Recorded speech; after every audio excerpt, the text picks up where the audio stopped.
Hello, everybody. Good morning, good evening, wherever you are from in the world. We are here on day number 2 of the 3rd season of AWC. My name is Aya. I'm here with Zico, Ven, and Supati. We had yesterday's games over in the EU region. We have 4 teams left over there. If you want to see the remainder of those teams, definitely check in for Championships Sunday. But we're here in the North American region today, Elliot. Yeah, we definitely are. I mean, in Europe, we saw a bunch of variety, which was a bit unexpected.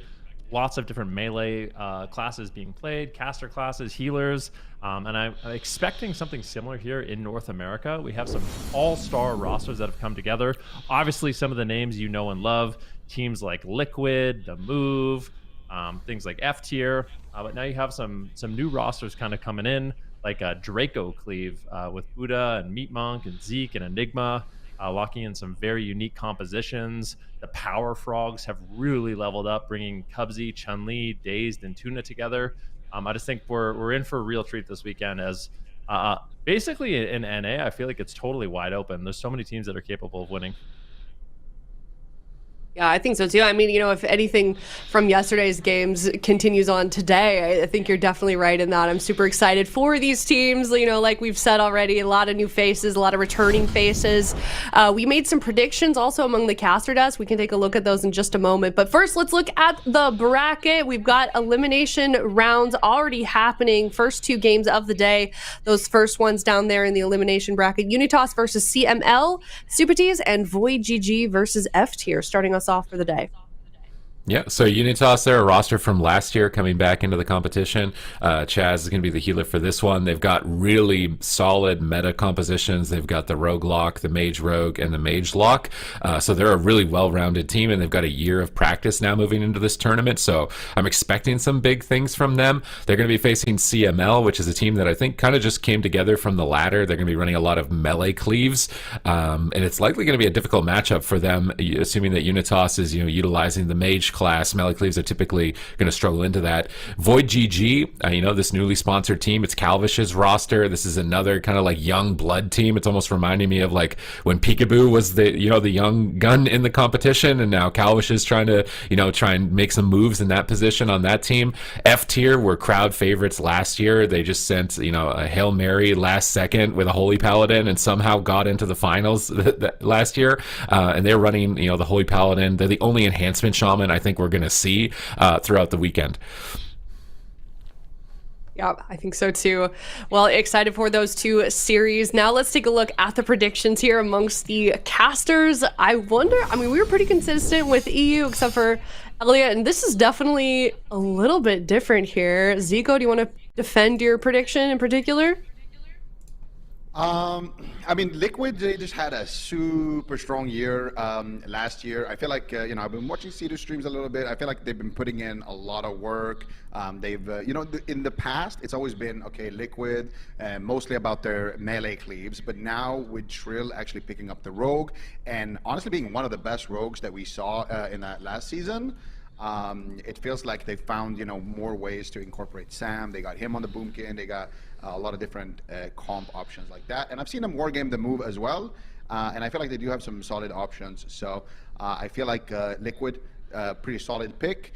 And the move, I feel like also very, very scary roster. Anytime RPS is good, this is just the team to beat, basically. I feel like last year was a pretty good year for them as well. Absturge had, he finally got to, kind of diversify his healing pool. So he started playing, more other healers like Holy Paladin and things like that, which definitely helped them. So I think if they continue on that path, I think these 2 could be the top dogs this weekend, especially with how scary Shadow Priest is. Like, I've been spam playing this last week, and I don't know what's going on with Shadow Priest, but they seem incredibly strong right now, and we know when Shadow Priest looks strong, Wiz looks even stronger. Yeah, that's very true. I'm rethinking my prediction now. I don't have the move in there at all, but maybe we'll see if VOIDGG can pull off anything this weekend. They're going to be playing the second match of the day. It's elimination round. Unitas versus CML, however, is going to be the first round of the day. And, if you weren't tuning in yesterday, we don't have a lot of qualifying cups. There's first 2 cups before we get into, just like some higher stakes tournaments then. So there's really not a lot of chances here. And these teams kind of have to be playing at the top of their game. We can take a look at the format right here. Yeah, we can see the format. We have the first cup, which we're working on right now. We're going to figure out who wins by the end of tomorrow. And then, of course, we're going to have our next cup, AWC Cup number 2, next weekend. And those 2 cups are basically going to feed the top 8 into the gauntlet. And into the gauntlet, we're going to figure out who exactly makes it out, top 4 in each region for the mid-season clash. Something I'm really looking forward to. You know, we always talk about North America versus Europe, but anytime you can bring the 2 regions together and see, you know, the playstyle differences, the team differences, kind of clash it out, it's always really fun for me.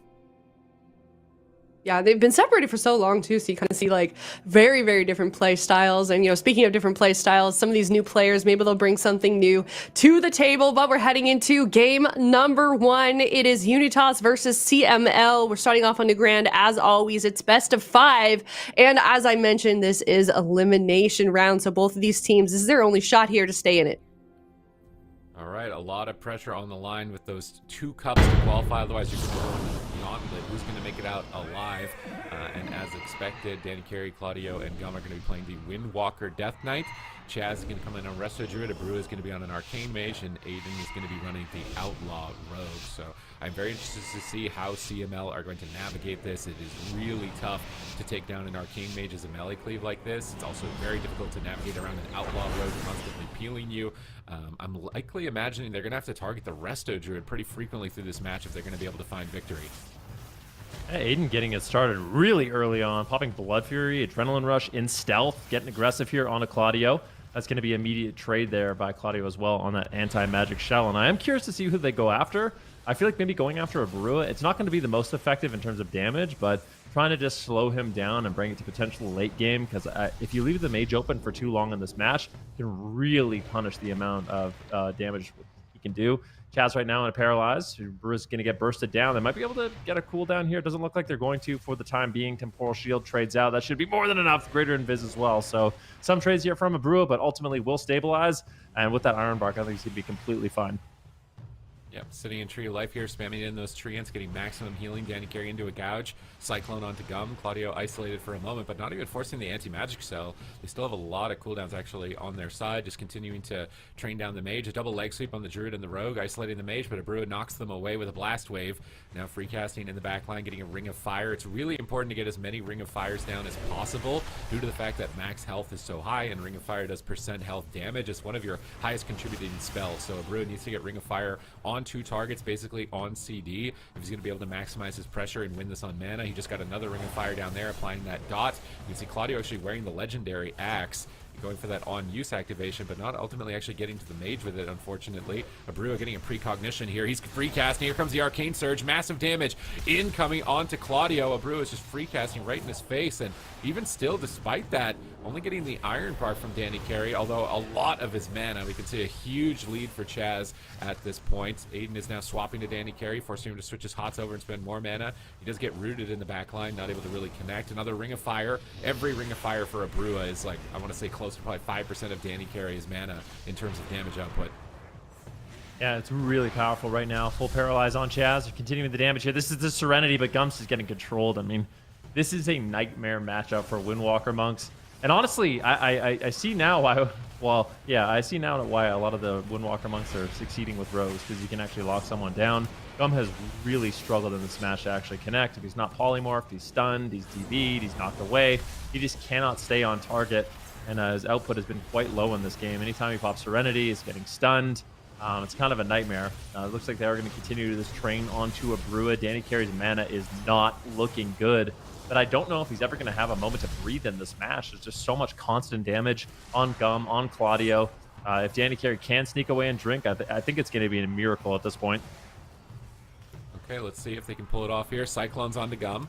Claudio's immediately going to anti-magic shell, but Danny Carey's mana, man, it's like completely tapped at this point, and drinking as a Resto Druid when you have Tree of Life up is very difficult because you're summoning in treants that put you in combat, so you basically have to cancel it if you're going to be able to sit down for a drink, and he absolutely needs to. I think they need to set up like an anti-magic zone, Death's Advance so you're immune to any sort of potential knockbacks, and try and camp that zone and sit down for a drink. But if Chaz or Abreu or Aiden is kind of babysitting and staying on top of Danny Carey and denying him from drinking, then that might not even become an option. But he is running out of time quite quickly. We're at the 3.5-minute mark here. They're trying to keep their pressure going on Abrua, but he has so many defensives to answer. I mean, basically everything is remaining for him. They paralyze the rogue. Maybe a swap of the leg sweep with no feint activation here, but he actually gets kidneyed before he can go for the sweep. Danny Carey's going to jump in and land a bash onto Aiden to deny his damage during that kidney shot. Swap back onto Abrua. He gets knocked away. Pre-bear form from Danny on the kidney. Abrua down at half. Chaz into a stun. A big opportunity right now potentially for CML, but it looks like it's going to be denied as Chaz is in that tree of life. Oh, into a cyclone actually. Danny Carey getting Chaz's trinkets. Trying to make some moves, trying to make some plays, but that mana bar, man, what do you got, like 2% left at this point? We're not even into dampening. He needs to get a drink. He's in cat form. Is he going to be able to get any mana back? I think he's a bit worried about having to heal. How much mana is he getting? He's into a full bash. Claudio's in trouble. He's got cooldowns to trade. He's going to Icebound Fortitude. It's unfortunate it's not really getting value because he's not currently stunned, but it is, you know, he has to trade it for the damage reduction in this position as he continues to train him down. But another Ring of Fire. Every one of those is just so much damage onto Claudio and Gum. Yeah, big kidney shot here onto Gum. Can they keep him alive? Danny Carey trades out the Iron Bark. He's got Innervate and Tree Form up, so should be more than okay for the time being, but still just having such a difficult time actually connecting to a target and taking him down. Claudio now into a stun. Danny Carey having to heal 2 targets, and I don't think he's got the mana to do it. Anti-Magic Shell, Anti-Magic Zone. And Claudio doing everything he can to stay alive here, just being as durable as possible, but he is running out of cooldowns and running out of time. At the same time, though, Chaz has been burning through mana. They've been playing very aggressively. If somehow CML can hold on, they might be able to put it together and actually pull off a win, but his cleave damage just seems so difficult for Danny Carey to actually heal through. Brua trinkets out of the stun, gets re-stunned, and is just going to continue to kite away, try to just avoid as much damage as possible. Still has the ice block, still has the greater invisibility. Claudio's health is just stuck at 50%. Danny Carey gets interrupted, and I think Claudio is shortly going to fall. A full kidney shot lands. The Chaz is there to follow it up with the Cyclone, but Claudio somehow is still holding on. Anti-Magic Shell seems to be enough. Death Strike after Death Strike. It's a nice interrupt there on a Brew as well, and does manage to get topped off. Danny Carey pulling off miracles right now with Claudio and Gum. I don't know how he's still going, but every time he gets into Tree of Life, he can get those Omen of Clarity free regrowths. I think he's drinking. Aiden's trying to grapple open and deny it. They get a kidney shot. He may have gotten 1 tick of mana right there, but not a tremendous amount. Now Claudio's in trouble. He's getting blasted. Gum's getting cleaved. They're both dead. Huge damage. Abrua fakes an interrupt. He's got precog there for a moment. Missiles are flying in. He's trying to fake the next kick. Chaz is in position. He could go for a Cyclone if he wants to. Another stun onto Danny Carey in the back line, trying to pressure down the healer, but in Tree of Life, he's getting some free healing, and also he can Frenzied Regen in Bear Form, which is 0 mana, so attacking a Druid when he zoom, not always the best option here because he can continue to heal. In the meantime, they actually force an ice block from Abrua, and things are going to get very exciting from this point. Dampening at 31%. Chaz almost completely out of mana, and somehow, some way, they're persevering through it. Chaz has to trinket the Iron Parts. He NS's, he tops Abrua. He just needs to get 1 more Ring of Fire, 1 more down, and I think Claudio's going to go, but Aiden gets blinding sleeted at low health. Is Claudio going to drop? Danny Carey is counterspelled on his heal. He jumps in and bashes Aiden. A Ring of Frost onto Danny. That's going to be secured. Gum into a bash. Claudio is dead. I think another barrage is going to connect, and Claudio will fall, and that counterspell right at the end sealed the deal. That was a close game, though. I honestly felt like Unitas was completely in the driver's seat for most of that one. It was just a one-sided matchup, but slowly but surely, I don't know if they overcommitted because they felt like they really wanted to close out the game, but Unitas at a certain point, it looks like they were actually behind a little bit. Chaz's mana wasn't looking good. They got the ice block out of the way, and that ended up being a really close game, which I didn't really expect. No, it was very surprising how quickly that actually ended up going in their favor. And I mean, dampening is definitely going to be paying them some favors as far as keeping Abrua at lower health for a longer period of time. This is when they forced the ice block. The mana was starting to look even, and in those final moments, could Danny have done anything differently here? Like, he's basically so he can only heal with regrowth. And you see him fake casting. He casted like 4 regrowths there trying to fake the counterspell, and Abrua was patient, waited for it. And if Abrua didn't land that counterspell, he wouldn't have got the interrupt. He wouldn't have got the ring here at the last second, and they definitely wouldn't have had enough damage to finish the game. So that counterspell was critical to their victory. If Danny was able to slip that heal through, it might actually be Abrua on the floor. So one kind of mind game play right at the end of this, you know, slugfest is actually going to make the deciding factor. These Ring of Fires being secured by Abrua, kiting out of them, making sure they're proccing, min-maxing his cleave damage. He was also getting precognition quite a lot throughout this game. I just noticed he was just be free casting missiles, and it's right here, the mind game. Danny Carey casts regrowth, gets counterspelled, and then tries to make a play play here with Bash, but by jumping into the fight, it also made him susceptible to CC. He gets caught on global, I think, there. And I mean, you can't really blame him. He's got a DK with no cooldowns at 10%. He just wanted to get the life bloom up. Like, he's Zoom anyways, even if he gets CC'd. But it's not going to be enough healing at that point in the game. Now, on a small map, I definitely see it possible for them to win, I think. I think it's going to be an uphill battle just compositionally, but it is possible based off how close that game is. Like, if Chaz isn't able to drink, it looks like they're going to be going to Black Rookhold, which I think in general is a pretty good cleave map. Gives a nice central pillar, a nice central location that Danny Carey can kind of play around. And if they can deny the drinks from Chaz, they might be able to pull together there at the end. But it's going to be kind of a battle of attrition from CML. We should look at like the crowd control received from Gum in that match, because he is just getting spam crowd controlled. And as a Windwalker monk, Have a graph of time in CC. It's just, yeah, it's brutal. But yeah, CML, interestingly enough, fun little fact, Gum, Claudio, and Danny Carey have been playing this Resto Druid Windwalker DK for a really long time. I think like multiple expansions. They play together on the ladder and stuff like that. So it's cool to see them actually sign up for the tournament. They make it into the top 8. I think compositionally, this is kind of a tough one. You can see obviously that Claudio is streaming as well. If you guys want to go check out his point of view, you can see the link right there on your screen. But yeah, it's always awesome to see the point of view of the actual players. And Claudio has been doing a great job on that Death Knight for a really long time. Now I'm wondering, would Blood DK be any better in a matchup like this? I mean, you get more grips to get them to the Windwalker. Like, you're gonna be you're never gonna be a target, right? It'd be the Windwalker getting targeted. Maybe that's even worse though, possibly if the Windwalker's a target. But I could see this actually being a situation where Blood DK might actually be better, just because the DK is not really going to be a target. He's not going to be a liability, and you get way more lockdown for holding the mage in place for the Windwalker. Yeah, I mean, it's possible. Blood DK is something the teams have been experimenting with. Like, what does Blood DK offer? So Blood DK, the main benefit over Unholy is your tankiness. So you do sacrifice damage. You're not going to be nearly as bursty. Your consistent damage is okay. So you do, reasonable consistent damage, but the big thing is you're just super duper durable. So you might be able to avoid a little bit of the healing coming in from Danny Carey, but they're not going to have that same kind of threat. Although dampening inevitably is a threat, so if they can get deep in dampening, that's something that they can pull off. But I don't think we're really going to see that from Claudio. I wouldn't expect it anyways. So we'll see. We'll see if they can get it done here with the Windwalker Death Knight. Like I said, these guys are definitely specialists with this composition. It's something that they played together for a really long time, and I don't really see any shot of them playing something different besides just this. It's kind of reminded me of watching like Danny Carey versus Turbo and WoD, just the melee cleave versus RMD. It's like one different class, a couple different classes, couple different specs, but it's a very similar matchup. You just got this tanky bruiser cleave trying to ride or die into deep dampening and be able to find a kill, but the Rogue Mage Druid just seems to have the edge even in dampening, should they be able to survive that long. So they're going to a smaller map. They're hoping that they're going to be able to close the gap on the mage more rapidly. And try and play around. Maybe it's so tough because if you put every interrupt into the Ring of Fire, then he's just going to spam missiles on you. But if you put every kick into the missiles, then he's getting double Ring of Fires and he's cleaving you down really hard. So managing your interrupts between every stop, and then you can't use your grips because if you're gripping him to stop a cast, then he's just going to blink and you're not going to touch him. It's really tough to maintain that. The only thing I would say as far as a criticism is that they should avoid, trying to not get missed on their kick as much. I think giving the mage precog is obviously the worst case scenario. So if they can focus up on their interrupts a little bit more and alleviate some of the damage for Danny, maybe it actually is just better to interrupt every Ring of Fire, and try and delay Ring of Fire as long as possible.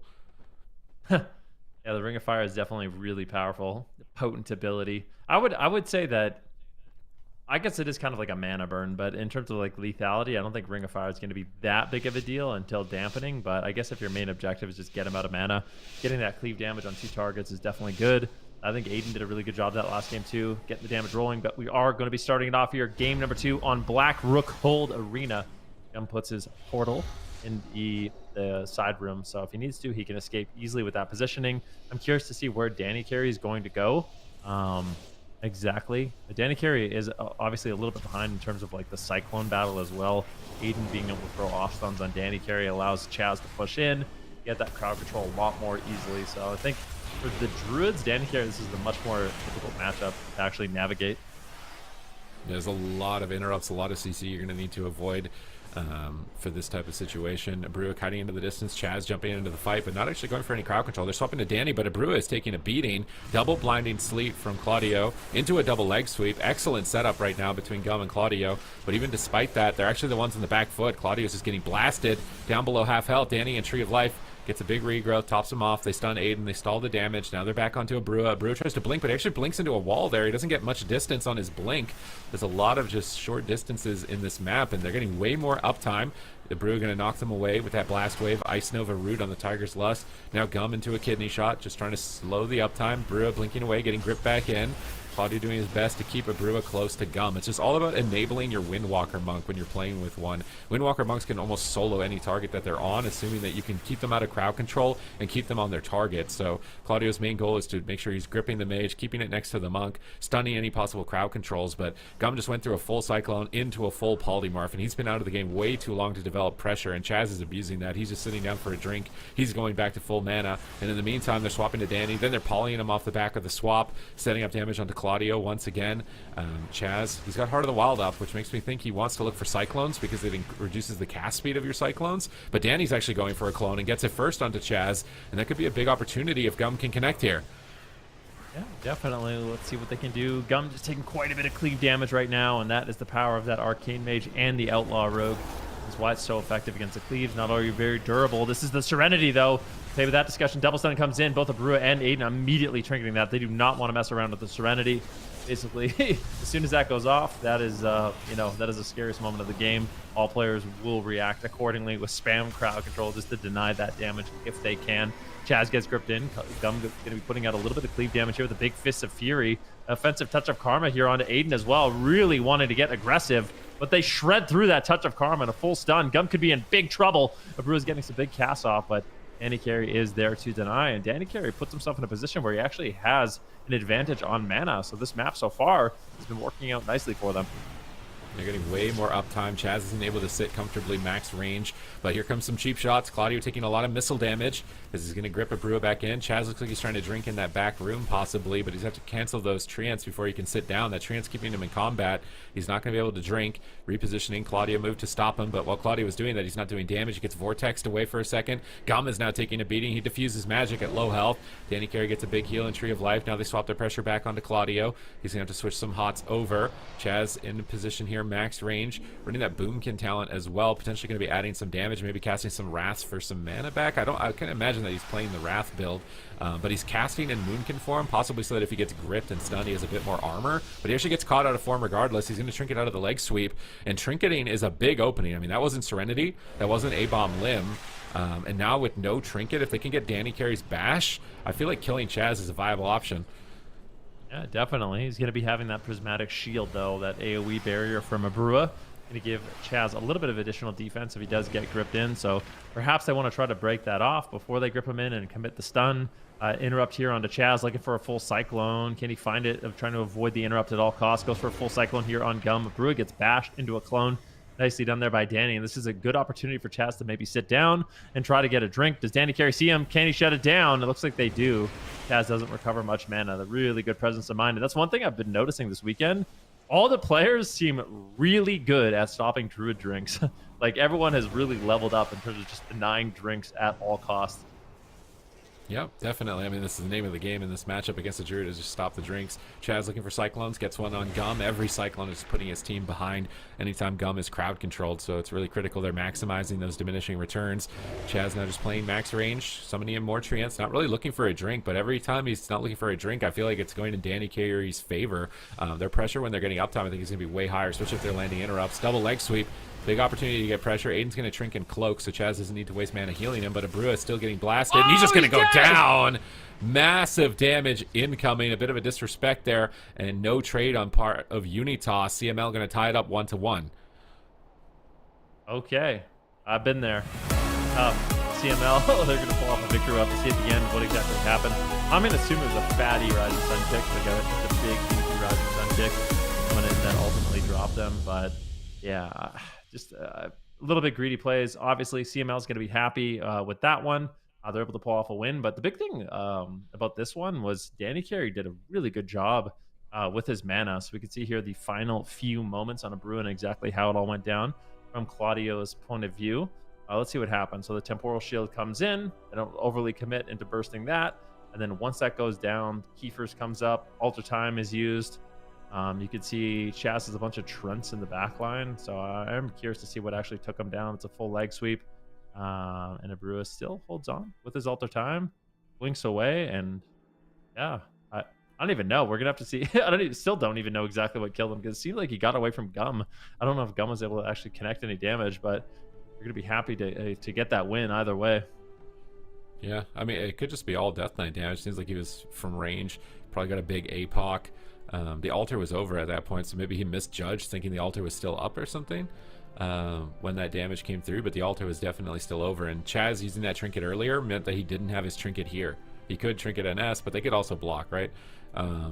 So in this position, it just seemed like it just seemed like a greedy move. Just they weren't expecting that much damage and got dropped. EKs are sneaky. Like they can have some sneaky burst there at the end. Let's see. It's actually a Fist of Fury tick, and it was a Rising Sun kick. I mean, he got Clawing Shadows from range, but I feel like it was mostly that Rising Sun kick and that Fist of Fury tick that did the deal there. And also a 5-stack Blackout kick, right? 80, 40, 40, 40. So he got his whole combo off. Just seems like a disrespect on their part as far as the cooldowns. I mean, Chaz had no trinket. I don't think we saw a pre-Iron Bark. Alter had faded at that time, so just a greedy move, I think, on their part. Like I said, it happens, right? We've all been there in that situation. Every single one of us. But yeah, big blackout kick. Unfortunately, this has more consequences, unfortunately, but they still have the map advantage. As long as they're not making those mistakes on their map picks, they're probably still going to get away with the series. But hopefully something like that is also not going to tilt them. Sometimes, you know, you might end up in the blame game and then your comms end up being toxic and it's like, oh, why didn't you just block? Why didn't you just press block? It's all your fault. Like, it really depends on your mental with your team when a mistake like that happens. It's like, are you a team that just goes like, okay, go next. We're going to be fine in the next match. We'll just clean it up. Or are you a team that like tilts and gets on each other when a mistake like that happens? And it's really important, I would think, that you're not the latter in a situation like this because you're facing elimination. Yeah, definitely a tough spot to be in. I think this is the matchup. I think most players would agree that this is a matchup UNITAS should win. Like, if everything goes well and they play well, I think they should be able to beat the Windwalker Death Knight. But that's the thing. The Windwalker Monk, it's one of those things where you can get really comfortable against a Windwalker Monk because you are controlling him so much, right? Like, a lot of the time, his uptime isn't there. He's getting knocked away. He's getting kited. He's getting polyed. He's getting stunned. And you're doing everything you can to just stop his damage. So you get put in this weird situation where he's just controlled so much, you kind of forget about how much burst potential they have available. But if a Windwalker Monk can actually connect to you, they can kill you basically instantly. So you always have to be wary of that, and we'll see exactly how UNITAS navigates that with this game. Kidney shot here onto Danny Carey after a nice little stun lock onto Gum. Not really too much damage going. Claudio's just going to do a good job line of sighting. He's out of line of sight of Abrua, but Abrua just decides to blink in. Full polymorph on Gum, now getting really aggressive. This is the touch of the Magi here onto Claudio, but enough death strikes come in, and Danny Carey's not in crowd control. I think he should be able to hold on. Ooh, grip on a Chaz. They're going to go for the Blinding Sleet here. It only hits one player, but if they can get some uptime, maybe they're going to use a Strangulate at the end of it. They asphyxiate Abrua, but they're not really both connecting, unfortunately. Double leg sweep. Now here comes the damage. Double Dragon's Breath. Abrua blinks away. I don't feel like we saw enough Ring of Fires. He's just dead again. He invises at 10% health, almost going down in the opener. I really want to see more Ring of Fire from him. Here comes a Ring of Fire down onto Gum and Claudio. That's going to be the main min-max damage output for the Arcane Mage in terms of running Danny Carey out of mana. In Game 1, he was getting so many of them on cooldown. I feel like Game 2, I did not see it nearly as much. So here he's got a Precognition proc. He can free cast. This is great. He's playing excellent in this position. Danny Carey's just countering it, though, not in any crowd control. Staying max range, avoiding the Rogue, and trying to root the Rogue as much as possible. Now looking for a Cyclone. Aiden steps out of range of it. Brew actually getting silenced there from the Purge protection of the Resto Druid. Maybe spell stealing a little bit too much. Full Kidney, full clone on Gum. Good setup here. Honestly, they don't even really care about crowd controlling Danny. If they CC him, he's not going to spend mana. So just taking Gum out of the game and doing damage to the Death Knight is actually a very safe way to win this.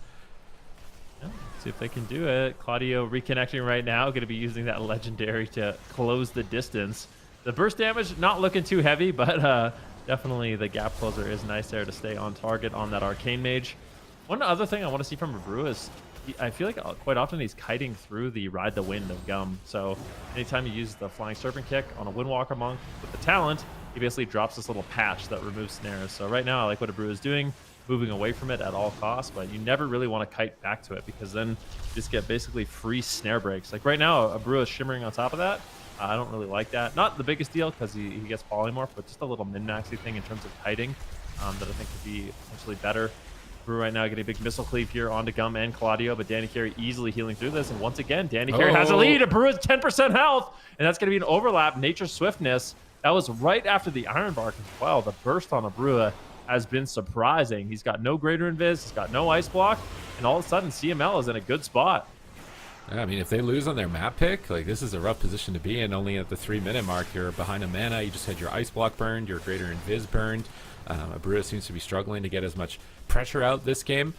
Claudio's retreating to the pillar for now, but Gum is soloing Abreu. Claudio's at the pillar and Gum almost kills him, but big heals come in. Chaz saves the day. Now Gum is overextending. Claudio's trying to get in there to back him up, but he gets rooted up by that tree form, instant entangling roots into a Cyclone. He's going to trinket the Cyclone. They're swapping to Danny in the back line. Looks like he's more than ready for it, though, as he's cheap shot again. He already topped off with Barkskin.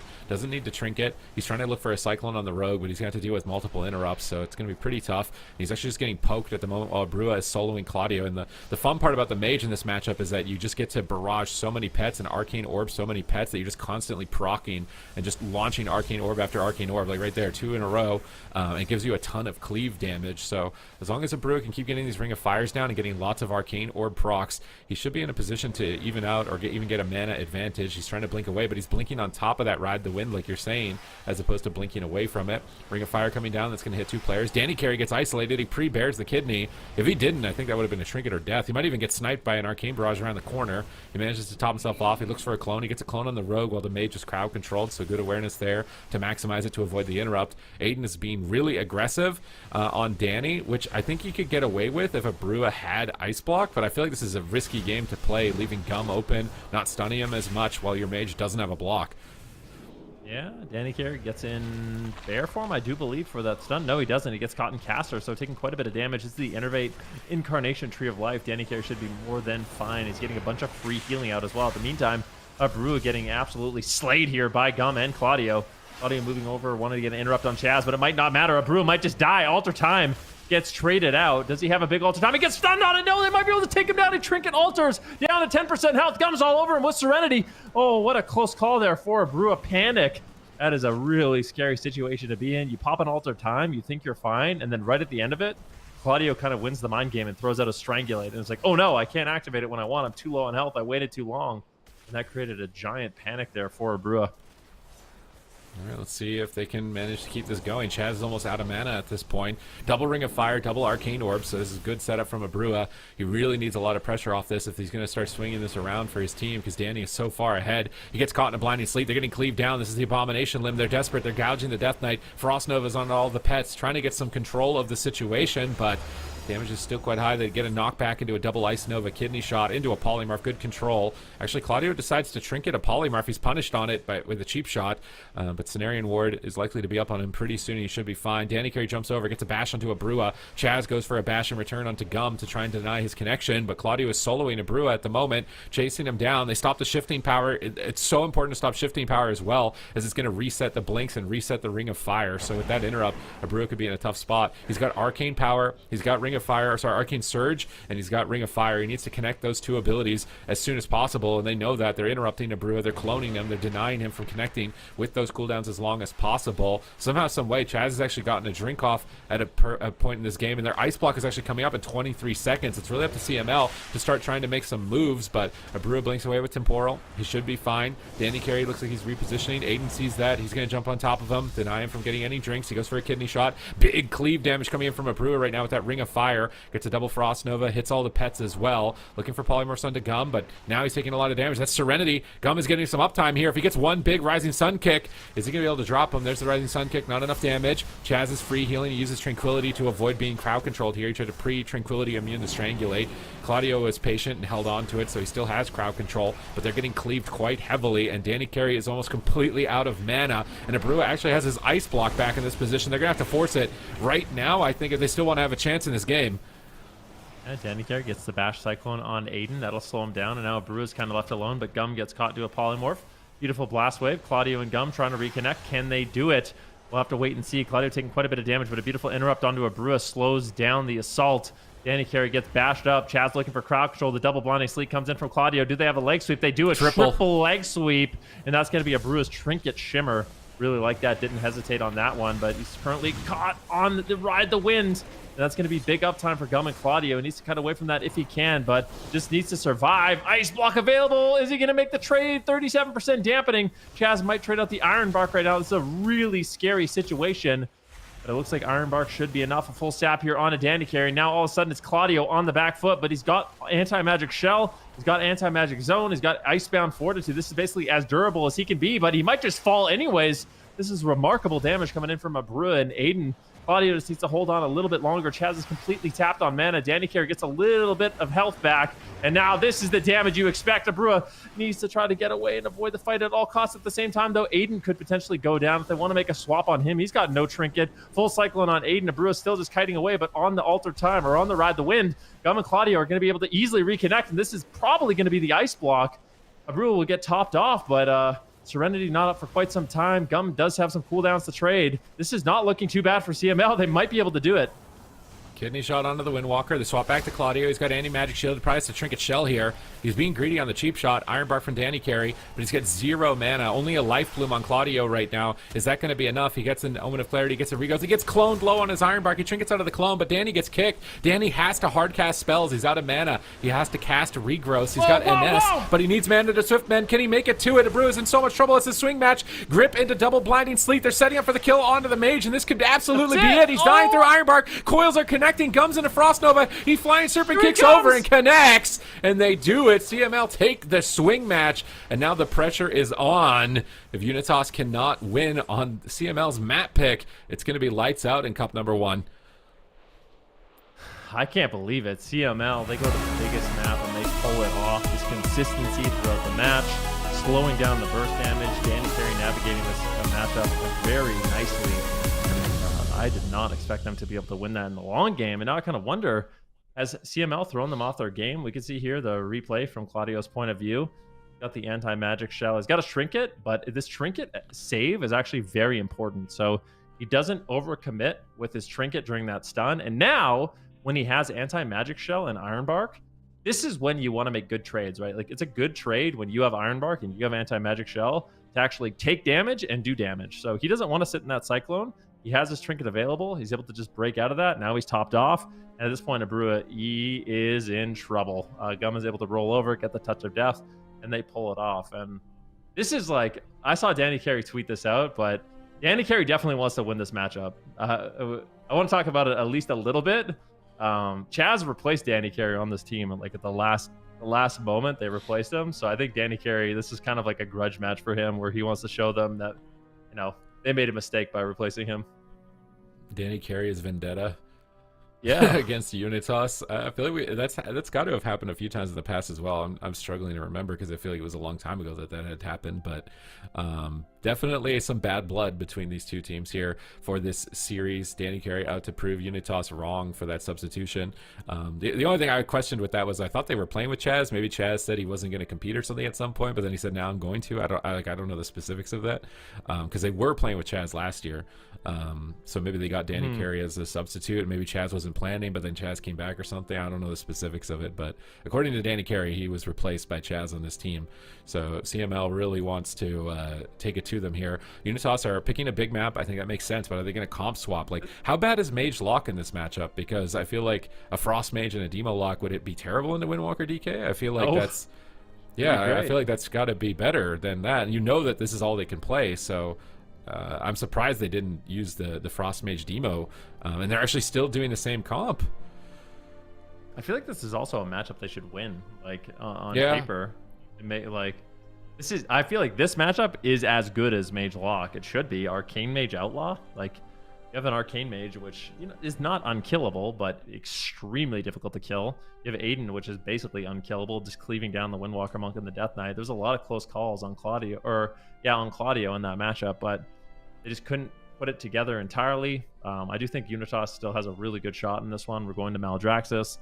could definitely end up going their way. But CML, this is something we don't really see that much anymore, right? Like, you don't really see the 3-player rosters who are just specialists. Sometimes you do. Like, there's some teams that do it, but they play one composition. They don't think about the draft except the map. They always know exactly what specs they're going to play. They always know exactly what comps they're going to play, and they just try to outplay. And this is the team, like I said, they've been playing this comp together for years and years. So they have a ton of practice. There's not a lot of Windwalker Death Knights that are as good as them. So it might be one of those matchups where you've played it on the ladder against other teams and it's really one-sided. But once you play a team that has thousands and thousands of reps with this composition, they can find these little openings to actually pull off a win. Danny's doing it for his own personal vendetta, but he's also doing it for NA. He's trying to send Chaz back to EU right now. He's got to win one more game. On had a to big make map. it NA versus EU, huh? I mean, you got to have it a little bit. I mean, that's the whole point of the program, isn't it? So here we go. We've got 5 seconds left before the gates open. Can they do it? Can they win on their map pick? I feel like it would be the ultimate stomp if they win on their map pick twice. Like, this is quite a precedent, and also potentially setting up their capabilities for the rest of the tournament, because they're going to have a lot of matchups like this in the future. They get a decent snipe here on Claudio on his mount right from the start. Abreu launches a huge assault, and Danny Carey's going to Iron Bark it immediately and respect the trade, and they're going to swap off the Iron Bark, try and get a Ring of Fire, and they are focusing their kicks on the Ring of Fire, and I actually think that's really good. Just shut down that cleave, and in the meantime, Gum, he's coming back onto Aiden, it looks like, and trying to assist Danny a little bit as opposed to chasing the mage, but Danny actually gets counterspelled, and that's what won game number 1, is any sort of counterspell. It just takes the Druid out of the fight for quite a long time. It's one of the major crowd controls that they have available to their team. In the meantime, it looks like Danny survives it pretty easily. Chaz is in a Strangulate. They're setting up damage on Abreu. He temporals. He pops that Prismatic Barrier. He knocks him away. I really like that he's comboing his Blast Wave with Ice Nova, so that way they don't immediately reconnect off the back of the knockback. And it looks like they're playing more aggressive. So we saw in the last game they tried to attack Danny, but it was after they used a lot of their defensives, and it meant that Abreu couldn't be aggressive. So this time they're attacking Danny earlier while they still have defensives, and they should likely be able to get away with it more. Danny Carey gets interrupted again, looking for a Cyclone, but his team is in a position where they're not really in much trouble. There's Trent's out. Danny Carey actually gets caught into a clone. Nicely done there by Chaz. Kind of teaching Danny Carey a lesson there. Don't play too aggressively on me. Let's see if they can actually make something happen with that. Doesn't look like it just yet. A little bit of damage here on the Claudio, but with the anti-magic shell, seems like he's going to be fine. Abreu finally getting connected on that. Fist of Fury, Rise of Sun Kick combo can be deadly, but he's not going to panic. Gets a Polymorph on Gum. Cyclone on Claudio, and I think you're right. I think the game plan here of UNITAS is punish Danny Carey a lot more, go after him in the match, and just burn through his mana, because going after the Druid like that, very, very effective at denying him from ever wanting to really go for drinks, but also just forced to heal himself really inefficiently, especially when you're getting cleave damage out like this onto Gum and Danny Carey, and now Claudio. Like, hit all 3 targets, and that's going to mana burn the Druid the most. Oh man, look at this cleave right now. Danny's got a lot of work. His entire team at half. He gets a tree proc NS and he cleaves his healing so that he can top off the entire team there almost immediately. It looks like Danny used his Shadow Meld here, so I think he's drinking in cat form, but Aiden is chasing him around the map, so he's likely not going to be able to get too much mana, if anything, here. Now he's into bear form, expecting to get kidney shot. Claudio using that legendary again to reconnect, but Abreu is going to displace back. Gum immediately reconnects. Fist of Fury flying through. They need to make sure Gum doesn't get CC'd. He gets cloned on his Fist of Fury. Here comes the Abomination Limb, and they actually got Danny Carey's Tranquility, so now he's got no Trinket, no Meld, and no Tranquility. Assuming that Abreu can get there, there's the touch of the Magi. He's popped it onto Danny. Can they drop him here? They kick the Polymorph. Chaz getting cleaved down a bit as well. And that swap, I mean, getting the Bark Skin as well on top of the Tranquility is really critical here. Another clean swap, and they could easily take Danny down. Yeah, Gum connecting with Serenity here onto Abreu. Abreu kind of shrugs it off for the time being. Chaz in the back line, just bombing in heals, and that Incarnation Tree of Life. Looking like he wants to go for a drink, but Claudio spots it immediately. Look at both Gum and Claudio. They're like, you are never drinking in this match. And they do manage to shut it down.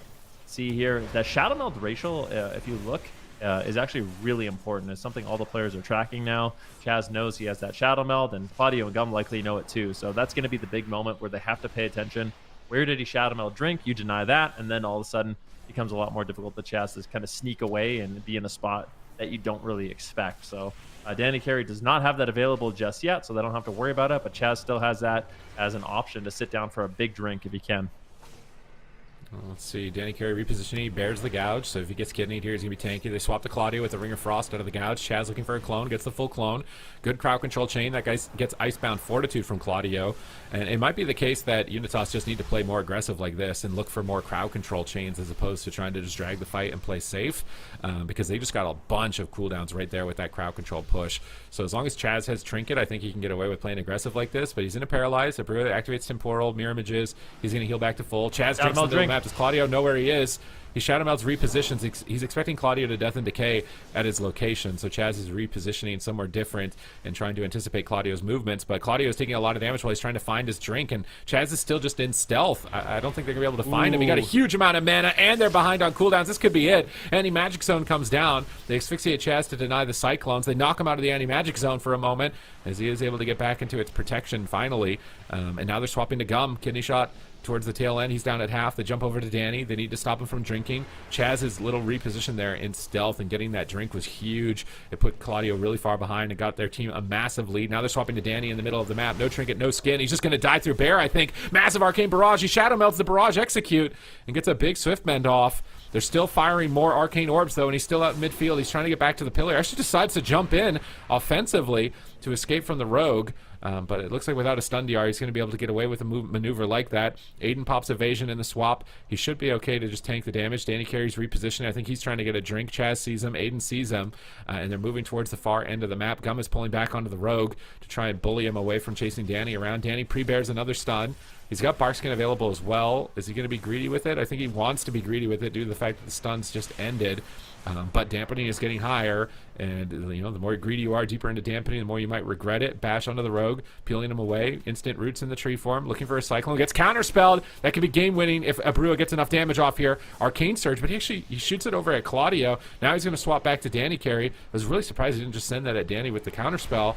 Due to the anti-magic shell being up. Danny gets put into another kidney shot. He's almost completely out of mana, but Abreu is getting huge hits onto him as well, as it looks like they strangulate the mage, but Danny might just drop. Ring of Peace defensively, trying to bounce Aiden away. Danny's trying to abuse it, but you get extra range from talents on Rogue. He does not care about that Ring of Peace whatsoever. Danny Iron Barks gets back behind the pillar and manages to recover. Danny is on the back foot. Their team is behind, but it's not over. Definitely not. Danny Carey doing a really good job, though, trying to balance that defense and offense. He gets caught into a stun once again, pre-bearing it. Goes into the Tranquility to reduce some cooldowns, also give himself invulnerability and give himself a little bit of heals, but still a really scary situation. He's got the Heart of the Wild up right now, so that should be more than enough for him to survive. Trying to reposition off the back of a Cyclone there onto Aiden, trying to cross the map, but Abreu is really punishing him, and I like the added offense here from Abreu and Aiden on Danny Carey, looking for a full Ring of Frost on that Paralyze, keeping Danny Carey in place, but Abreu needs to be careful. Can't get too comfortable in this matchup. If Gum and Claudio connect for long enough with their cooldowns, they will just outright one-shot you. Here comes the double leg sweep wombo combo. Do they have the damage to take him down? Chaz is just going to trinket out of that right away. Does not want to fall behind on healing. Danny Carey repositions once again, but his mana is not looking good. Is he going to go for a drink right now? He's got the Shadow Meld available. Might need to, but he needs to get that healing onto Claudio. This is a great opportunity for him to sit down and try to get a drink, and Aiden knows that and completely denies it. Oh, cheap shot into a full clone. Claudio's in trouble. Not a lot of options. Abreu is free casting missiles. They have to strangulate the mage, but I like it with the clones on Danny. Danny's going to re-stealth the reclone and reposition and sit for a drink, but he's right in front of Chaz. He's not going to get any mana. He's absolutely tapped here in game number 4. I think we're going to a game number 5. His Tree of Life actually procs. Maybe he can do it. Maybe he can do it. 1 second away. NS comes through. Innervate. He's got it. He could get spell stolen, but he's just going to send it. He treants himself 3 times to protect the Innervate from the spell steal. So this is really heads up from Danny, and now he's got those wild growths covering it for protection. He's got Tree of Life to instantly heal for free, and they actually force the ice block, and somehow they're actually in a position where they might still possibly be able to win. Chaz is drinking. Danny's trying to drink. Aiden grapples over, distracts the drink, and pulls him out of stealth with that Blade Flurry cleave off of the Treant. That was really smart to cleave the Treant right next to Danny, but Danny gets a clone in reverse onto the Rogue. He's trying to give his team any opportunities. They don't want to go to a game 5. They want to snuff this out and advance in the lower bracket. Tree of Life still up for a few more moments. Danny going to duck and bear around the corner, line of sight the mage. They have to stop that Ring of Fire at all costs, I think, in this position. But Abreu fakes the interrupts, gets the polymorph. They blind Danny. Danny trinkets out. He knows Claudio's in trouble. Claudio's a lot of damage available. Here comes the apocalypse. This could be it for Abreu. Is he going to die through Iron Bark? Chaz, Nature Swiftness, big Iron Bark, gets Abreu topped. He's fully respecting the damage there. Aiden grapples over, distracts another drink. Danny goes for a root, wraps around the other side, but Claudio's got nothing. Danny's completely He goes for an overgrowth Iron Bark. Is it going to be enough? Chaz is in position to clone or bash. He gets the full bash, and there should be no way that Claudio gets out of this alive. Full Cyclone, no trinket, and Claudio goes down, and we're going to a game 5. We certainly are, and I think we're going to be going to a small map as well, so that's the benefit of CML winning that swing match. But this one I think was played a lot better by UNITAS. I think in general, Abreu and Chaz had a lot better synergy defensively. They weren't really overlapping. Abreu did a really good job just getting polymorphs out at the right time, and I think Aiden, big shout out to him. Like, he did such a good job just making it a nightmare for Danny Carey. He made it his business to make sure Danny Carey was never able to drink. He was constantly under threat of being swapped to. I think Danny Carey did a really good job, like basically pre-bear formed every single stun that came in this game. But ultimately, as long as Aiden is just keeping track of him, not allowing him to drink, he's just going to run out of mana like we saw here. There was like a hero moment in the game where Innervate came back up with Tree Form, where he was able to top off his team. But after that, there's no gas left in the tank, right? Like, there's nothing really Danny Carey can do in this situation. Both Gum and Claudio taking a lot of damage. He has to worry about healing himself, and just doesn't have any buttons to press. Like, there's literally none of the buttons on his keyboard can light up at this point, and you're at 44% dampening. A really tough spot to be in for Danny Carey. Yeah, but, winning on one of the big maps is definitely a saving grace here, because I think something like Hook Point, they went with Blackrook first and not Hook Point. Maybe they're worried about Danny possibly being a target, so I'm wondering if I feel like Dalaran can't be good, though, with the Z-axis. I would assume that their best pick has to be Blackrook as far as the remaining maps, and I think they really need that small map. Focus on the kicks, keep the mage locked down, keep their uptime. No, they did Blackrook, but they didn't do Hook Point. I'm surprised they didn't do Hook Point first, is what I meant. What Ruins? I don't like it. It's like really far distance. You can drink. You can just run room to room and drink. I think Hook Point's better. Well, they the do main too, goal is apparently. trying to make sure nobody drinks. And they're going to get way more uptime here. So UNITAS, are they going to play the same comp? Are they going to chalk it up to just like playing bad on Tolvaron? Obviously, one of these games is also like a no block trade, right? Like, they could have just won that game on Blackrook, and then this could possibly be over right now. So are they going to try Mage Luck on a small map? Because I don't really like that. I'm imagining they're going to run the same comp and just focus on making sure that they're just not making any mistakes. It seems like UNITAS is getting better in the matchup. Kind of like that last game was pretty convincing. I think they kind of figured out what they want to do in the match, and it's been looking good. Obviously, the huge maps are helping them, but we'll see what they can do on Hook Point, and if they do end up making a change. I don't even know if I like Wizards against Windwalker DK on a small map, to be honest with you. I think the Outlaw Rogue Arcane Mage probably makes a little bit more sense, but it's not going to be easy. CML is just so good at this composition. See here the final few moments. It was a really slow death. Like, a lot of the times Claudio's dying, it's not like he's getting one shot or anything like that. It's like just a death by 1,000 cuts, right? It's just all these little numbers, deep in dampening, no mana left for his healer, and he eventually kind of just falls over. That kind of speaks to, what a good job both Claudio and Gum are doing at denying Aiden, or not Aiden, Abreu. They're not really allowing him to get off a bunch of casts in the match. It's just a lot of instant casts, and you did mention it.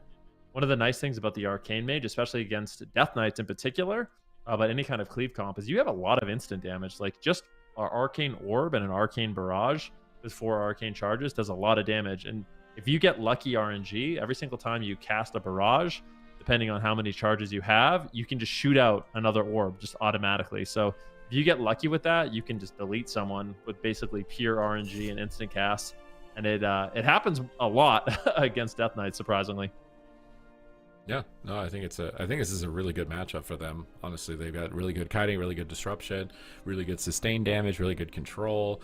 Much easier to set up drinks. I would have to say that it's favored to UNITAS, there's no doubt. But we're on game 5. We're on a small map. It's the best conditions for CML to have a chance at Danny Carey's revenge.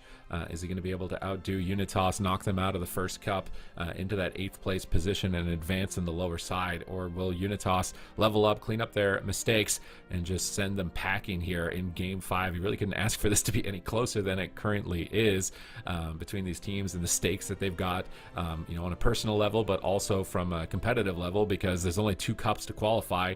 Otherwise, you're going into the gauntlet, assuming you get into that top position as well. And that is a very stressful position to be in at that last second of trying to qualify for the Big Frost region tournament. So every single round really counts and matters a lot. There's also no guarantees that you even get into top 8 next week. I mean, the competition is so high.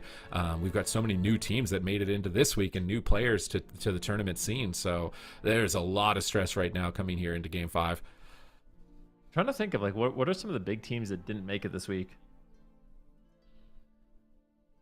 I think in Europe, one of the biggest teams that didn't make it was Jamie, right? Like Jamie, MVQ, Luxia didn't make it. That's a really big team. So, anyways, the whole point of that is like there's some teams that you would expect to do really well. Like if you saw them in the finals, you wouldn't be that surprised, but they're still just not making it to the top 8 because inevitably with this many good teams, like early on in the bracket, you're going to have a good team versus a good team, and to make it into top 8, you're basically like you can't avoid good teams forever. So you're going to have to play some really difficult series. And if you happen to lose, you know, 2 close, difficult series, then you're just not in it for the week. So it's really, really tough. Yeah, definitely. So hopefully they're going to be able to keep this together moving forward for the remainder of the tournaments as well with all these teams. I think probably Naj's team was a team that a lot of people expected, given that their compositions on their roster to get into the top 8. I don't think that they were able to get into the top 8 this week, and they're gonna have to come back into next week. And now all these, like, we've got Fistweaver teams as well. We've got Evokers. We've got Frosty K's. There's a lot of variety and complexity in this tournament. Crazy. Right? You can't just prepare only for Rogue Mage, because there's other comps you need to respect, and some teams are making mistakes in those situations because they're not keeping track of all the different possible options that could be in the tournament setting. But here we go. We're setting it up. It's Game 5. It's hook points. Who's going to take it? Who's going all the way? Can Claudio Gum keep up their uptime, disrupt the Brua enough? I think that Chaz is honestly the one that could carry this if he's finding a lot of clones on Gum and those bash clones onto the Druid. I think that he can be a real X factor for this. Aiden, I really like what Aiden has been doing. I think that he's playing really well. He's getting good swaps. He's maximizing his stun DRs. He's being really disruptive. He's stopping every drink. So it really just comes down to, you know, how offensive can Chaz be without getting caught, and how much can a Brua fake interrupts in terms of winning this matchup. Yep. Let's see what they do. The smaller map's going to be a lot more difficult for a Brew to get away, and they can... Oh, this is a big opener, but Claudio just shrugs it off with that anti-magic shell. So a decent opener here. They make a swap onto Gum, and Danny Carey's going to have to use a lot of mana early on, trading out the Iron Bark, the Incarnation, doing what he can. Now they're making a swap on Danny Carey, and this is the difficult thing. A good outlaw rogue like Aiden is able to just go after the DK and get cooldowns. Then you go after the Monk and get cooldowns. Then you go after the Druid and get cooldowns. It's just non-stop assault by Outlaw Rogue. So you really have to be paying attention. You have to be very heads up as the enemy healer. I think Danny Carey's done a good job of that so far, but still, if Aiden does a good job, he can just be such a menace in this match. All right, let's see. Brew taking a lot of damage. He blinks out of his Ring of Fire, proccing that dot. Oh, anti-magic shell here from Claudio. I think if they trade more efficiently, 1-for-1 with the Ring of Fire, it seems so weird, right? That's the main ability that they need to trade with, but it's going to be a huge amount of effective damage. So I like just reducing that, making sure that Danny Carey's not spending a huge amount of mana every time one of those Ring of Fires comes down.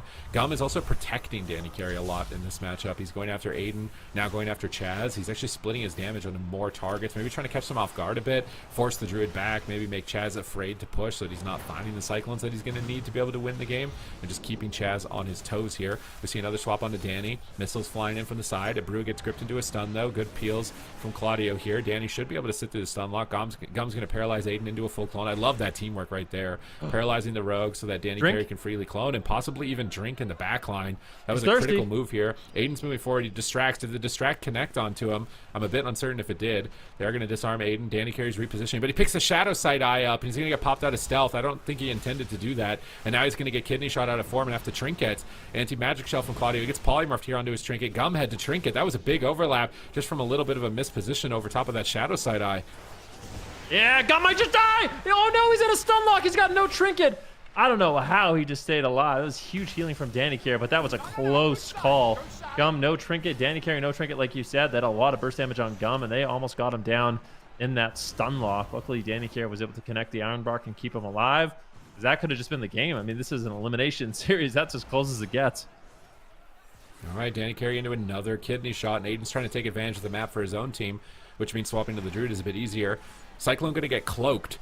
So Aiden using Cloak of Shadows to immune crowd control. He can probably get away with it. He still has evasion and cheat death. And he's unlikely really to be the focus target for Windwalker Death Knight, but Gum gets isolated. Is he going to die through anti-magic zone? Massive damage, and he goes down.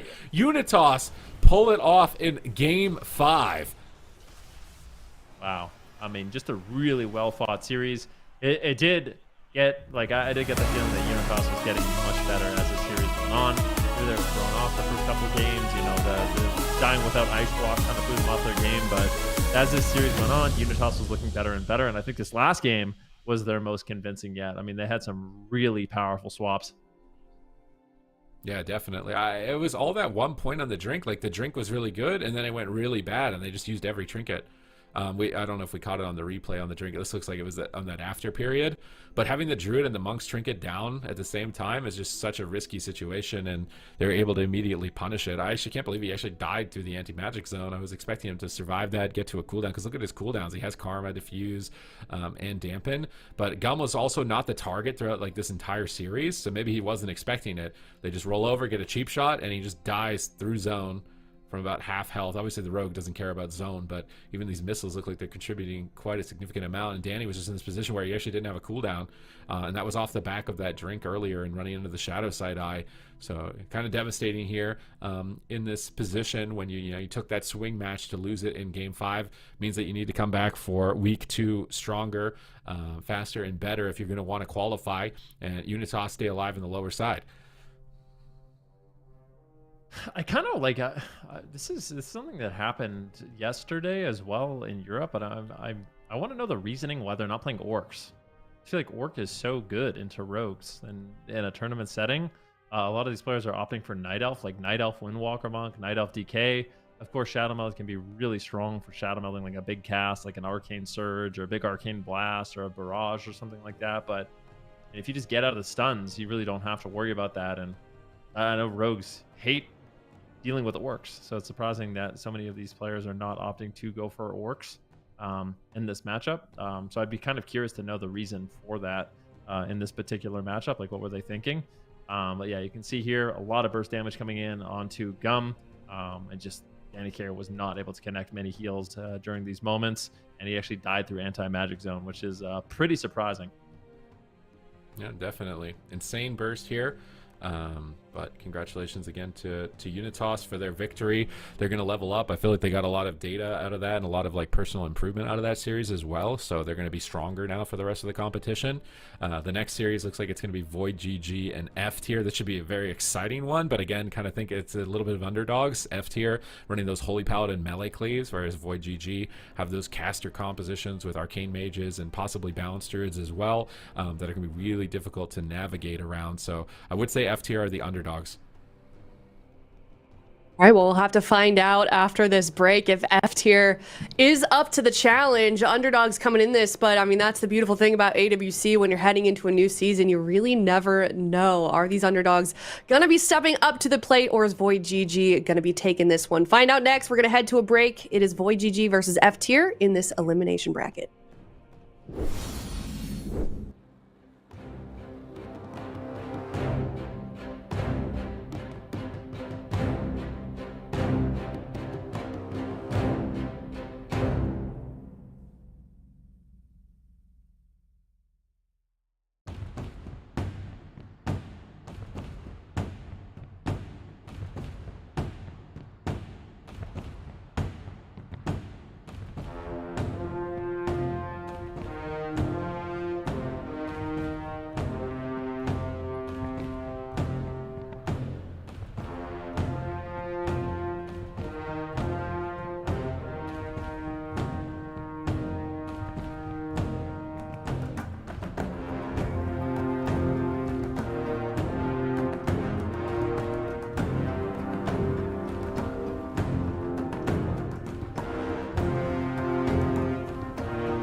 Welcome back, everyone. We are on the second matchup of the day. It's yet another elimination round. It is F tier versus VOIDGG. Zico, now that we've got you back on the desk, I do want your take on this. Sounds like Sid thinks that F tier is a bit of an underdog going into this. What about you? I mean, VOIDGG is a really stacked roster. It's Calvish's team from last year, plus Wealthy Man. So they have gotten themselves quite the roster. So I would agree in a way, but at the same time, this is F tier we're talking about. Like, F tier is the team. F tier, these guys, they came in out of nowhere and just destroyed last season at the very, very end. So they play off meta comps. You know, they play Windwalker, Enhance, Holy Paladin. Usually, they have a warrior on the roster as well, but we don't see him too often. So it's a really fun team to watch, and it's a team that they've been playing this comp for such a long time that they really have perfected it. And I think that is, you know, one thing that can really go in their favor. They played that one comp and they played it into every single matchup, and they know, okay, this matchup is kind of a soft counter, but we know how to deal with it. So you can never count out F tier. I think it's going to be a close one, no matter what. I agree. Well, let's see if F tier can continue the legacy that they started last season. It's game number 1 here in this elimination series. F tier versus VOIDGG. I'm really curious to see what comp VOIDGG. Okay, that's not what I was expecting at all. Double Druid, Boomkin Rogue, and also there's no enhance. I thought for sure we are going to see an enhancement shaman from F tier. They're running Warrior Windwalker, so this is kind of similar to what we saw in EU with Windwalker Rogue, but Warrior, really? Okay. I mean, maybe this was a mind game. I don't know, because I feel like Warrior Windwalker's not that bad into a Moonkin. Windwalker's actually really good into them specifically. They're going to swap over to Kearney, though, right off the bat here with a Storm Bolt, just cleaving down the whole team with Blade Storm. Is Kearney going to be able to navigate through this? He's got his renewal. He manages to reposition. They're getting clones on Laros. Crowd controlling that avatar at the end of the Blade Storm is critical. It's when his damage is going to be maximal. So that Cyclone from Nick getting high value. Now he's going to use Thorns as they connect out of the Cyclone, maximize his damage in return. Shad's going to use Sacrifice, go for a Tears Deliverance behind the pillar. Every time he's got that Tears Deliverance, he needs to make sure he casts it as soon as possible and extends it for as long as possible. It's the main healing. Oh, but this low clone from Kearney onto Dorito, denying Shaz from recovering. And Shaz, he's ducking around the corner, you know, around the corner, just trying to dodge as much Cyclones as possible, but he gets caught into a bash, and Nick jumps over, looking for a fake cast on the clone. He's not finding the fake on the inner. He gets it. There's the precog full clone, but Nick is in trouble as well. Kearney is struggling just to heal him through the damage as Nick ducks into bear farm.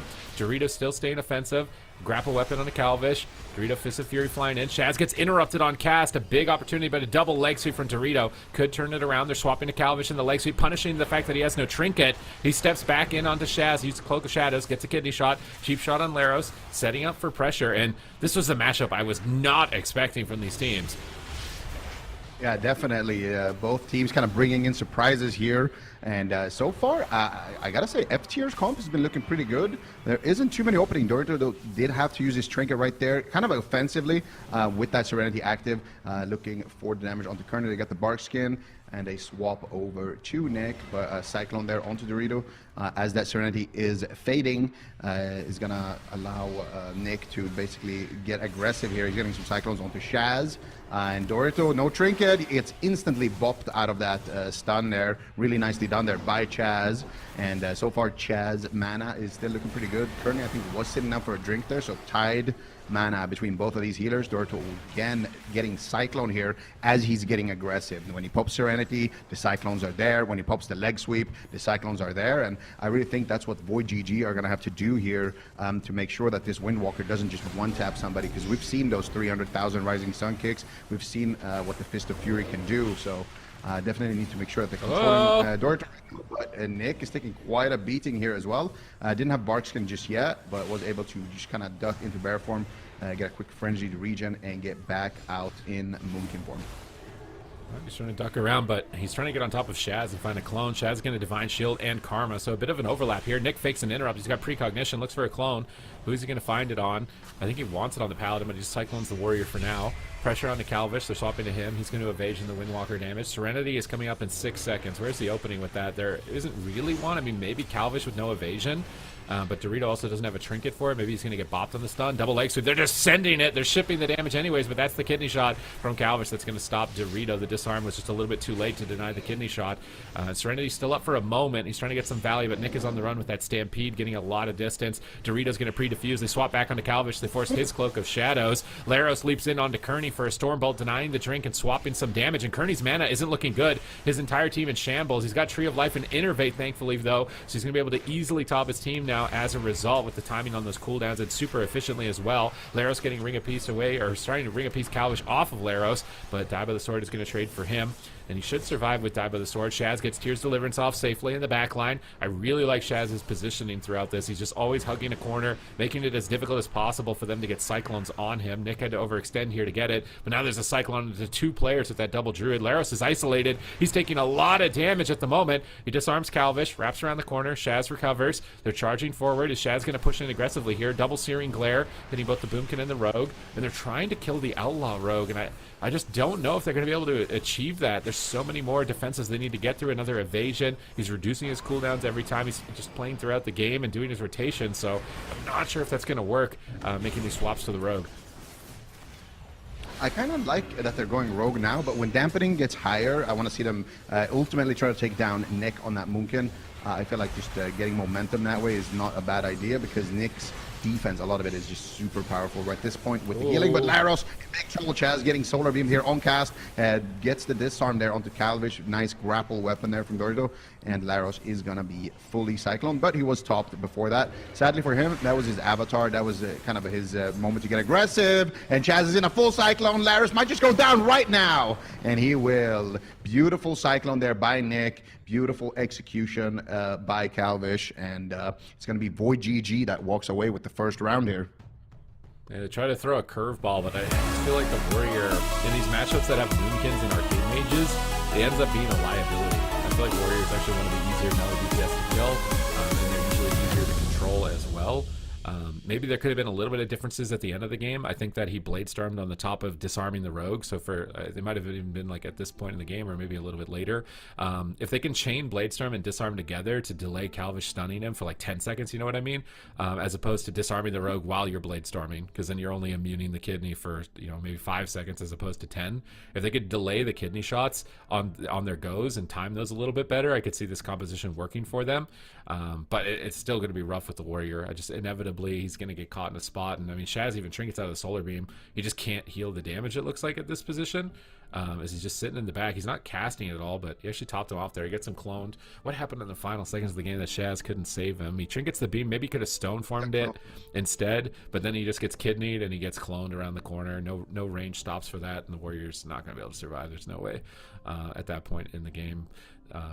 But with the double disarms, I think they could chain them better. And like for example, the Serenity go that Dorito had earlier, the disarm happened on the Rogue, but it happened after he was kidneyed. So if they had disarmed him to stop him from kidneying the Serenity, they'd get uptime, is what I'm trying to say. So if they use their disarms like that, I could see it working. But I don't see this being like a bulletproof comp at all, like in other matchups as well. Like what would an Arcane? I feel like an Arcane Mage would laugh at this. Against a Windwalker Warrior? Yeah. Yeah. Arcade Mage would be extremely powerful into that. Yeah. I'm not sure. F tier, I kind of want to see the enhanced shaman come out from them. They like. It's not really something that I will typically say, right? I'm not ever. You're never gonna hear me say, "Oh yeah, enhanced shaman." I would love to see that. First of all, I hate enhanced shamans.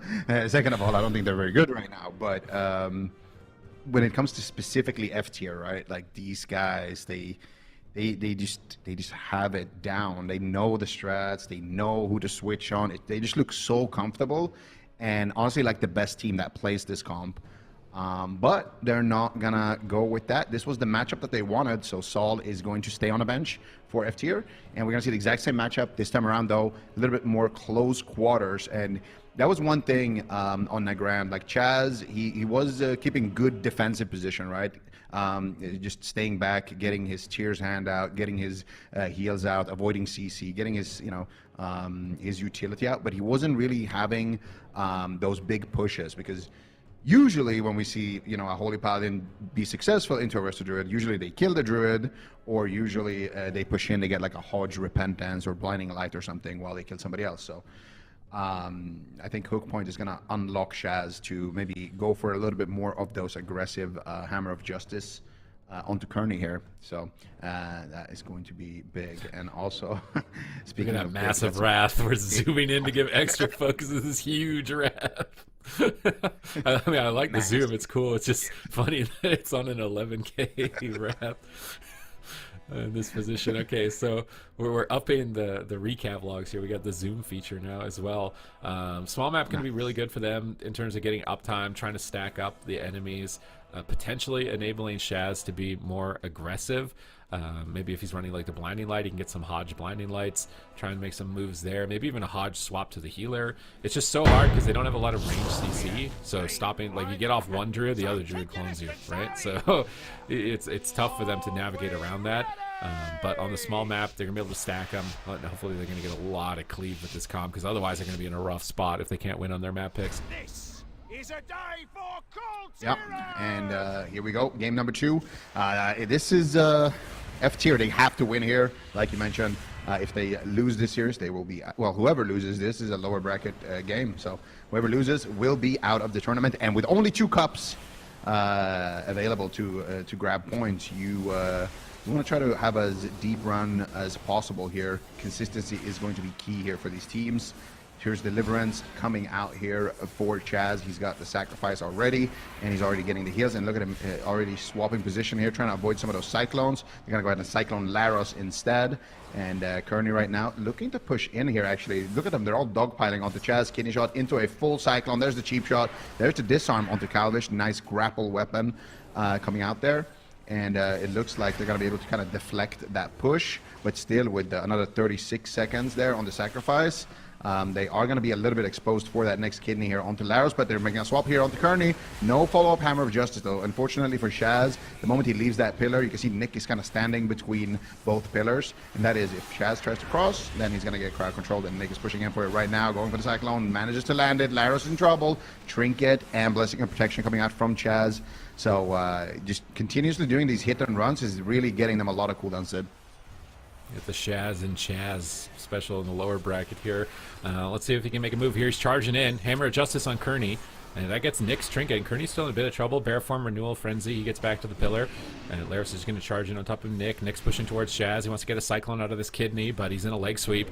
He's not, I don't think, going to be able to get it, but Kearney gets the clone instead. And that's the tricky part with 2 Druids, is he can't stop both clones. And that's going to force Die by the Sword from Laros as they get, it looks like, another Cyclone onto Shaz. His entire team falling low here. His Tears Deliverance not available for 5 more seconds. He needs to make sure he gets this Tears Deliverance off. 1 more second away from it. He goes for a Searing Glare, but he's trying to fake cast a step kick possibly. But Calvish is right there. He gets a Kidney Shot, and if he's off Clone DR, he's in so much trouble. I think he's going to gouge off this. He goes for a cheap shot. Calvish is just playing with Shaz right now. They disarm him, trying to just stop the gouge, but he's actually just going to cloak off that disarm, go for the full gouge. And Shaz has to Divine Shield. He might just die anyways. Massive damage. I think it was Lay on Hands coming out from Shaz as he manages to bring Laros back into the fight. They're setting up on Kearney. They really need to kill Kearney like ASAP because they are running out of options fast. Yep.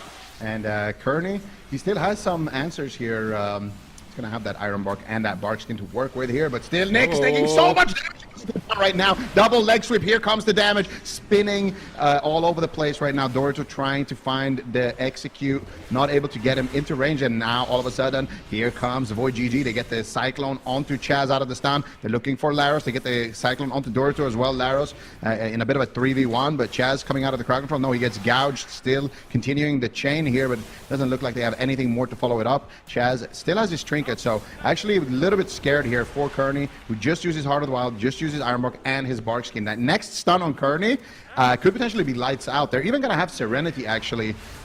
Maybe. It depends on how they time it. There's going to be like a 5-second window where they can pop a Serenity, where Kearney has nothing. So if they can capitalize on that short window, I think F tier can still bring this back, but it's going to be all about Laros right now. It's going to be making sure that he gets the pressure and he stays alive. They get a full Cyclone onto Doritos. Here is the Pain Train right now. Who are they going to go after? Nick looking for the Cyclone here onto Chaz. Not able to find it. He finds the Recon onto Doritos. Laros gouge onto Chaz into the kidney shot, and they're actually going for Laros right now on that ward, but leg sweep coming in before Nick can find that Cyclone. But that's a defensive leg sweep. Now they don't have it for Kearney, and this is the window I was talking about. Where's the leg sweep, Dorito? He doesn't have it, and Kearney now has his trinket. He had Serenity right there. If they landed that leg sweep, if he could have used that instead offensively, they might have actually been able to play to win right there, but instead it's gonna be Laros just trying to kind of set that up again and force Kearney's trinket once again. Mana, however, heavily in favor of Chaz. Other Cyclone Laros. I'm so scared. Big swap, for him. Serenity. Big swap. They got the Stormbolt there, the Serenity, everything. Offensive Buff, buff. offensive as well. Can they chop him down? He still Oh, has that Vortex. Tranquility, and nice Vortex there. Looks like Laros is gonna not be able to kill Kearney this time around. Instead, it's gonna be Laros on the back foot. Yeah, he's retreating away. That opportunity is slipping. Now they got Trinket and Tranquility, it looks like, on Kearney, so it's not likely he's going to be a target. I think it's going to have to be Nick or possibly Calvish with no Trinket. They Stormbolt him. Trying to 100-0 an Outlaw Rogue is a difficult task, though. They Hammer of Justice and DR. They're desperate, trying to get pressure on him. They don't want to overextend, but Kearney could possibly drink during this opportunity. Bladestorm from Laros. It could be risky. He's in tree. He's not going to risk canceling it. Laros leaps over. A swap onto Kearney. Shockwave lands. Bladestorm to immune being disarmed. That's what I like. I chain the denial on that kidney shot as long as possible, and the denial of the disarm as well. And Laros is going to come back with a charge. Doritos in a bit of trouble. He's going to dampen harm. They're trying to pressure Nick away. Shaz has a huge mana lead, assuming they can avoid Cyclones, which right here, this is a really damaging one to Doritos, preventing Shaz from healing him back up. Calvish is waiting. He restells with Shadow Meld, looking for crowd control, gets the kidney shot, pre-sacrifice, but they could just swap to Laros in a cheap shot. Nick really isn't there just yet. He's got some damage. He's got a little bit of astral power, but he's not lobbing the Star Surges. I think they want to kill Dorito, as he's got no trinket. He gets a leg sweep. Looks like Calvish pre-evasions the leg sweep, dodges it so that he's not going to be a cleave target. Gouge on Shaz. They stun Calvish to deny the crowd control chain into another stun. Now this is a tough decision. Do you chase the Druid with Thorns, or do you swap to the Rogue that's probably just going to pop evasion? They actually force Tranquility. I mean, Shaz's team are in a great position to win. They have Divine Shield and they have Blessing of Protection. They just need to stay on target and do as much damage as possible, and they're going to win this. Yeah, they just need to make sure that they don't let too many of these Cyclones slip through the cracks. Nice War Banner there coming out from Laros, allowing them to stay offensive here, making sure that Dorito can stay offensive. And at this point, Dorito still in a lot of trouble, though. There's the bubble from Chaz coming out into the Blessing of Protection. So cooldown-wise, not too much to work with here. Dorito's still going to have Trinket, so they still have some answers for that next stun, but they need to try to close this out right now on the side of F tier here before things spiral even further out of control here. Full kidney shot onto Chaz into the gouge. Nick looking for the Cyclone, manages to find it. Who are they going to go for? Laros with a beautiful Bladestorm right there and a preemptive die by the sword just so he can't get kidney shot with that Bladestorm. And here comes the damage. Look at the damage coming out from Laros, almost getting himself a double kill with that Bladestorm. And they are going to be tying this one up on the side of F tier. We are going to 1-1 in the series after that. And I gotta say, the small map definitely worked well for F tier, but also just the mana management from Shaz is quite remarkable to see. Yeah, huge lead there. I really like how Laros played the end of the match, chaining his crowd control immunities together so that the way the Rogue couldn't intercept, and also that pre-die by the sword, knowing that, like, hey, I'm a target. Yeah, I don't have a trinket. I'm going to pop die by the sword, so if I get stunned, I won't die. And that gave Shaz confidence to use Sacrifice on the Monk, who didn't have defensive. So both those targets were basically blocked from being a possible kill. It's right here. He pops parry. He's like, don't worry, sacrifice the Monk instead so that both targets can stay alive. Because if Sacrifice isn't on the Monk right now, the Monk is probably dead. So that was really good management of cooldowns in the final second, and then good chaining of immunities to the peels from the Rogue to be able to close the game out. It was really well coordinated. The only thing I think that possibly could improve maybe in the future is maybe they should consider like offensive bopping to Serenity when it's like checkmate, you know what I mean? Like Druid has no trinket, no bark skin, and if they could just bop the Serenity, stun the Druid and kill him, that might be like an all-in condition for them. I have a question about this replay actually. How is Laros doing a double Bladestorm there? Like, he kills him there at the end of the Bladestorm? Avatar gives you Bladestorm with a talent, so, and then Bladestorm gives you Avatar. It's like a talent that one gives you the other ability when you activate it, so you can chain them together. Okay, got it. So, yeah, definitely high value there. I mean, you can see it here on the death log on the Bladestorm of Laros. You know, it's not the biggest like damage chunks, but there's a lot of them in a short period of time. So it's like death by 1,000 cuts. And then, of course, the big execute there in the end. Maldraxxus Coliseum. F tier, quick to lock in the exact same matchup here. And VOIDGG, I mean, they have options. You mentioned it as well. They have Wealthy Man. They could just tag in Wealthy Man. They could play Wizard comps. They could play Boomkin Mage. They could play. Oh god, Boomkin Mage in this matchup would just totally destroy this. I feel like Boomkin Mage would be no chance. Yeah, 100%. None of them would move. Yeah, I think so too, actually. Especially on Multi-Axis. Like, what are you gonna do? Who are you gonna hit? Like, you can't hit anyone. No one thinks that. No, Arcane or Frost. I feel like Wealthy Man hasn't played a lot of Arcane. Can he play Arcane? That's what I was gonna say. So on the Power Frogs, when he was on there, he played every mage spec except Arcane, and that's because he didn't like Arcane. He played every mage spec, and then they had Cubsy as the Arcane only mage. And Cubsy still, I mean, he plays other stuff too, but when he does play mage, it's Arcane or nothing for Cubsy. So I think they should just send it. Like, even with a Frost mage, like, there's no way, you know. I feel like it's a pretty free matchup if they go double wizards here. Get a mage in there. Okay, they're taking their time here to consider the comp, and I mean, they're a team that has a lot of options. I mean, I didn't even expect the Boomkin double Druid Rogue as an option. I was expecting like Mage pretty straight off the rip, but if they don't have Arcane, then that actually might be a big problem for them possibly in the future, because they're not actually using Mage at all. They're going to run the same composition on a big map. Kearney will have to drink in this matchup 100%, and I feel like it's so surprising because a Mage, even a Frost Mage, I feel like Frost Outlaw, for example, wouldn't even be bad, right? No, it wouldn't.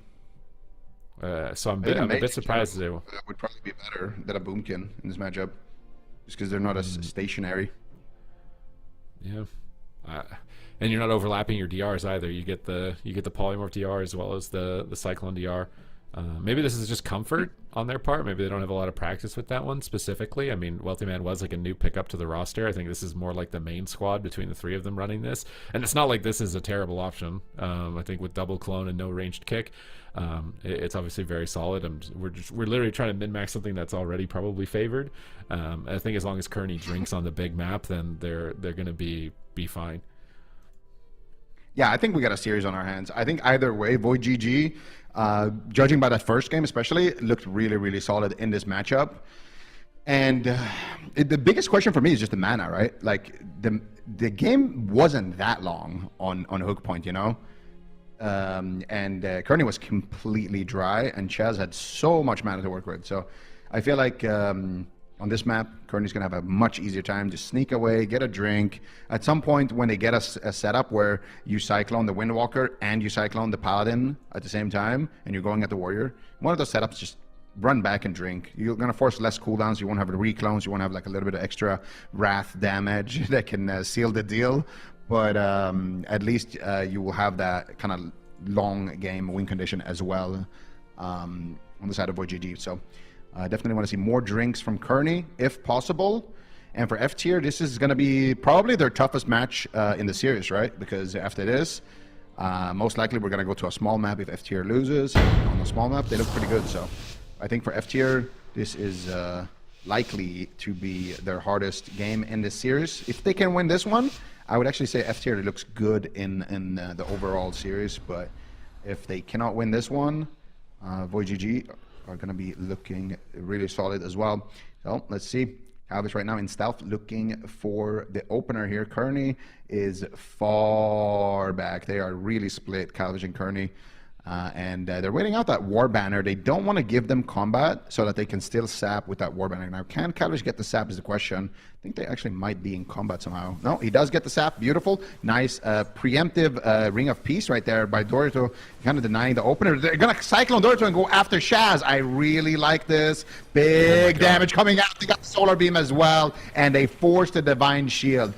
Beautiful opener. That is exactly how you do it. You sap the Paladin, then you swap to the Paladin, and when you do swap to the Paladin, you cheap shot Cyclone Dorito like they just did, so he can't paralyze anybody or leg sweep or counter go, and also overlap it with the Solar Beam to deny that divine protection that the Paladin has, which is right to the left of his trinket icon on the top right corner. So he still has that, which he's probably going to use it right now. Trying to be greedy with it, Chaz. They're just trying to do like a little, bad go here, little bait go to try to get that Divine Protection, which is basically like a bark skin, but for Paladins.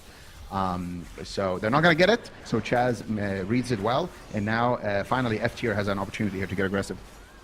Oh, the blind breaks to the Fury of Elune. That laser beam came down on Shaz right when he got blinded, so that's definitely a misplay. I think they wanted to get his trinket with that. Now that they don't get his trinket, the first setup was really clean. That one was kind of messy. Now Calvish is stunned behind the pillar while they're swapping on his healer. Kearney is fortunately in bear form. They're trying to stop this clone. But the Stormbolt is too late. It goes off, and Nick is going to be able to retreat off into the corner. They're setting up on Shaz again. They're going to force Divine Protection. They're both connecting. Cheap shot into clone. Cheap shot on the Warrior. They actually clone the Paladin and swap back to the Warrior. They got the Divine Protection. They don't want to attack through that. And they actually get trinket parry. So this is a very good swap, realizing that Shaz activated a defensive and they weren't going to be able to take him down. They just cycle on him and switch to another target and get defensives from that one. And now Laros is the Warrior with no trinket. Like, you're in the middle of the map. He's trying to Blade Storm, but he's really got nothing here. Shaz is interrupted. Is he just going to drop? Lay of Hands comes through from Shaz, but now Laros is cloned low. They're swapping back onto the Paladin, and Nick and Calvish are all over them right now. Kidney shot. Are they setting this up for a clone? I think Nick wants to get it. He fakes the kick. He gets the precognition, but Shaz line of sights the clone. Now Nick on the back foot. Nice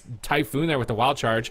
It doesn't really matter though. Shaz gets that Tears Deliverance. He just wanted to stall it. Ring of Peace on Nick, pinning him against the wall, stopping his clones for a moment as he is not able to cast as he's knocked into the air repeatedly. We can see a swap into Calvish, force the evasion, but Doritos cloned. Laros is likely going to be the target here if they can get control on Shaz. They're going to start the chain with a gouge. Is Calvish going to get a restyle? He gets paralyzed. He actually trinkets a paralyze to go for the kidney shot, but Laros is behind the pillar, and I don't think Calvish is soloing a Warrior. Nick is just not in position for that setup, and now Laros is on stun DR. Really good defensive positioning there. Now he's going to be able to get aggressive and start pushing Nick back. Yeah, Calvish trinketing there and using his Vanish trying to get aggressive, but he does manage to get the full blind here, but he gets feared. Nice fear there by Laros, and dropping the War Banner as well, just playing really solid defense. I gotta say, Laros so far has been very impressive. On the Warrior, it's a joy to actually get to watch him make these plays. Look at Dorito, beautiful transcendence right there into the paralyze there onto Calvish. During the setup, Shaz is going to be able to walk out of this one without using anything. He didn't even use Divine Protection, which is just like his little bark skin cooldown. So he's gonna have Trinket. If the next setup is deadly, he's going to have his Divine Protection, and he's going to have Bubble in 30 seconds. So Shaz and the rest of F tier have really played, to the defensive portion of this game very well. Offensively, mana pretty much tied between Kearney and Chaz, so this is still anybody's match, but if you are on the side of VOIDGG, you're starting to feel the pressure here a little bit onto Nick. And look at Chaz going for the sacrifice, wants to go in there for the Hodge, and he manages to find it, but they don't find a swap or any follow-up crowd control there. However, they were able to force out quite a bit of cooldowns there from Nick, and Nick potentially could just go down right now, actually. They don't have any real answers. There's no Ironbark, there's no Bark Skin here for the damage, so Nick is just forced to try to fake cast the kicks. He manages to get the fake cast, manages to get a Cyclone on the Dorito, flaps over to Chaz now. Calvish looking for the gouge or kidney shot, and what are they going to do here? They're actually going to go after Chaz with this, but it doesn't look like they have too much damage, and they're going to just Cyclone him instead and go after Laros, and a nice disarm there onto Calvish again. So just so back and forth, both of these teams trying to stay one step ahead of the go, and it's really, really nice to watch. All right, Dorito into a full clone. Laros with no die by the sword. He's going to pummel a Starfire. Not really big value there. It delays the Eclipse slightly, but I do think the interrupts could be better used there.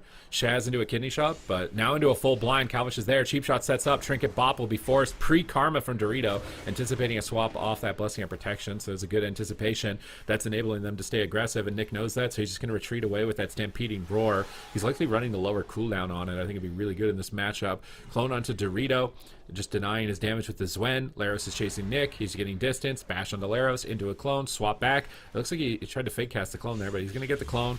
Dorito is isolated for a moment. He's going to have to defuse, and Nick is trying to pull Dorito in the middle of the map so that Shaz has to leave the pillar so that Nick can get an easy clone, and he's just popping the Incarnation. They're going to dampen. Will it even matter? Dorito ports, but he gets Vortexed on his port. Insane Vortex right there, I believe, by Kearney. Shaz is charging in. He gets a blind. They're trying to set up a Miracle Swap onto Calvish. Kearney's going to trinket out of the Blinding Light. That Vortex almost winning the round there. Nick now taking a beating, though, as Laros goes into the cheap shot. Nick is trying to find a Cyclone. He's got to fake the interrupts. He finds the clone there. I think Kearney likely found that clone on Dorito. Now a kidney shot on Shaz. Laros is back there. He's going to disarm. He's not going to allow them to get away with this for free, but the clone lands. Ultimately, Laros is in a root. Dorito is alone. Is he going to go down? 1 second left on the clone. Killing spree connects. They stun Calvish on the tail end, but Dorito is so low. Double solar beam! And VOIDGG take game 3. VOIDGG, man, they fought back really, really nicely here in this one. But you got to give a lot of credit here to F tier.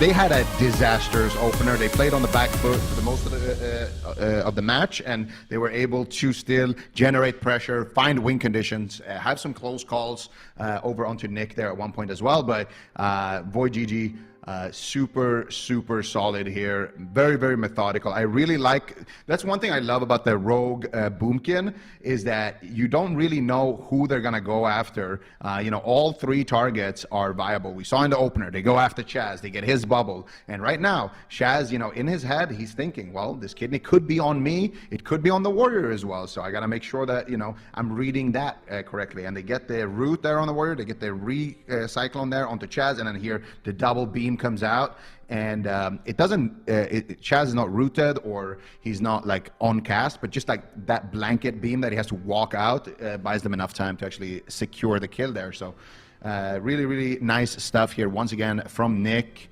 on that Moonkin. All right, clean game here. This means that we are likely going to a small map. What is the best map? I could see Blackrook being good for the monk, so you can portal into the room, but it also could be bad because then maybe Kearney can drink on that map. I don't think Kearney drinked in this game, though. And mana was a lot closer even despite that. Maybe he did at some point. So you got to consider that. They're going to go Dalaran instead. I feel like as a druid, I don't know, as a druid, you can abuse Wild Charge and just jump off from the bottom to the top. Now Windwalker Warrior with Heroic Leap, but you've also got Typhoon. Maybe Ring of Peace might be bad for you. I think it's an okay map, but depending on how Nick plays it, I think that he could use it against them. Absolutely. Could backfire, but at the same time, it's a small map. It allows them to get a lot of uptime, which I think is the main reason why they pick it. Especially with that waterfall in the middle. Whenever that waterfall spawns in the middle and you're actually fighting in the middle, it just gives you like an extra pillar. And as a melee, it's so valuable to have that pillar where you can kind of duck in and out and still attack people. And even for Chaz, when that pillar spawns, it's going to give him, an opportunity to actually cross the map. Or sorry, not the pillar. Well, it is a pillar, but it's a waterfall. So the waterfall pillar, when it spawns, Chaz is actually going to be able to line of sight cyclones and cross the map. And find Hammer of Justice, which I do think is very important for them, that if they can find those onto Kearney without, falling too far behind in the healing department, it can be really big for them offensively. But yeah, it could just be the end of this series right now here if VOIDGG can take one more game. So far, they are looking like the team to beat in this series. I would say I feel like this is a team who beat VOIDGG even to knock them down here. I feel like this is actually a team that can definitely go the entire distance here. Very, very solid roster. I'm pretty confident it was Liquid that sent them down here. I think they're Boomkin Rogue mostly. From Liquid sent VOIDGG down here in the first place, and I think they've been scheming on, so specific, yeah, it was Liquid that sent them down, and I think they've been scheming on like different compositions and different options depending on like the practice they were getting last night. I saw them practicing like LE Demon Hunter, but I would say that I think their Rogue Boomkin is like their main bread and butter comp, and probably Destro Rogue. Those are their most experienced and practiced compositions, so I'm expecting them to use those the most throughout the tournament. Here we are on the Dalaran Sewers. This map has the axis. You can knock melee attackers down. You can wild charge back up. So I think Nick, if he maneuvers around this map tactically, he can definitely flip the map into his team's favor.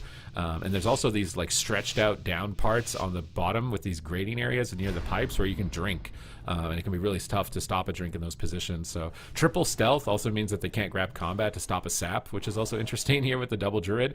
As long as they dodge all the AoE at the beginning of the game, they can move in and get guaranteed crowd control. Did he get popped there? Oh my god, I think they got combat with that consecration. There actually isn't going to be a sap. They get an in-cap roar instead onto the Windwalker monk. And now a blind onto Shaz. They isolate the warrior with a kidney shot, blasting him down, big damage, incarnation, die by the sword immediately from Laros to reduce that pressure, but he's going to get cloned low, and that's really good timing on that Cyclone. Dorito gets swapped too, Star Surges are incoming, but it looks like Shaz should be able to pick him up. He's got to be careful with that waterfall. Kearney's getting really aggressive. He's just offensively karmaing and going after the healer. They're going all in on Kearney. If he's got Ring of Peace, he can bounce the Tranquility. If Kearney is not careful in a swap like this, they could just all in him, but he manages to survive that initial exchange. Now Laros is in trouble. He's behind the pillar with no die by the sword. He's trying to come back. He charges towards the Boomkin. Shaz, though, is going to Divine Shield ultimately, and now Laros is cloned, and I would say that this is looking really good for VOIDGG. Yeah, they survived the go. They still have Tranquility. They still have Trinket on Kearney. Kearney might actually have to use it right now. We'll see here if he's being too greedy. I don't know. Kearney going very, very low. Shadow Melt? Maybe. I'm not sure if he can even get it off in time here. There could be a Ring of Peace waiting for him. He's just trying to hold it. Goes for the Battle Master play there and just spamming out those regrowths there in that Tree of Life. Now he's going to activate Heart of the Wild here as well. Activating the Innervate. It's going to have free heals, big, powerful heals. And Kearney will be able to stay alive there. And, you know, those are the kind of calls, right, where if it works out, you feel so good. But if it doesn't, you kind of just throw the game. So Kearney taking a big risk there, but he reads the situation correctly. And Dorito right now in huge trouble. Is locked on cast from the Solar Beam. Dorito going by the pillar, trying to channel out the Soothing Mist. Calvish all over him. They get the Cyclone here to get the stun. Full bash into a Cyclone. No, the Cyclone does get denied there. Really nice interrupt there by Dorito. Now low Cyclone here coming in here onto the Windwalker. If they can set up a Cyclone here onto Chaz, it could just be game over. Calvish gets disarmed. They don't find the Recyclone onto Dorito. He has Touch of Karma now, and that super scary situation after that beam is somewhat subsided. Still a gouge onto Chaz, but finally Tears Deliverance. He's trying to cast it. He's trying to get some heals going here onto Dorito. And Dorito, with the Karma active now, is going to buy him a little bit of time to do just that. But at the same time, they're staying alive. But where are the openings? Kearney was the opening, and he has basically his entire spellbook back. Calvish, he still has a lot to work with. Triple Blinding Light. They're going after Kearney here. There's the double stun. Here we go. There it is. Trinket Tranquility coming out there for Kearney. But his Ring of Peace did not bounce him there on the Tranquility. Kearney so he's smart. He changed his talents. There's a talent for Tranquility that you either get cooldown reduction, which you typically want to run, or you get a talent that makes you immune to knocks. So Kearney knew he would be the target there, and he took that talent, but it means his healing is way less efficient.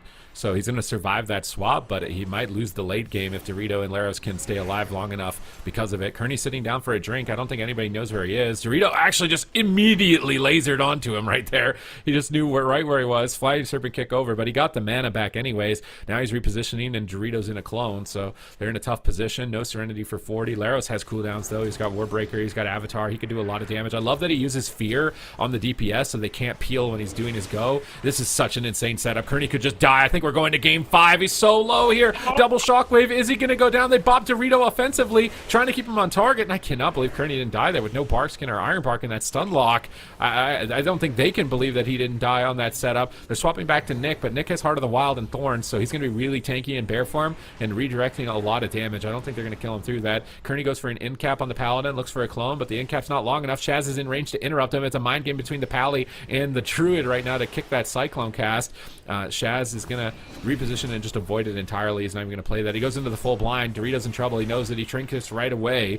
Now Laros is trying to help him out, but he gets cloned. Dorito gets Vortex. Calvish is all over him with Killing Spree. Fist of Fury not going to be able to parry that as it's teleporting him behind the target. Dorito's going to pop Diffuse, get back behind the pillar, but now there's no trinket on your Monk. There's no trinket on your Warrior. Shaz has Bubble coming up at least, so they should be able to keep this game going a tiny bit longer, and it seems like Kearney is their only way out. If they can connect onto Kearney successfully, that's going to be their main win condition. The road to championship Sunday begins with Kearney. Can they manage to find that one-hit wonder?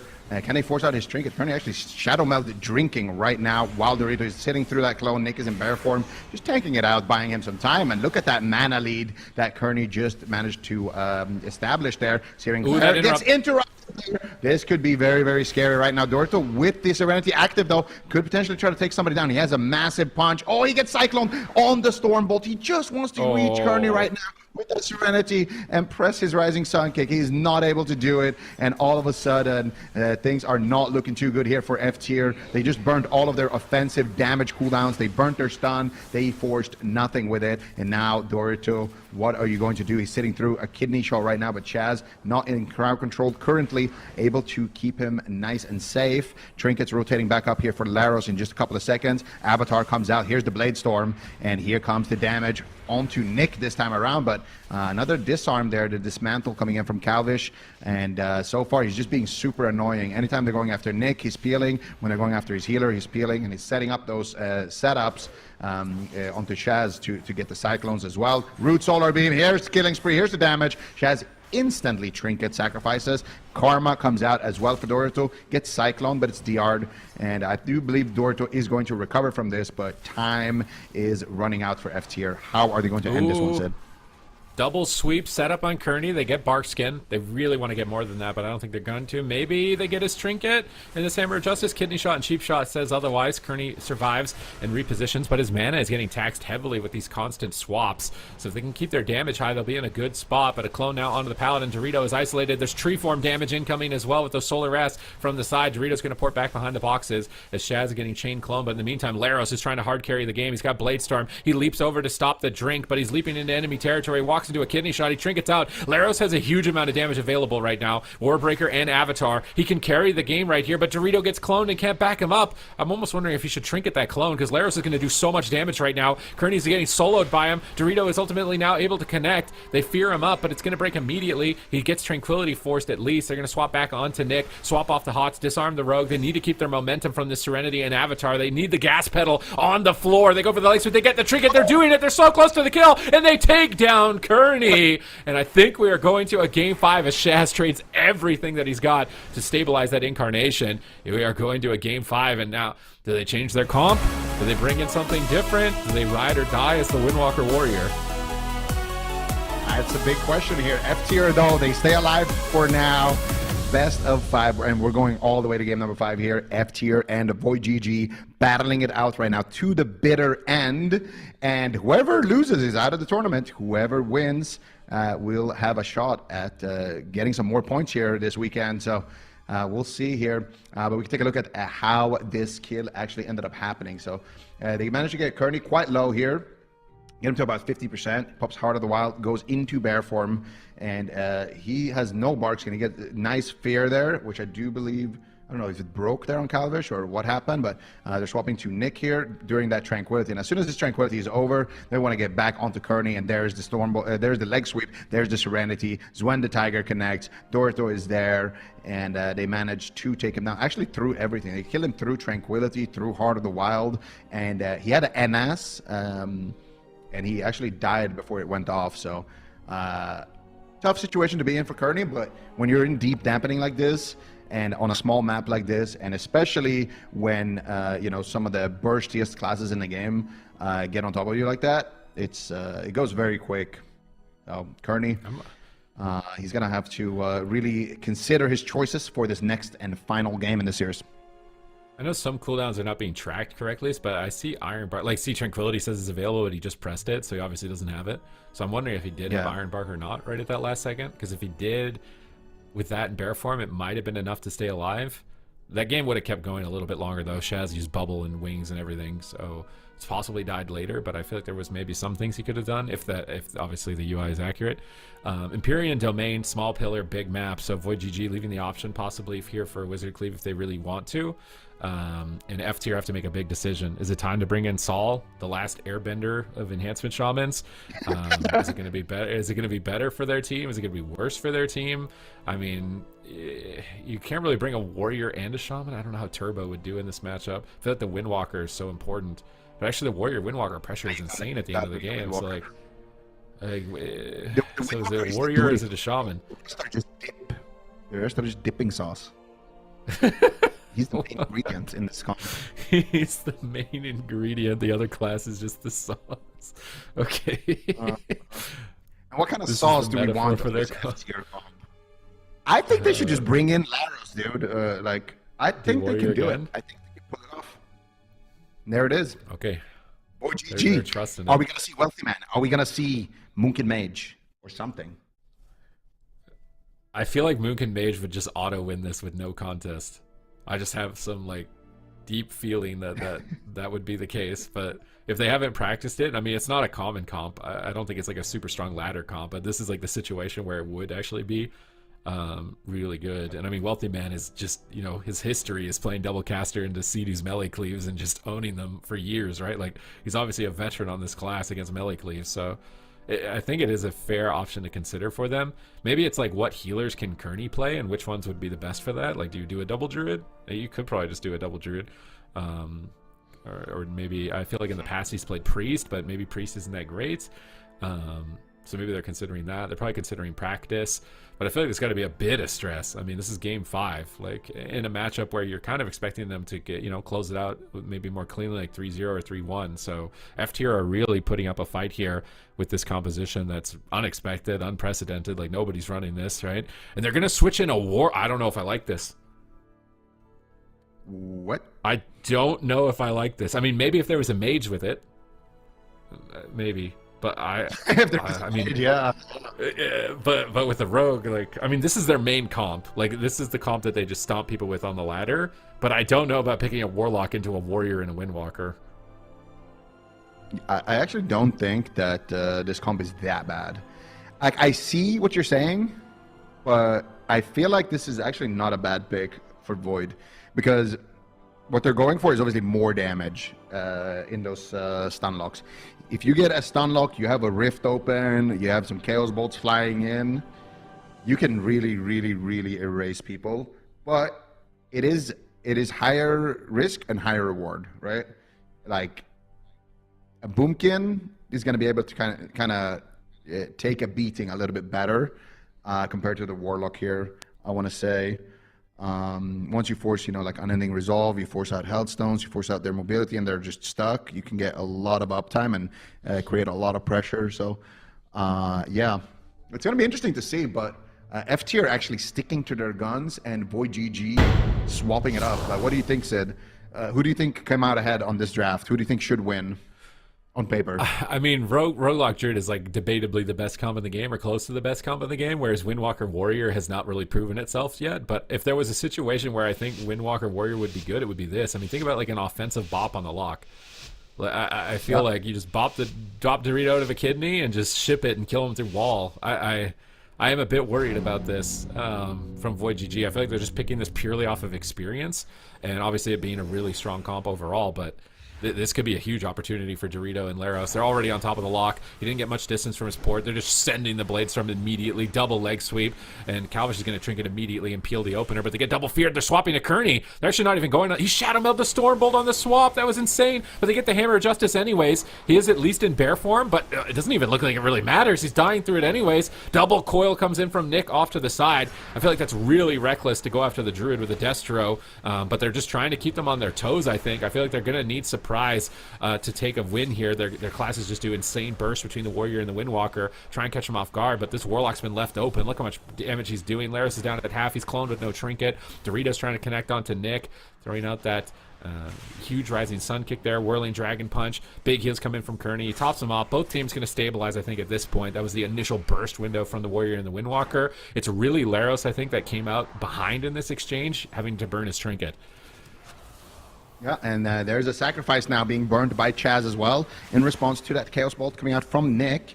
And Nick's just going to try to create a little bit of distance here. And I really like the pressure that they're trying to create right now on the side of F tier. But the coil comes out into the stun lock. They got a full cyclone onto Chaz, and that is going to be the Trinket, Touch of Karma, Transcendence coming out here for Dorito. They're swapping over to Kearney. They do connect with the double stun, but he's in bear form. He's got Heart of the Wild, and he's got Barkskin. There's no way Kearney's HP is moving right now, because they're going to get back onto Nick. And this is an opportunity here for Calvish to potentially get the setup going. They get the Paralyze onto Kearney. They're going offensive here, and they're going to kidney shot Dorito, gouge Shaz, but they don't find the fear. And that's one thing that's nice about the Moonkin, right? It's a lot easier for them to kind of find those cyclones out of the stuns compared to a Warlock who has to get the fear, which is a very short range. And Triple. Let's move. Triple fear. Triple fear coming out. There's the rifts as well onto Laros. I don't know who's going to be in more trouble here. Laros or Kearney. Bladestorm coming out. He's trying to avoid the kidney shot there. Not sure if he actually managed to dodge it there. Laros now pre-die by the swords here as well. Really good reads, but those are cooldowns he's not going to have. And they're going after Doritos right now. Chaz in a lot of catch-ups. He's going to need to really pop some cooldowns here to try to get back into his team here to try to keep them all alive. Trades out the Blessing of Protection. Does have the wings as well. And Shaz is going to be able to recover the rest of F tier. And now, once again, it is going to be VOIDGG here looking for Laros. That was the bubble and the trinket and the lay on hands from Shaz. They're not in a good spot. I really don't know how F tier win from this position. They have almost nothing. They blind Calvish desperately behind the pillar. They're even throwing their offensive crowd control just to try and stay alive right now. Dorito is getting uptime on the Warlock, but for the Warrior, it's kind of tough to keep up with them, so they're splitting their DPS. Laros is going after Kearney, now swapping back, pre-intervene onto Dorito, but I think Laros is probably going to be the target here. Double coil, fear spam on the Paladin. This could be the end of the game if they've got a kidney shot. They disarm Calvish before he can do it. Fist of Fury are flying in. Nick's going to Dark Pact. Now Laros is dismantled. Calvish jumps over, blind into Sap on Shaz, and I don't know how Laros survives this. I think he's just done. He leaps behind the pillar, and Shaz actually bops the blind, or bops the Sap to get Sacrifice up. Now they're swapping to Dorito, but they're just going to get cleaved on the pillar by an Outlaw Rogue. It's going to be huge cleave damage on. Oh, triple Infernal, man. This is so bad for F tier. They're against the wall right now, trying to come back. They're looking for a miracle on Kearney. Is Kearney going to disrespect the swappy trinkets? He gates. Excellent reposition of the gateway there from Nick, throwing that on Kearney so he had a getaway in that situation. But they got his trinket. If there's somehow they can stay alive, they can still drop Kearney on the next swap. But I don't know if they're going to stay alive. They have Hodge.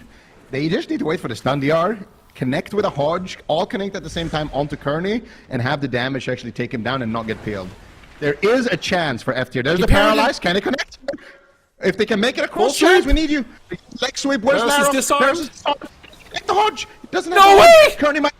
There's the Hodge! Big damage coming out, but Kearney manages to sneak in the Battle Master to Swiftman, the Health Stone, and manages to stay alive. Chaz had that Hodge a little bit, just a split second earlier. It could have been it, but now it's going to be it maybe for Doritos here.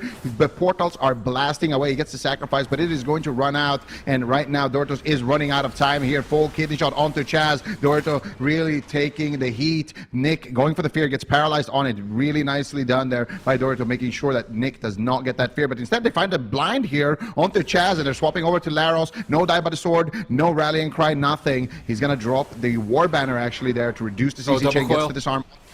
And now there's a double coil. Laros still not out of the woods just yet. Chaz has a lot of heals he needs to get out here. Looks like Laros is going to be able to stay alive at this point. Nice recovery here from F tier, but they are not out of the woods yet. Oh, Dorito is getting chomped right now out in the middle of the map. He barely stays alive. It's not enough, and he will get dipped. VOIDGG take it 3-2. He will get crunched. Oh my god, it was so close. If Laros wasn't disarmed, man, he would have killed him 100%. If Shaz didn't have to bop his sap earlier, so he had bop for disarm, like, he was dead 100%. There was no chance he was living. Oh my god. They just had that Hodge. I don't know if it's the spectator UI or if you really did have Hodge there. Yeah, that's also true. It felt like it came back up, right? It didn't feel like it was like, okay, he was ready and he was like, he was going to press it out of the leg sweep. It felt like he was like lining and min-maxing a bit, and then when it came up, he used it. But yeah, I don't know. Either way, we can see the ending of the game here. So this is the sad part, right? Here I'm casting. I'm like, oh yeah, Dorito, great job. He's shutting down the CC. Laros is in trouble. Shaz needs to heal a lot. And then finally, Shaz manages to recover Laros. And Dorito is not, doing too badly either. And then literally 1 second later, they just lose. Like, Dorito just dies. Like, here, Laros, he looks fine. Dorito looks fine. And then they just instantly turn on the heat here. Nick gets a fear onto Dorito. They get a full kidney onto Chaz. And look where he got feared. He got feared so far away. He's out of range. And he gets a double Chaos Bolted. There's the portal as well. And yeah, just a clean setup there by VOIDGG.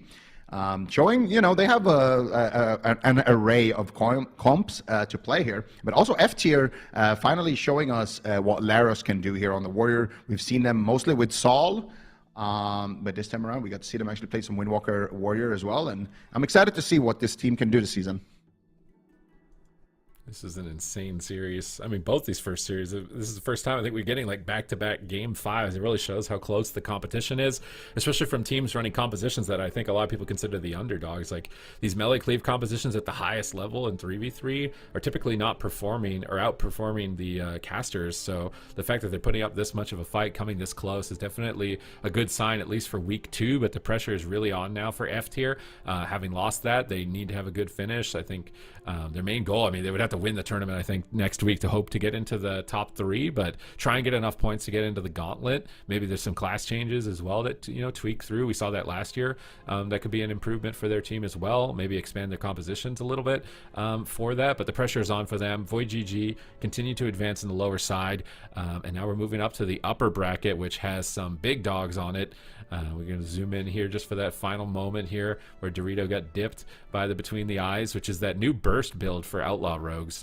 Previously, you weren't running like spam between the eyes, but now you do like an ambush between the eyes chain, and it's just really bursty, which is something Outlaw Rogue didn't have previously, which is also enabling moments like this where they're able to find the kill. I think we're zooming in on the wrath from Kearney. I think somebody on the production. Oh, it's only really wraths, just only wraths. somebody from the production really likes watching these healers just like go in and spam damage. You know what? I'm here for it. So yeah, Kearney getting 3 rafts in during that. I mean, look at the damage actually. 50k, 50k, 50k. 150k. Like he did a chaos bolt. It's not a bad extra, like little extra pad from your healer during the go. I mean, it's Doritos and Shaz's healing, right? Look at the healing they had at the last second. Maybe it's the difference. Maybe he survives. He gets his port off. So yeah, Rest Sojourner damage is super fun right now when you're a tree farm and just spitting wraths out at people. It is very fun.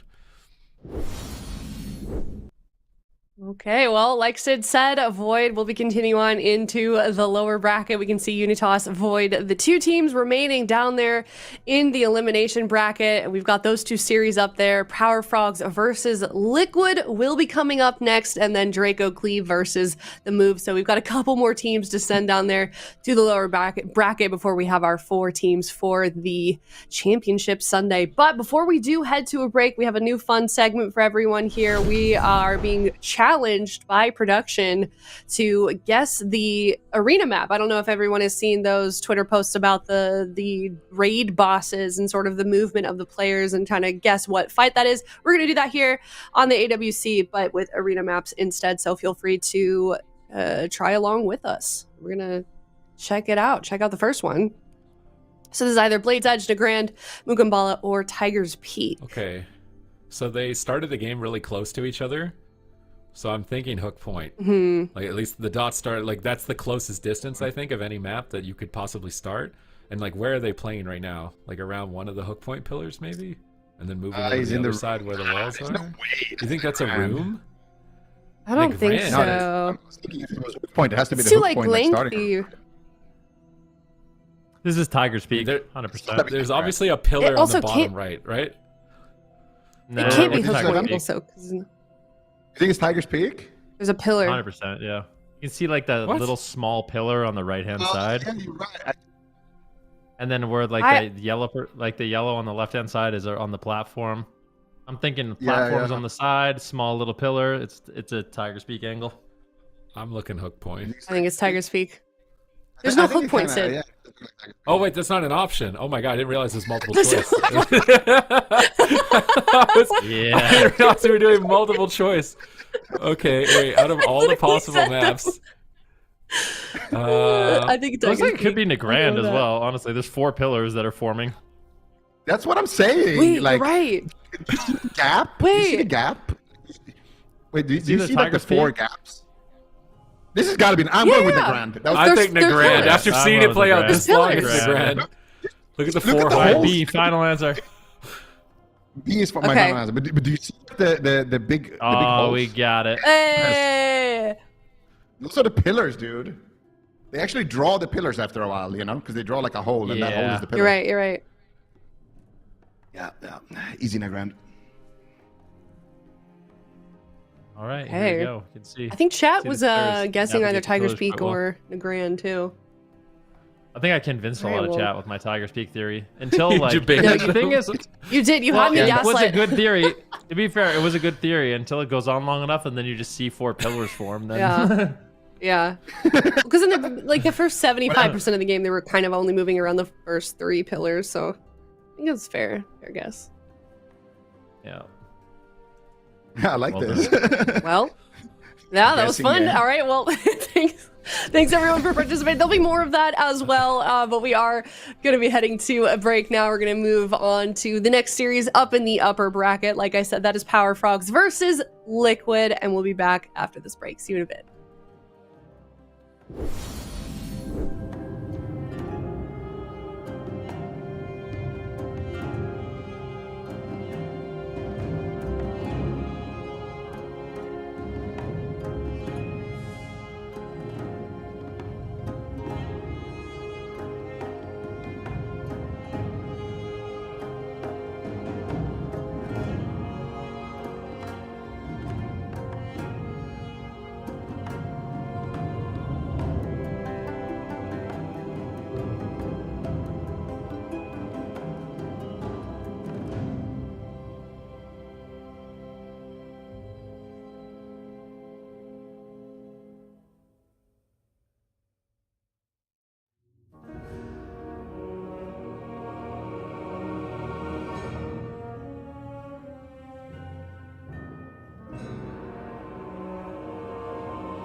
everybody. Welcome back. If you enjoyed that little fun game that we played right before we went to a break, I do want to give a huge shout out to Warcraft logs, and you can kind of do that yourself from home. You can use Warcraft logs to analyze and replay every detail of your arena matches. So you can just go to warcraftlogs.com to check that out. And thank you so much for helping us with that segment. That being said, we are now in the upper bracket. This is a really big game here. We've got Team Liquid facing off against Power Frogs Zico. I think this is a game that a lot of people have been anticipating all day. Yeah, so we just got to see VOIDGG with Wealthy Man in it. Now we get to see Wealthy Man's former team, which is the Power Frogs. Now, the Power Frogs, they've done, their own little roster changes here as well. So we have Tuna again on the Resto Druid. Cubsy going to be playing the Mage / Warlock as well, I guess. Chun-Li gonna stay in the roster on the Windwalker, and we got Dazed on the Rogue. So they're actually gonna start with a Arcane RMD here with Cubsy and Dazed. This is very exciting. This is what rogue spec is that? Is that I think it's an Outlaw Rogue. Yeah, it's an Outlaw. I see Adrenaline Rush. All right, so we got double Outlaw Rogue, and we got Boomkin Shaman Rogue. So this is going to be a pretty interesting matchup here, Van. What do you think? Oh, definitely some classic compositions for both these teams. Liquid Login and Sam I Am on the Moonkin, Trill on the Outlaw Rogue, and Sidu on the Resto Shaman, which is obviously a comfort pick for them. We saw Resto Shaman implemented a lot in Europe against some of these Resto Druid teams. And the main strength for that, even though with a Shaman, the game's a bit unstable sometimes, you don't have as much throughput and safety as you do with the Resto Druid. The good thing is you have longevity. So if you can shut down drinks in the long run, ultimately the Shaman comes out ahead. And I think that's kind of the decision-making behind a lot of these teams implementing that Restoration Shaman. Yeah, absolutely. Shaman can definitely go deep into dampening without drinking. Shaman is like a camel. Don't really need to drink too often here. And Sidu, of course, back on it. We saw him a lot on Prez Evoker, so we didn't really see too many Prez Evokers so far this weekend. Sidu sitting through a blind into a DR Cyclone. Dave's not able to find a Gouge there. He would have liked to find either a Gouge or a Sap out of that, but the DR Clone is going to be it for now. Sidu manages to pick up the rest of his team. Dazed in a Cyclone right now. Sam I Am looking to get some pressure here onto Cubsy. Cubsy does have the alter time coming up in about 20 seconds. So at this point, he's going to be a bit of a target dummy, but Arcane Mage is really, really tanky as long as you can keep kiting those rogues. The one exception to Arcane Mage, actually, the one class that can really stick on an Arcane Mage is those Outlaw rogues. So they can be very annoying to deal with. Cubsy does manage to land a sheep there onto Sidu, but it broke from something, and Cubsy's dropping quite low and forced into his very first ice block. And I don't know how you feel, Van, but anytime I play Arcane Mage into an Outlaw Rogue, this is basically what the game looks like for me. Yeah, it can be really, really difficult, but we'll see what Cubsy's going to be able to get done. Tuna didn't really make any trades there. The Cubsy's going to be running away right now, looking for an Arcane Surge. He gets Solar Beamed on. A good shutdown there by Sam I Am. So far, Liquid has been in the driver's seat in terms of pressure and momentum. They're the ones kind of pushing the pace of this battle, playing on top of Tuna. They are unafraid, and they're playing aggressive. Sam I Am maybe looking for a Cyclone here on Tuna, but Tuna's going to reposition. Big Star Surges here onto Cubsy once again. Arcane Surge gets channeled out. Sam I Am pre-bear forms it, so should be completely fine here, but a giant barrage of Arcane Missiles from Cubsy could close out the game. Sam I Am retreating back to the pillar. Healing Tide Totem down for Sidu, and he does manage to stabilize Liquid as they continue this push here onto Tuna, who's currently sitting down for a drink. Yeah, Tuna manages to get quite a bit of mana here, actually. Loves that water, and he's going to go ahead and get caught up in a cheap shot. Looks like they're actually trying to swap to Tuna here. Mass Barrier coming out there from Cubsy is that little purple shield that you can see on Tuna. Oh, it's gone now. And it is important if he does use that Mass Barrier onto Tuna because you want to break that because it does reduce crowd control duration as well, or in general like dot duration, magical effects. But it looks like we're just trying to take down Tuna right now on the side of Team Liquid, getting a little bit of pressure onto Sam I Am, but Sam I Am is so good with these bear forms. Once again, pre-bear form. I think the biggest target right now for Liquid, ooh, Sam I Am almost an execute range there. Needs to be very careful. Catches a big heal once again with that renewal. I would say the best target for Liquid right now would be the mage, actually. But they're making a swap here onto Tuna. But Tuna is going to be completely fine with that bark skin. And I really want to see them go after Cubsy again while that ice block is down and try to make something happen there, because I think that's where Liquid really can find a way to kind of push the pace of the game. They get a full blind on Tuna. Tuna Trinket's out. They're going after Cubsy. So they do get Tuna's Trinket. They could also try to swap to Tuna later. So a lot of options here for Liquid in terms of offense. And so far for the Power Frogs, I don't really see too many openings. Trill still has all of his defense. Samayam has most of his defense. They're going to need some long CC chains, and they're going to need a little bit of dampening here, I think, before things can really kick off for the Power Frogs. Arcane Surge here onto Samayam. Can they take him down? He's been pretty durable. He's been doing a really good job getting into bear form. Good peels here by Trill, getting a gouge onto Daze. Cyclone now onto Cubsy on the altar time, realizing they're really not going to be able to get too much pressure off with that altar time, so he gets a good Cyclone off. Cubsy's going to cancel that. Now looking for more Missile Barrage, just playing max range. Cubsy, an expert at playing defensive when he needs to. He can be a very slippery on that Arcane Mage, but they are connecting, and Cubsy's in the midfield right now. Big kidney shot on Samayam. Cubsy blinks out of his. It has a little bit of an edge with that blink, being able to just remove stuns, but Trill is just absolutely shredding Cubsy. Big blade fury here, but Tuna tops him off with the Iron Bark, Static Field Totem, not allowing Cubsy to run away. I like that added assistance here from Sea-Doo, but a Disorient and a potential Cyclone. Trill, a hero, shuts it down with a gouge on Tuna into a kidney shot. Really good defensive plays and heads-up awareness. Great backup there by Trill. Oh, nice. They find the Cyclone there onto Tuna here. Samayam dropping quite low, but Sea-Doo has the Healing Tide Totem healing him. He's got the Earthen Wall Totem down as well. Looking for another Cyclone here. They managed to find it here onto Trill.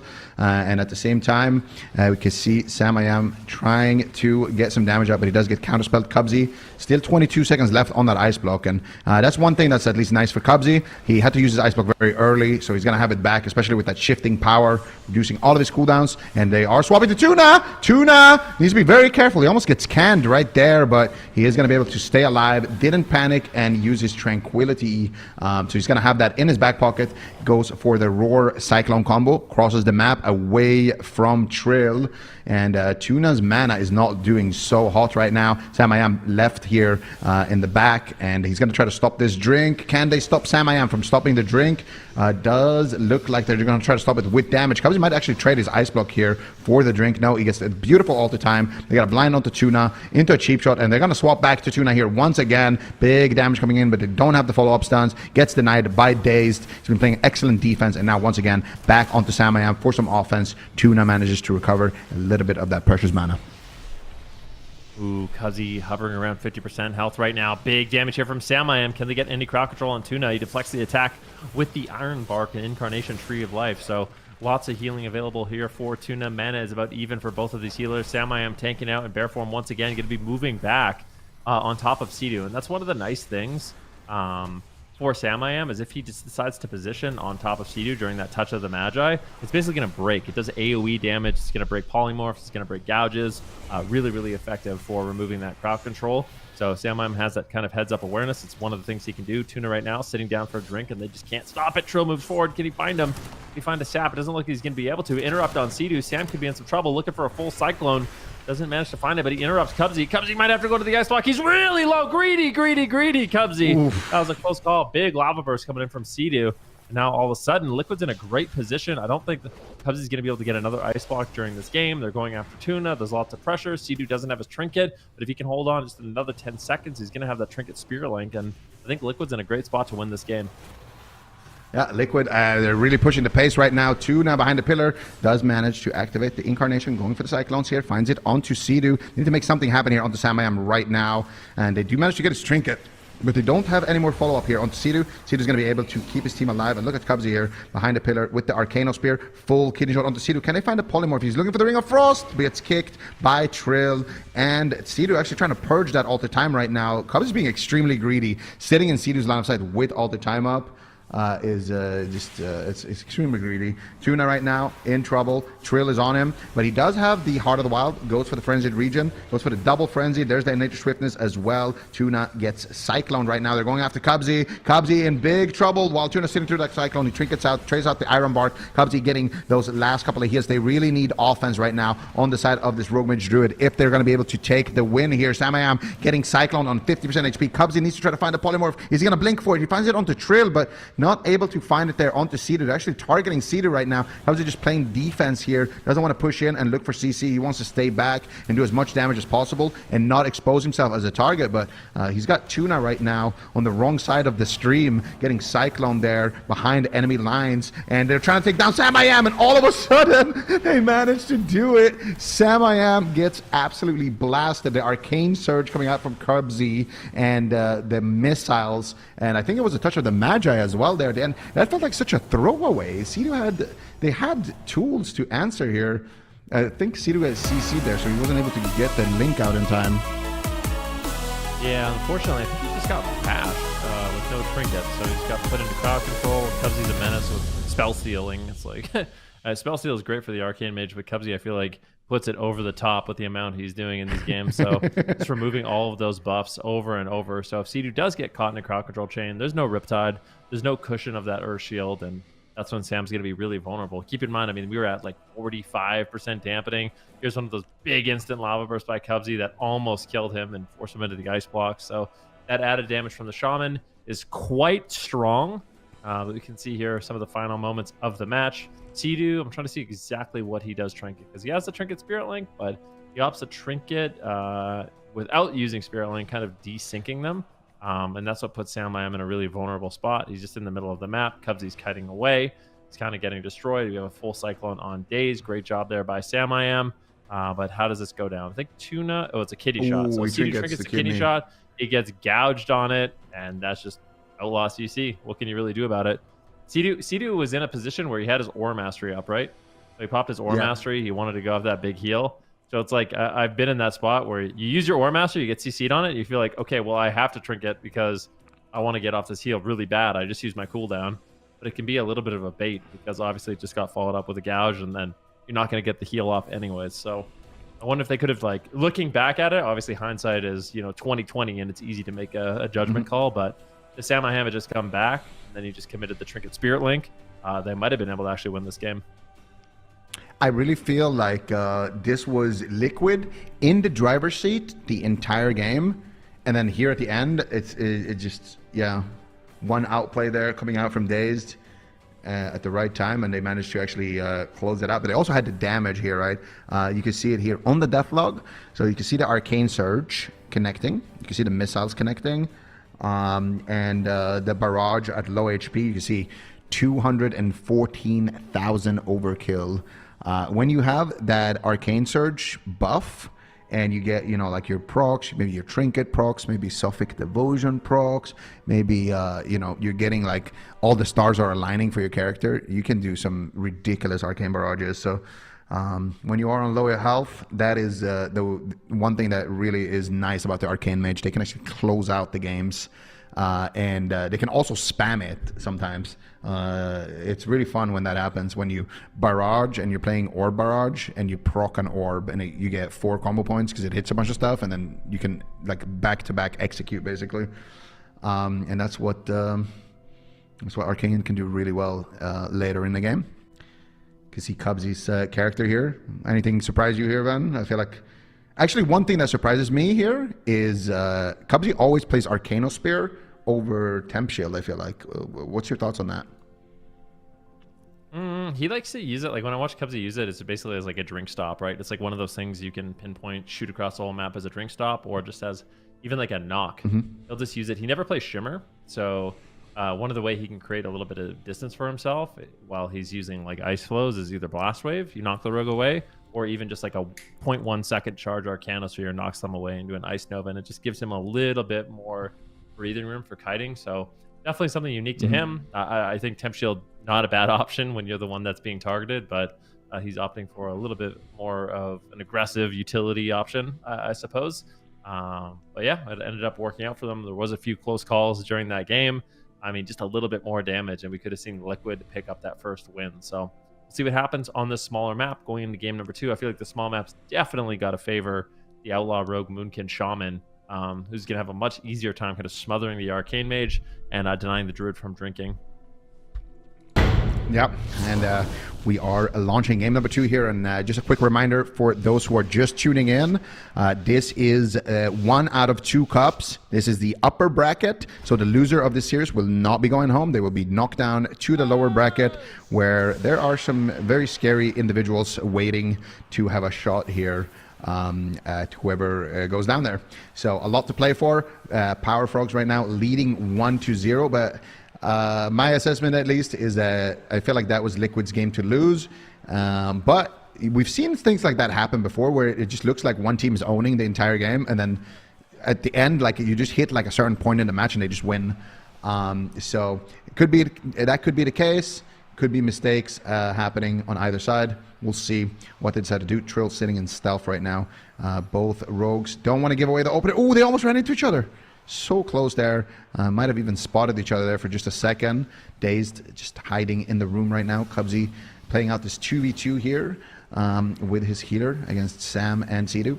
Sam actually taking the short stick of this exchange. Manages to fake the kick, but Sidu does get cycloned into a cheap shot here. So Sam I am already forced to trade out the bark skin, forced to play out defensive, but manages to connect the cyclone here onto Tuna. Big damage onto Cubsy. He could go down without blocking. No, Cubsy alter time was active. Alter time's back, and he's gonna play Temporal Shield now. That's interesting because I was just talking about that. So I think he swapped Arcano Spear out for Temporal Shield here, actually, but Cubsy's still not out of the woods yet, and he will ice block there, and that's the worst feeling. You're trying to greed the block, and as you press it, you get a big heal. So unfortunately for Cubsy, similar to game number 1, he's going to have to block right away, but in game number 1, he was able to get that cooldown back. Yeah, just not as much room for Cubsy to get away. He has to tank a lot of this damage. Trill is able to put a lot of pressure here onto Cubsy, but Samayam getting bursted down. Daze moving forward once again, getting cheap shots, getting gouges, doing what he can to control Sea-Doo in the meantime. Cubsy's not really playing that offensive in terms of trying to get crowd control. It's basically going to be up to Daze to get that crowd control on Sea-Doo. Cubsy's mostly there for the spell steals, for the burst damage, and try to take down Samayam during a moment like this. Big spell steals once again coming in. That's a Barkskin offensive clone there by Tuna, denying any kind of heals. Can Cubsy get off the surge? He gets the fake cast on the interrupt. Beautifully done. Looking for a Ring of Frost. Manages to find it, and now all of a sudden they're in trouble. Samayam gets the interrupt on Cubsy. I love that he used his solar beam to just deny that Arcane Mage damage, especially on that Arcane Surge. One of the reasons he's still alive, and that Power Frogs was not able to really find pressure during that moment. Yeah, and Arcane Surge now finally, Cubsy is going to be able to connect with it onto Samayam, but doesn't have any missile procs to go with it right now. He's actually going for some cast while running Sheeps there, some Ice Flows. Going to go and get some missiles here onto Samayam. He has the Touch of the Magi active. He does have the Nether Tempest active as well, so this touch could do quite a bit of extra damage once it explodes. There it is. Didn't do too much, but Tuna in the meantime gets swapped to Trinket, Tranquility, all the stops are coming out right now for Tuna, so he's going to have an Iron Bark and Renewal, but Tuna definitely going to be an exposed target right now. Definitely needs to make sure that he's swimming in calm waters, and Cubsy right now needs to try to play defense with Dragon's Breath if that situation happens, or Daze is going to have to get some cheap shots here onto Trail, and there it is. There's the kidney shot. What are they going to do about it? You get the Ring of Frost, shutting down Samayam from connecting onto Tuna, and that is going to be enough there to allow Tuna to just stay alive. He held on to his bark skin. They do get the precog here onto Samayam, so should be a follow-up Cyclone here onto Sidu. Actually, he does get cheap shot. Can he get it in time? Does not manage to find it. Grounding Totem sneaks in there for Sidu, and he does manage to duck for cover. So nice plays coming out here, and Sidu finding the Lightning Lasso, but Cubs is just going to blink it.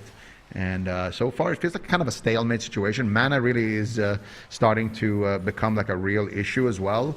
Fortuna does use the Innovate here. Big damage on the Cubsy. Cubsy, no ice block. Does manage to use the invisibility for just a mini shield wall there in the nick of time. And of course, that Incarnation doing a lot of healing here. But Tuna now caught up in the Cyclone. He does have the Iron Bark onto Cubsy. Cubsy needs to be really scared right now because he still doesn't have that ice block that he had to use in opener. Yeah, definitely a really scary moment. Daze right now going for a kidney shot here onto Sam. Big barrage coming in. Samayam could be in some trouble. Polymorphs onto Cubsy, or onto Sea-Doo from Cubsy. Polymorph not going to be followed up there. Good line of sight there. A bit of a gap. Trill creating chaos right now. Cubsy in a little bit of trouble. 45 seconds still on that ice block. 20% dampening. Tuna's almost completely tapped on mana. Great shifting power there by Cubsy, resetting some of those cooldowns. Sam just taking pressure in the middle of the map in that earthen wall totem, but Cubsy's just ripping in. At the same time, Tuna is getting swapped too. Trill is bouncing between Cubsy and Tuna, really keeping up the pressure, but the damage is mostly on Samayam. Samayam's in a lot of trouble. This could be the Spirit Link Totem here from Sea-Doo. He does have his Trinket, but if Sea-Doo can stabilize his team, he's in such a commanding lead in terms of mana. Look at Tuna. He's trying to reposition and go for a drink, but we need to see Liquid shut that down. That's the main advantage on this map. Trill, can he do it? The Tuna gets out of combat. It looks like he will be able to get there. Gets the gouge, and Tuna basically effectively crowd controlling himself. A full Cyclone out of the gouge, and Liquid wants to get aggressive. This is great crowd control, but they just cannot find their target. Looks like they're trying to go after Daze. Daze shuts it down with a cheap shot onto Trill, followed up by another cheap shot. Now a kidney shot on Sam. All damage, just denying the setup and aggression here from Liquid. And the Power Frogs hold on, but for how long? Daze gets swapped to and might get dropped. Huge pressure coming in. Cloak of Shadows in just a few short seconds. He needs one more second. He managed to hold on to the cheap death as well. Unbelievable. Samayam, though, in the meantime, taking a lot of damage. Cedar's going to Trinket out. Can they stop the Spirit Link? He gets the Trinket Spirit Link off in the nick of time. Samayam gets Cyclone, but the Spirit Link is going to heal him back up there. They forced everything from Sea-Doo. The Samayam does have a Trinket. If they can find a CC chain right now onto Sea-Doo, they can still win this on the side of Power Frogs, but they are running out of time. Temporal Shields for Cubsy. No mana for Tuna. Full blind. There is a beautiful altered time. There's the wall coming out for Cubsy as well. He has the ice block as well. They might need to use it on high HP. Goes for the Dragon's Breath, goes for the Sheep. There's the full Sheep out of the Kidney Shot. They have to do or die right now. Daze gets Kidney Shot, and oh my goodness, he Arcane Barrages, and he procs an orb, and it breaks his own Sheep. Oh, that is disaster for Cubsy. That was really their one-hit moment, and now instead it's a Tuna in a full sap. Cubsy forced into the Ice Block, Lightning Lasso onto Daze. Big damage onto all members of the Frogs right now, and they are very, very close to defeat right now. Daze on 10% HP behind the pillar. Tuna going for the Tranquility here. Cubsy trying to stay alive, but if they connect onto Cubsy here, I feel like it's going to be lights out. So much damage coming out, and he does have the Alter Time. He does have the Temporal Shield, but it's not going to be enough, and it is going to be Liquid here taking game number 2 and making it look very convincing. There's a few close calls, but yeah, not too bad there for Liquid. The small map definitely gave them a lot of favors. Tuna was never able to recover his mana, and that's that Shaman late game advantage. You just get into the late game, Sea-Doo has a lot more mana to work with, and you can kind of overwhelm the Druid. So I'm really curious to see what we see the Frogs do from this position. Is it likely we just go to a small map and see the same, or a large map and see the same matchup? Yes, but they do have other options. They have Chun-Li on the bench. They practice comps like Windwalker Rogue. They can play Devastation Evoker, Arcane Mage. Lots of kind of unorthodox compositions available, but you can take a look at the final few moments of the game. You can see Tuna's got no mana. Cubsy's finally forced into, his second ice block of the game. Dazed is getting low, and there's really just not that much they can do. Sadly, Innervate's coming up in about 5 seconds. So if you got that Innervate off, there's actually a chance that Cubsy's able to survive here. He's got Temporal Shield drawing. Could have maybe used the Alter Time. But, I mean, that's just a really tough spot. You kind of just get overwhelmed that deep into dampening with no mana left on your healer. Yeah, that's the thing. It's just the name of the game, mana, hook point, shut down the Druid's drink. And it's like we talked about on Nagrand, right? The Shaman, if he doesn't drink and the Druid doesn't drink, the Shaman will out-mana the Druid. It's a little bit less safety in general throughout the game when you have a Shaman healing you. But if nobody drinks, then you have basically a Camel on your team. And you're going to be able to find those, wins later on in the match. So Sea-Doo just carrying his team through the desert. Well, actually, he might be carrying his team through the desert because we might be going to Solvir. We'll see. But this is the final, it was close, Empyrean Domain. Liquid going to be locking in the exact same composition. Insta-locking it. They're not going to be bringing in Lord Mez.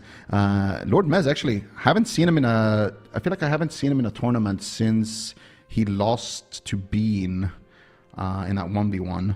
But, yeah, he's there on the team still. Power Frogs, what are they going to lock in? That's the question. What? That was a while ago. That was like, I was thinking it was in November. I think he lost to Bean in November. Okay. I mean, Liquid right now, I feel like this is their comfort pick, right? Like Trill is basically. We used to know Trill. I don't even know what was Trill originally. Like, he was a Windwalker for a while. It's like everyone knew Trill as a Windwalker, and there was a point where everyone knew Trill as the Demon Hunter, and now he's just a rogue. Like Trill is just fully like, yeah, I'm a rogue. That's it. And that to be honest, that's probably the best thing to be at the moment. It's like very good outlaw rogue. But if Trill actually went on Demon Hunter too, I feel like this composition wouldn't be that bad. I completely agree with you. I mean, that's the beauty of Trill. I feel like Liquid for the longest time. Liquid, you know who they remind me of?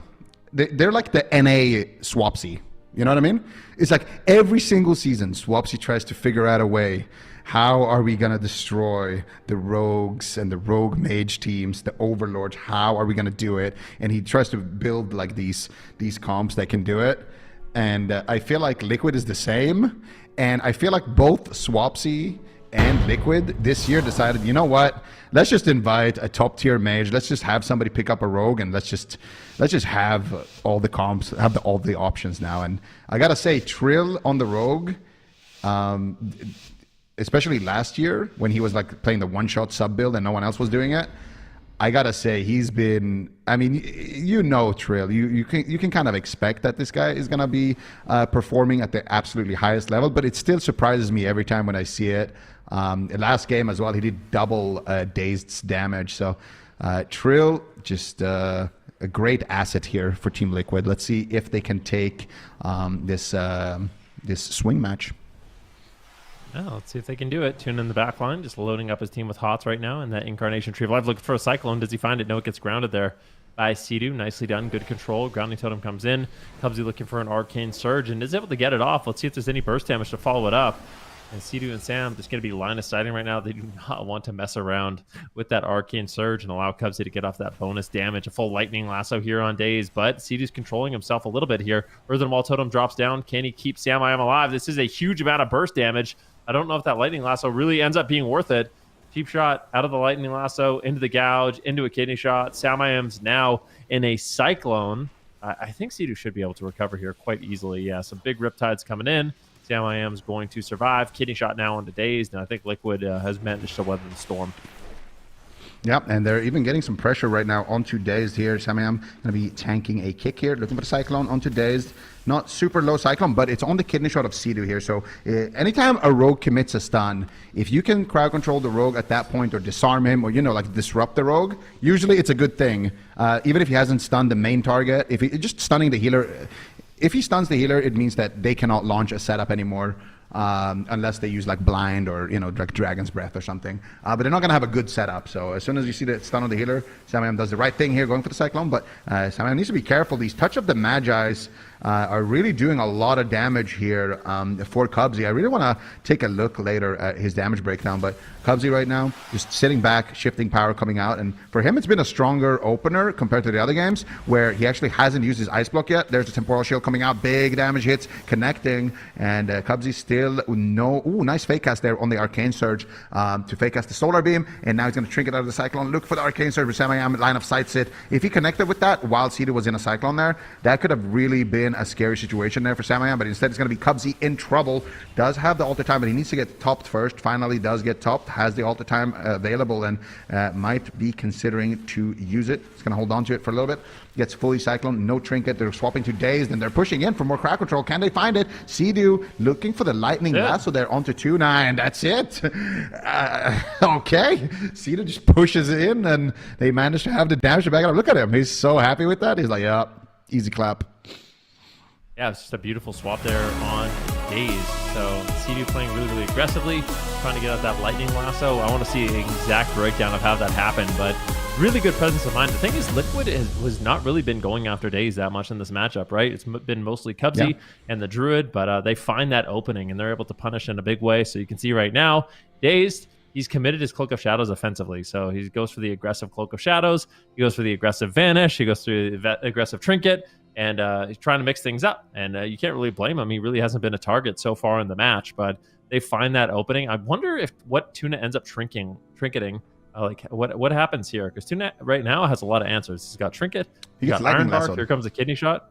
So he just trinkets the Lightning Lasso, and they just kill him through it.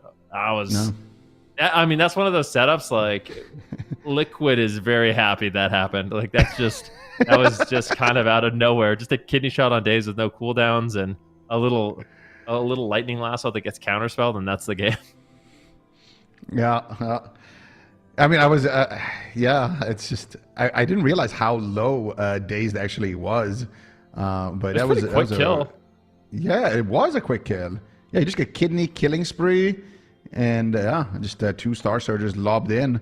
I feel like that was one of those kills where I don't want to say it shouldn't happen, but it's rare that it happens. You know what I mean? Yeah. A kill like that. This early into the game as well. It's still, the game starts at 10% dampening, and then after 3 minutes, it starts ramping up. So this is just with the base dampening as well. Just outplaying them, finding the angles, the lightning lasso. It's such a cool thing to see shamans have lightning lasso, like the rest of shamans, because it really can be. I mean, it's cool until you play against them, right? And you're trying to sheep them, and there is a lightning lasso and a wind shear and knocks and all grounding totems and all kinds of things you have to deal with. But when you have them on your team, it's pretty cool.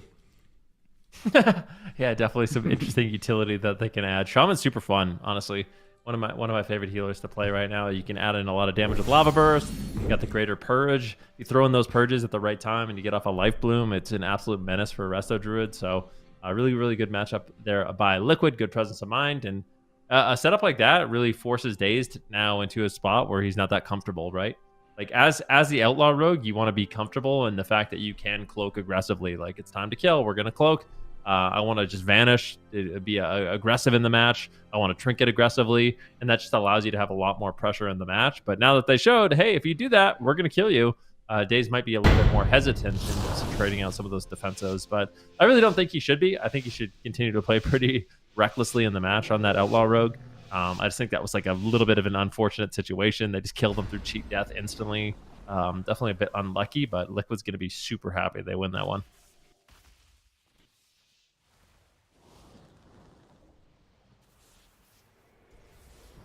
I don't know if they can hear you. I can't hear you, so I'm gonna talk right now. But yeah, Cubsy throwing in some arcane barrages, putting out a little bit of pressure, going for those spell steals for the time being. Let's see what he's going to be able to do. Tune a position behind the pillar. Trill looks like he wants to open here with a cheap shot, so getting out a lot of burst damage.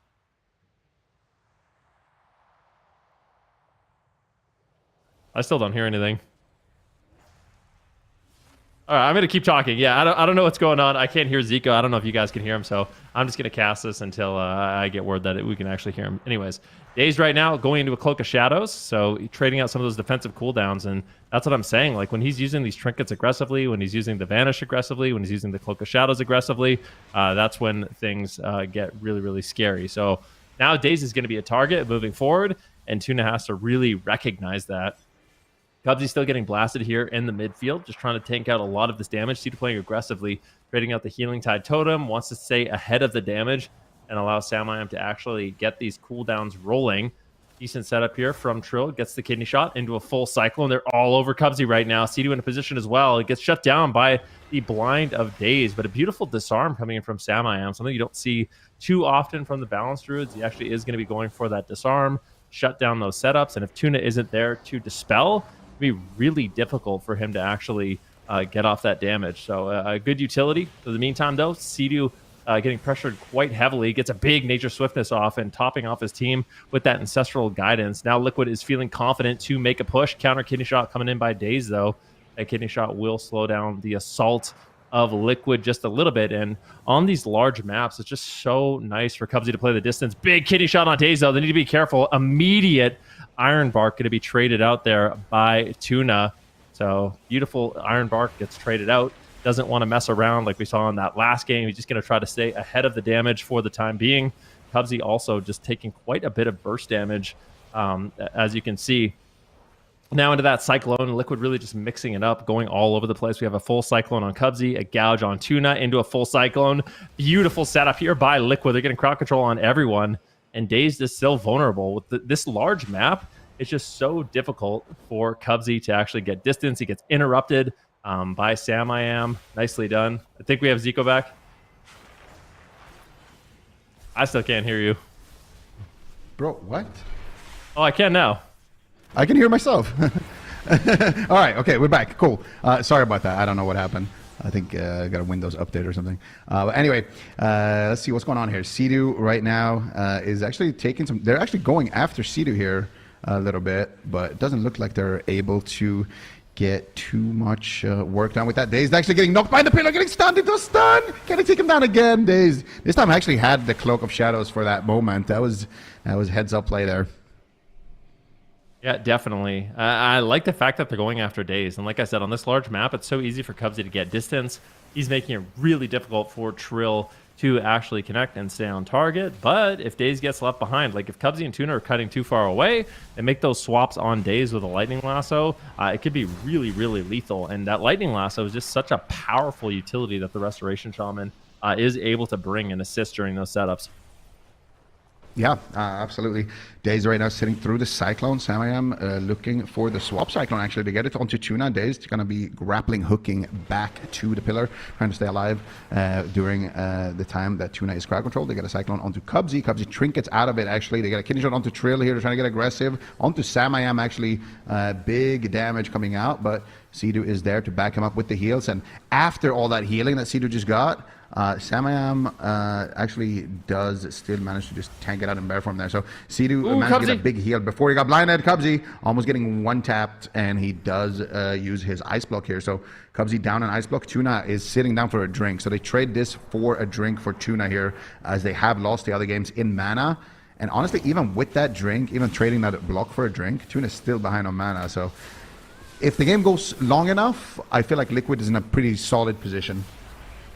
Yeah, Liquid is looking really good in this match so far. They get the Ice Block out of the way from Cubsy. Unlikely he gets another one in this match at about 4 and almost 5 minutes have elapsed. So I think there's no chance this game goes to 9 minutes. Maybe, possible, but we'll have to wait and see. Full gouge on Tuna as he trades up the Iron Bark to deflect. Full Cyclone now on Daze. Samayam is just all over the map, looking like, you know, Clone City Jr. himself. Let's see what he can do. Big burst coming in from Samayam. This is the incarnation. They really want to get aggressive. Cubsy is not messing around. He trades out the greater invisibility right away, getting counter pressure here with the touch of the Magi onto Samayam. Some big missiles, but Sea-Doo is able to deflect now into a polymorph. Can they find the damage on Sam? It just doesn't look like it. He's going to tank out the burst in bear form, move on top of Cubsy, looking for a Cyclone just to slow down this push from Power Frogs. And if you look, Tuna's mana is not looking good. He's almost completely tapped on mana. They tried to trade out the Ice Block for a drink, but it really didn't equate to much. And Liquid right now is on an absolute tear.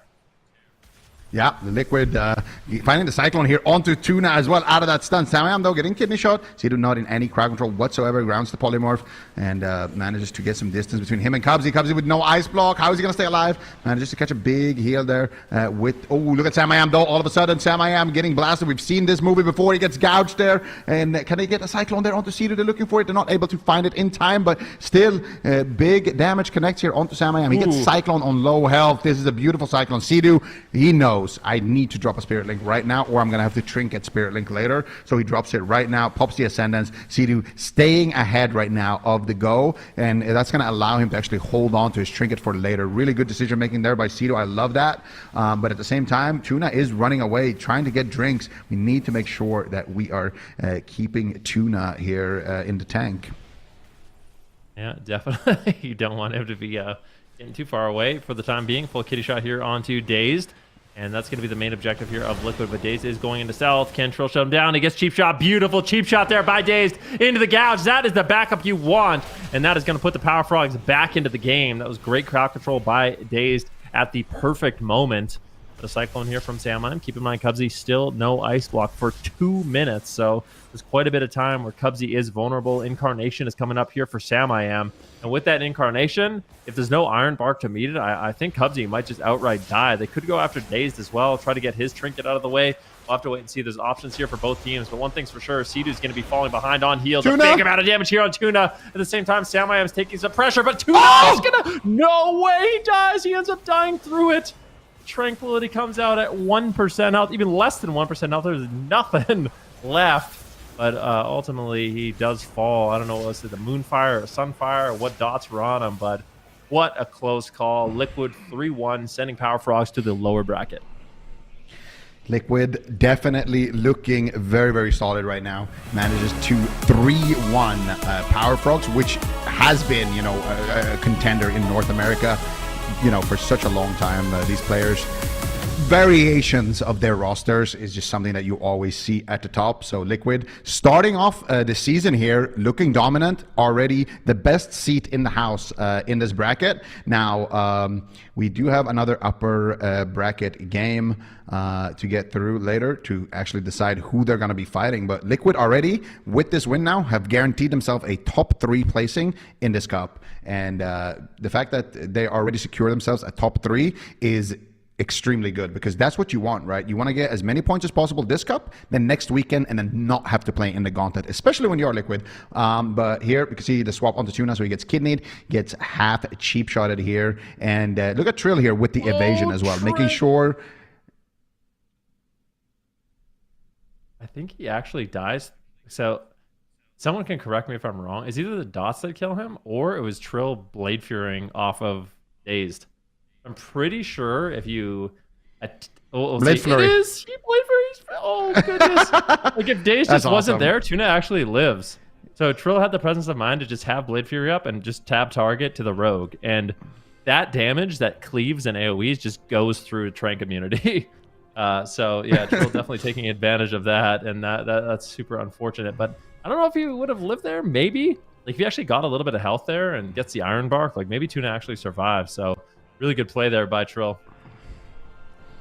That's awesome. Do you think he knew he had Blade Flurry, or do you think he was just tabbing to continue doing damage? Oh, he knew. He knows. I think he knew. I think he knows. Yeah. Just little small things like that make Trill the gamer that we know and love. Yeah. Yep, Mr. World of Warcraft himself, Trill, going to take a victory with Team Liquid. Moving on in the upper bracket here, they're going to be waiting nice and comfy in the semifinals. And like you guys have already stated, DRACO, CLEAVE, or The Move will be the team that they'll be competing against to get into the grand finals for Championship Sunday. That's going to be, in fact, the game we'll be taking a look at up next. The Move, a lot of people anticipating to see how they do here in this new season. DRACO, CLEAVE, if you don't recognize that is Meep, Enigma, Buta, and Zeke, of course. So kind of a new team here in the AWC. We'll see how they do up against The Move. I know a lot of people have been anticipating how they're going to be doing Ven, because it sounds like they're looking extremely good at the moment. Yeah. So a little bit about this team. Zeke is just like, I don't know if he's still at the top of the ladder for Death Knights, but basically Frost Death Knights are considered one of the worst specs in the game right now. Like, that's just like unanimous amongst the community. Like, there's some matchups that are good, but overall, Frost Death Knights are just not that good. But Zeke, he just loves it. And this team in particular, they just love one-shotting with Frost Death Knights. And it's something they have literally tens of thousands of games practiced on over multiple expansions. So we'll see if they can pull it off. Meep is a phenomenal healer, kind of an up-and-comer as a healer, and he's been healing this roster for a really, really long time. There was a solo shuffle tournament he recently won, coming out ahead of all other healers on the Mistweaver Monk. So if there's anyone that's going to be able to get it done on the Mistweaver Monk, it's going to be Meep. And then Zeke on that Frosty K is going to be really exciting to see. They have a really difficult opponent, though, so we'll see what they can do here. But definitely, this is a team, if you're looking for some kind of off-meta shenanigans, you like Evokers, you like Frost Death Knights, this is definitely the team you want to cheer for. Yeah, I like all of those things. Hopefully, his Twitter name is Frost God too, which I found kind of funny. But here, of course, is The Move. We know and love them. Golden Guardians, you know who they were previously called. They are now back to The Move, back to their old branding, and I'm incredibly excited about this team. See what they can do this season. It feels like it's a bit of a fresh start for them, Zico. You know, they're kind of back to The Move, and I feel like hopefully they'll have they had a really good season last year, and it just kind of seems like every subsequent season with this team, they just get better and better. Yeah, I mean, this is it's just I think it's pretty safe to say The Move is the crowd favorite in pretty much all of their games. It's just a bunch of friends been playing together for a really, really long time, sticking together when their comp isn't good, and when their comp is good, they've been dominating. And I expect to see the same move that we've always seen now for a long time. You know, Absturge, he's been leveling up his multi-classing. Whiskey has been leveling up his multi-classing. Jellybeans has been bringing in his Warlock. You know, everybody is trying to pitch in with more comps as well. So I think the move is this could be their year. We'll see what they can do here. We'll actually get our first look on them on broadcast today. So, Yep, certainly could be. And with that being said, we are going to do another section here, taking a look at some maps that we're going to guess based on the movement of the players. It's going to be multiple choice again, no Sid here though, so well, maybe we'll get him in, but we'll take a look at this one, and feel free if you are watching from home to try and guess it with us. This one is either Empyrean Domain, Robodrome, Tolvaron, or Nakudon. I mean, I can just go ahead and guess Tolvaron. Actually, no, I can go ahead and guess Dalaran for Sid, and then for myself, I'm gonna say Nakudon. It's not Nakudon. They're going through the middle. How could it be Nakudon? If there's movement through the middle of the map, there's no chance it could be Nakudon. Little. It's like a small wall. Never mind. Maybe they're hugging it. Nah, they're not. Nah, this is not Nakudon. It's Empyrean. This is Empyrean. Or they're playing. Is it actually? They're I playing. don't see pillars yet. Yeah, there's no well-defined pillars at this point. Robodrome just waiting for the pillars. unlikely. Yeah, waiting for the pillars. Tolvaron Arena could be one. Like, there's a lot of open. My gut right now is Tolvaron Arena. Like, people are playing a lot in the open. The pillars on Tolvaron aren't exactly obvious either. They're quite big. So, let's see. Tolvaron Arena. Could be Robodrome, honestly, too. Like, there is a shot. I'm thinking Robodrome.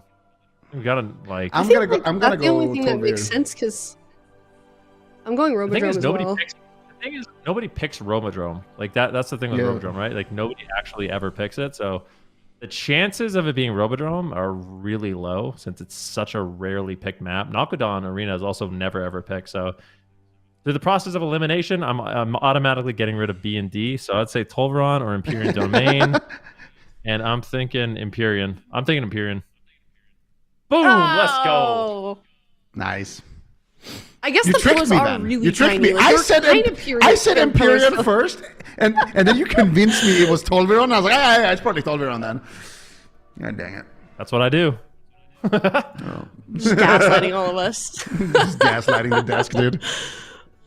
Oh gosh. All right. Well, this has been powered by Warcraft Logs. You can use Warcraft Logs to analyze and replay every detail of your arena matches, and you can just go to warcraftlogs.com if you want to get started on that yourself. And this is a really fun section. Hope you guys enjoyed it. I think most of chat was actually correct as well, so I'm clearly terrible at this, but it was Empyrean Domain, so well done, Ben. Good job. And that means we will be heading to a break. So if you guys have been tuning in so far, next up we have Draco Cleave versus The Move. And we'll see you in just a bit after this break.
and welcome back. We are on the second to last series of the day. We just headed out of the upper bracket, and now we're on our last move of the upper bracket, Draco Cleave versus the Move. A lot of anticipation for this series. The Move, you know, they're kind of the veterans at this point. They've got a huge fan base, and the sort of newcomers, at least the roster itself, Supatees, Draco Cleave, will be heading up against them.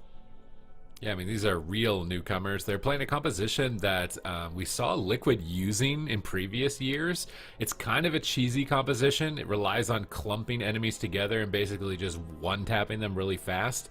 So we're going to see the Death Knight gripping targets together, the Dragon flying through the center, and they're going to just try and wombo combo the enemy team out of the arena. The one thing that FrostyK is good at, that, you know, typically FrostyK not seen as the most powerful spec, but it is good at killing Resto Shamans. So if Absterge is thinking about playing a Shaman in this matchup, it's probably going to come back to bite him at some point. Okay, well, we'll have to see if he does lock that in. I mean, you know, like we were kind of saying before we headed into the break, the Move, they've been doing a lot of multi-classing, so who knows what the Move is locking in, to be honest. But it sounds like we're for sure going to see a Frost Death Knight Ven with Draco Cleave. What works best with Frost Death Knights right now? Do we even know? Yeah, Evoker. So it's a Devastation Evoker more than likely is what they're going to run. I think Draco Cleave, the blind pick, I'm pretty convinced it'll be Mistweaver, Evoker, Frost Death Knight for the Move. I actually don't want them to run RPS. I think from my own personal experience, one of the best things into what Draco Cleave is running is Wizards, pardon me. Especially Demo Warlock. So I think that's something that the Move has actually been practicing, like Shadow Priest Demo Warlock. And the main benefit of that is it's much more difficult for Draco Cleave to get everyone clumped up. When there's 3 ranged targets and you're all spread out, you basically, every single time, you're going to be able to have one person that can actually peel. You know, if it's a Demo Warlock, he can stun and fear and tongues and put up anti-crit on the Evoker, which really limits his damage. If the Shadow Priest is left open, he can grip out. You know, there's things that they can do to actually help out. So I would like to see the Move play, you know, a range setup. Maybe not the most in their comfort zone, but I think it could be good. Or maybe they just try the Shadow Priest Rogue Shaman. Who knows? But I think that would be a decent answer into what Draco Cleave's running. Yeah, I mean, you know, as we know, especially with all these game vibes that we've seen today, Supatees, a blind pick in a map like this, especially when there's only 2 cups to earn points, you know, we know what kind of pressure is on these teams. When you're up against a team that's not really playing a meta composition, Supatees, how much more difficult does that make the blind pick for you? You might overthink it a little bit, especially if it's not a very common comp, which this one really isn't. Maybe they might be like the only one playing at the highest level of the ladder as this, so you might not have a ton of practice. But the setups are predictable, so as long as you're anticipating them, you're planning who's going to use their stops on every go, you can kind of chain those together and survive for a really long time. And every time you've survived one of those assaults, it's really about flipping the switch and getting aggressive and getting on top of them, because Draco Cleave, it's just going to be hit and runs. They're going to get in, try and drop you. If they don't, they're immediately backing out and retreating, and it's about how you can lock them down while they're retreating if you're going to be able to find victory. And also, you know, the loser of this one will be dropping down to that lower bracket. There's some really scary teams down there at the moment. Loser of this one will be playing VOIDGG, so we'll see how that one goes later on today. But we're heading into this game now. Game number 1 on the Grand Arena. It is the Move versus Draco Cleave. Let's see what they locked in. It looks like Absterge is, in fact, going to be playing a Resto Shaman. Did not expect Windwalker DK.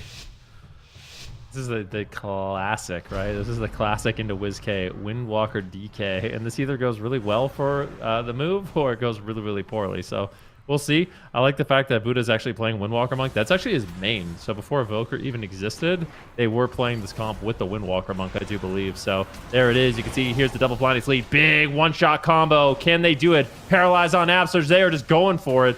Let's see what WizK decides to do. Is he going to disperse a lot of burst damage? He needs to be carefully trinkets. Uses Desperate Prayer to survive, but that was a great first push here by Draco Cleave, who are the experts of this composition. Yeah, they got one trinket down. Now they're retreating away. This is the Frosty K tactic. It's like the subtlety rogue spec of Death Knight. It's all about setting up these burst windows and then retreating away. They're spamming Chains of Ice. They got WizKay snared. He actually fades out of that one, so you can get in for a triple fear, and he manages to secure it. They've isolated the Windwalker Monk. Actually, maybe they're going after the Mistweaver. It's not entirely sure. That pre-anti-magic zone from Zeke is soaking up all the damage from that triple fear. Static Field going to pull these melee out into the open, and massive damage onto Zeke out of nowhere right there. Absterge setting up that play and forcing a lot of cooldowns from the Death Knight. This is going to be a big opening for the move, but it looks like they're positioning far away. They're getting ready for that next grip. It's going to be a triple Cindergosa setup. They got leg sweep. Zeke is positioning away from the pillar now, trying to find his opportunity to get a death grip, but he's met with a kidney shot. Buddha's going to come back for a moment, but evasion is up. He can't really attack, and Zeke is just taking so much damage. They have the life cocoon. Meep is getting aggressive. He grounds the death grip. Does Zeke have another death grip here? Absterge is making big plays. They land a Song of Chi-Ji. They're sending the go, but WizKay pre-fades away and grips Peekaboo, and they can only attack the Outlaw Rogue. That is not the target that they want. They're trying to get back on the Shadow Priest. They've still got a lot of damage, it looks like. They almost drop him, and even despite that grounding totem on the grip and the pre-grip from WizKay, they get the dispersion, which was the main goal, assuming that they're trying to kill the Shadow Priest. They're actually swapping to the Shaman, and I think the Shaman should be their main priority moving forward. Yeah, it's definitely possible. It's hard to involve him, though. Static Field Totem is going to be used to bring Buddha, Meep, and Zeke into the open. And you can see all of them are playing Panda. So the reason why they're all playing Pandaren is for the Quaking Palm to just keep people locked in place. What you want to do is just make it so nobody can control their character. So one of the ways you do that is with Paralyze, with Quaking Palm. Then you grip them together, use the Blinding Sleet. And it basically means that nobody can preemptively use the defensive cooldown. So that's your whole goal as this composition. Make it so nobody could move their character and then just one-shot them.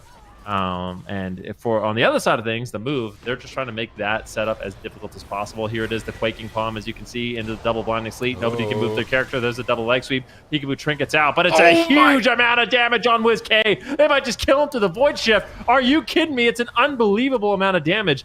They get Peekaboo's trinket. There's no dispersion. They get the Void Shift. That was a beautiful setup there by Draco Cleave. Oh, big swap on Meep. They're going to get Life Cocoon out of that. So Peekaboo and WizKay keeping them on their toes, but Absterge needs to get ready. He's the one that can save this next attack. Maybe they can rely on Dispersion as well. Assuming it comes up, it's 7 seconds away, 6 seconds away. He's stunned up. Absterge gets an Ascendance proc. Big Riptide's rolling out from him. He's looking for a Hex defensively. No, he gets it on Meep, unfortunately on DR. WizKay's stacking on Absterge. That might be a bit of a mistake. They're going to reposition. They just fear the Windwalker. Here comes a Cindergosa go on Peekaboo. Is this a bait? I feel like it is, but Buddha, oh no, he's intercepted in midfield. Absterge getting such crazy stuns in this game, making really good offensive plays. Almost takes down Buddha with that lightning lasso. He's going to retreat back to the pillar. Zeke is now getting blasted. He's wrapping around the corner. Meep is trying to recover, but his mana is getting taxed heavily. They really need to win the game off this next setup, but Dispersion is available. Peekaboo has Cheat Death and Vanish. He actually uses his Vanish here. Maybe he could be a swap target. They're getting towards Absterge. Absterge pre-burrows. He goes underground, expecting the assault. Zeke Icebound Fortitude's immediately up, but they walk into a triple fear from WizKay, and Meep has to trinket. This is a big opportunity for Peekaboo, but they get the double blind, they get the in-cap. Song of Chi-Ji going to connect, and will they trade? Will they survive the stun lock? Massive damage incoming, and Peekaboo, his Cheat Death proxy almost explodes, but Absterge sweeps in with a Spirit Link totem. That was his trinket. WizKay's dispersed. Peekaboo is still taking a tremendous amount of damage, and if Draco Cleave survive, they win on the next setup. They need to survive just about maybe 20 or 30 more seconds, but Meep is in so much trouble. Ports back behind the pillar with Dampen Harm up. Heal himself up with a Soothing Mist, and they know they win this if they stay alive. 10 seconds to Zeke's trinket. Will they get there in time, Ven? I don't know. It remains to be seen at this point. Meep, does, of course, have the Life Cocoon. Everyone really has a lot of defensive cooldowns. I think they're going to be able to do it outside of just completely choking. Meep right now repositioning away. He's got the Restoral if he needs it. He's caught into a stun. Do they have the damage to take him down? Dampen Harm is going to trade. Who are they going to try to involve?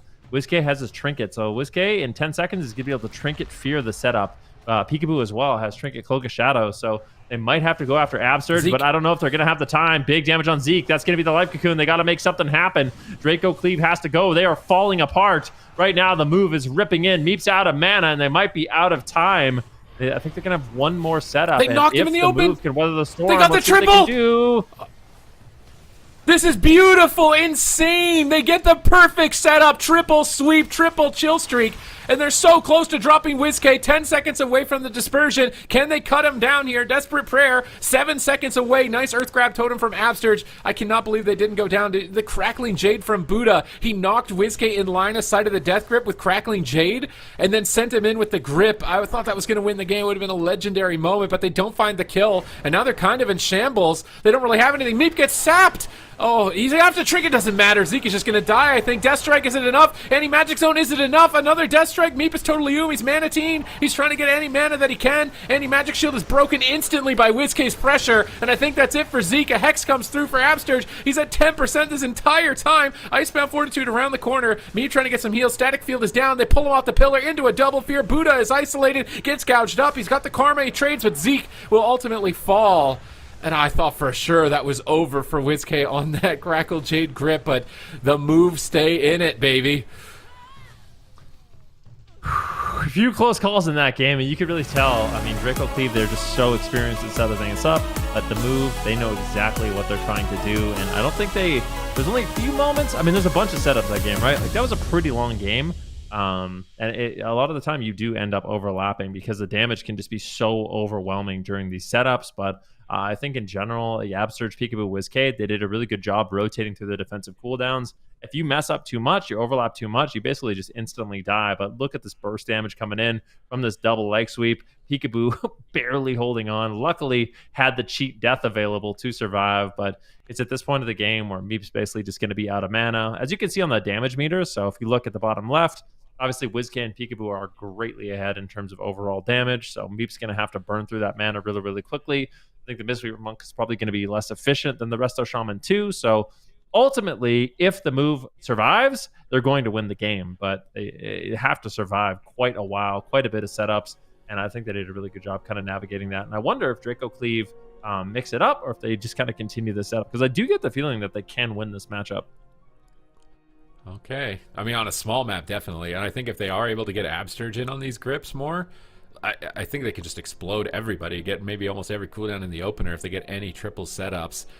We've got the kill log here for Zeke. It was a very slow and painful death. Absterge had really clutch plays. It was an Earth Grab on that last setup on his team that prevented them from connecting. He knocked him out of the anti-magic zone. He's setting up stuns. He's really utilizing the offensive toolkit of the Shaman very effectively. And I mean, he participated even in the kill here with the Lava Burst. Look at that Lava Burst damage, man. That's like a Chaos Bolt. You got to be lobbing those things out whenever you can, as that was a huge contributing factor. We're going to Blackrock Hold, a really good small map for monks to portal back behind pillars.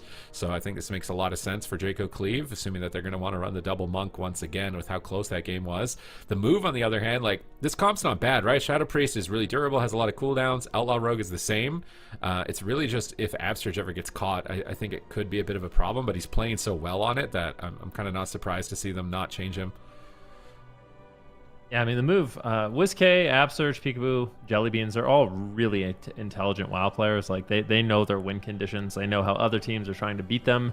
One of the things they've done over the years is really step up their multi-classing. So the WhizzK playing basically every caster, lots of melee, Peekaboo playing every class in the game. I think at one point last season, Peekaboo was like the #1 rated Ellie Shaman, the #1 rated Affliction Warlock, the #1 rated Destra Warlock, #1 rated Outlaw, Assassination, Subtlety Rogue, all at the same time at one point in Solo Shuffle. So he obviously multi-classes a lot, and Absterge as well, playing every single healer. So when you do that, you start to realize, you know, how you win certain matchups, what other players are trying to do to beat you. And I think it just gives them, you know, an edge in these matchups when they know exactly what Draco Cleave is trying to set up and how to deny it. All right, here we go. The comps are locked in. Draco Cleave, you know, they're locking in the same thing. They're not going to be shaken here. Trying to lead the charge with some Zug Zug. Are they going to be able to do it? Pull off game number 2. It's their map pick. It's a small map with great positions for the monks to be able to portal to safety, but it was ultimately the Death Knight that was in the most amount of trouble, so I'm not sure if it will prove to be too fruitful, but this map should enable them to get Absterge included in these setups a little bit more. I really want to see them get triple sweeps and triple setups and more swaps to the Shaman on a small map here. as we are about to zone in. There is a lot on the line. There's only 2 cups to qualify into the cross-region tournament or the gauntlet, which means you only get 2 opportunities to earn points. So you want to get as far as you can. You ultimately want to get in the top 3, so you're guaranteed a spot in that tournament. You can avoid the gauntlet entirely, so it's very cutthroat. Every series is very important, and you want to ride through as far as you can. So can DRACO, CLEAVE pull this together, get those triple setups, and ultimately put the pressure on to the move? Oh, let's see what they can do. The smaller map going to play favors for DRACO. CLEAVE looking for these one-shot setups. The triple panda is really strong as well. So basically keeping everyone locked down. And that's the difficulty for the move, right? Like, you have to make heads-up plays, even getting paralyzed and getting quaking palmed. And yeah, you just need to make sure that you're all spread out and somebody has a response. Who's going to save the day? That's what we're going to be looking to see from the move. And DRACO, CLEAVE, they just want to cause a situation where there's a panic, there's an overlap, they don't know exactly what to do. You throw the move off course and cause them to crash, basically. So we'll see what DRACO, CLEAVE can do in this one, but Black Hole is definitely going to be a great map pick for them. Here we go. We're zoned in. We're ready to go. As each team is mounted up and ready to charge forward. Or DRACO, CLEAVE just immediately going to cross the map, get on top of Absurge as soon as possible. Are they going to play conservatively, stay at the pillar, grip targets in? They've got a couple of options in regards to that. It seemed like they were pretty tactical with sending Meep after Absurge, trying to get these in-cap into Song of Chi-Ji crowd control chains, while Buddha and Zeke focused on stacking up Peekaboo and WizK. The main problem with that is that Peekaboo and WizK have so many options to rotate defensively, so I would like to see them try and get Absurge included in the AoE and maybe almost ignore WizK, maybe CC WizK with in-cap and sleep to prevent the life grip. But they are playing conservatively. They're just waiting in the room, but this means they can be sapped. So Death and Decay almost hits Peekaboo. He sprints away from it, gets in on the left side, saps the Death Knight, looks to switch that over, saps up the Mistweaver, cheap shots onto the whole team. This is a great opener for the move. Absurge in position on the left, but he's kind of close to the combat, and he actually gets put into a paralyze. Are they going to open up on the Shaman? They get the Song of Chi-Ji, and Meat Monk actually gets an Ore Mastery proc there with Precognition, faking the kick of Peekaboo. Double blinding Sleet, but there's a dismantle on Zeke. He's hoping that ends before he goes for the stun. They're sending the dragon, but it's not a perfect go. They do connect the chill streak. Maybe they can still capitalize on this and get a big cooldown. Peekaboo takes a big burst. Oh man, they're not even getting a cloak, a trinket, or a dispersion. This is honestly devastating for them at the start of the match. Well, that came down to Absurge. He grounded the death grip. The initial death grip, Zeke kind of rushed, and his grip got grounded. So Absurge really threw them off course with that one. No grip available. They're able to spread out. Zeke's not able to cleave his damage as much as he wants. And the move has a great start. They have a lot of pressure, a lot of momentum. Every single one of them has a trinket. But Peekaboo now caught into a stun. Do they have the damage to take him down? Do they have the damage to force something here? Still, nothing has been used. Peekaboo moves over, gets a gouge here onto Meep. Then the move is playing very confidently. WizK gets a triple fear. Big setup here. Zeke is forced into the anti-magic shell. And does trade that out, but they make a setup here on a Meat Monk. Can they get the Life Cocoon? What are they going to be able to get? It's a silence out of the Kidney Shot, Fortifying Brew. That might be enough for Meat to survive. It looks like it is. So Meat holds on. He doesn't panic during that situation, but they still have yet to get a single good go. Meat trying to move in. Can they get the crowd control? Double stun here onto Peekaboo and WizK, but it doesn't look like they're still getting any trinkets whatsoever. Meat moves Absurge away. WizK could be in trouble. Doesn't want to greet it too bad. Goes for the Shadow Meld play with the fade, and that might be enough for him to survive. Is he going to greet it? WizK, you have dispersion, you have the trinket. He's still just going to wait, though. Beautiful peels by Peekaboo, and Meat might just outright die. He does. He trinkets way too late. He has a cocoon, doesn't end up making the trade, and the move, they played this one beautifully. Honestly, DRACO, CLEAVE, they looked a lot cleaner in game number 1. I don't know if they were trying to rush their goes or the move just made it a lot harder, but this game was way more in favor of the move. And I think the move also figured out stuff from game 1 is that Meep is kind of squishy, so they're going after him a lot more here in game 2 and using the small map into their own favor. And I don't think he was expecting to go down there. It's not typical for the Outlaw Road to Solia, but we saw that pressure earlier on at this moment where Meep was the target, and they were just constantly keeping pressure on him, keeping their triple dots and just cleaving them and AoEing them and out sustaining their damage. This is where they tried to make a setup, but they didn't get a dispersion or a trinket this entire game. So that is a really tough position. Meep even tosses Absurge off to the side to get a Song of Chi-Ji for that crowd control, but then Meep is still low. He's been offensive and he gets feared low, and Peekaboo's like, okay, I'm going to set up off this fear, and he just goes for a solo mission on Meep right here. So Peekaboo's just tearing in, and then WizK slips off to the side. I think he gets a Shadow or Death. So Peekaboo sneaks in with the stun, trinkets the silence, but Shadow or Death comes in, and he is going to go down. So the move are navigating this expertly, and I mean, that's like almost a flawless game in some sense, right? Like not a single trinket. or disperse force. That was I Pretty good. would argue that was close to as flawless as you could make it. Yep, pretty good setup. But Meatball, keep in mind, I mean, he did die with a bunch of cooldowns up, so I don't know if the burst damage is unexpected or what, but he trinketed a little too late. He did have the life cocoon. There were some answers, but in terms of offense, their team was just way behind. So I'm curious to see, do they mix it up? Do they bring in the Evoker over the Windwalker Monk? Do they try to just clean it up a little bit? But so far, this is looking really good for the move. They're up 2-0, one more. They're going to be sending Draco Cleave down to the lower bracket, and we'll see. Dalaran Sewers, nice small map once again. That should be very helpful for Draco Cleave to actually get the setups, but they just can't rush the setup, right? Like, at a certain point, I feel like the move, they're just too good to just get randomly gripped or whatever, you know? So you really do have to preemptively get the paralyze into the grip. That's when you make it the safest. That's why everyone's playing a Panda. You really can't rush the go, and if you do, we see what happens. I really just want them to run at the Shaman at this point and like throw paralyzes on the Priest. Like, what is Abster's going to do if you're just running on top of him? I feel like that would be a way better option for them. And they're running those Ox kicks. They can flip him out of his Earthen Wall totems. Like, I mean, I feel like it would, like a Fistweaver Monk maybe on top of that as well, and just run down the Shaman.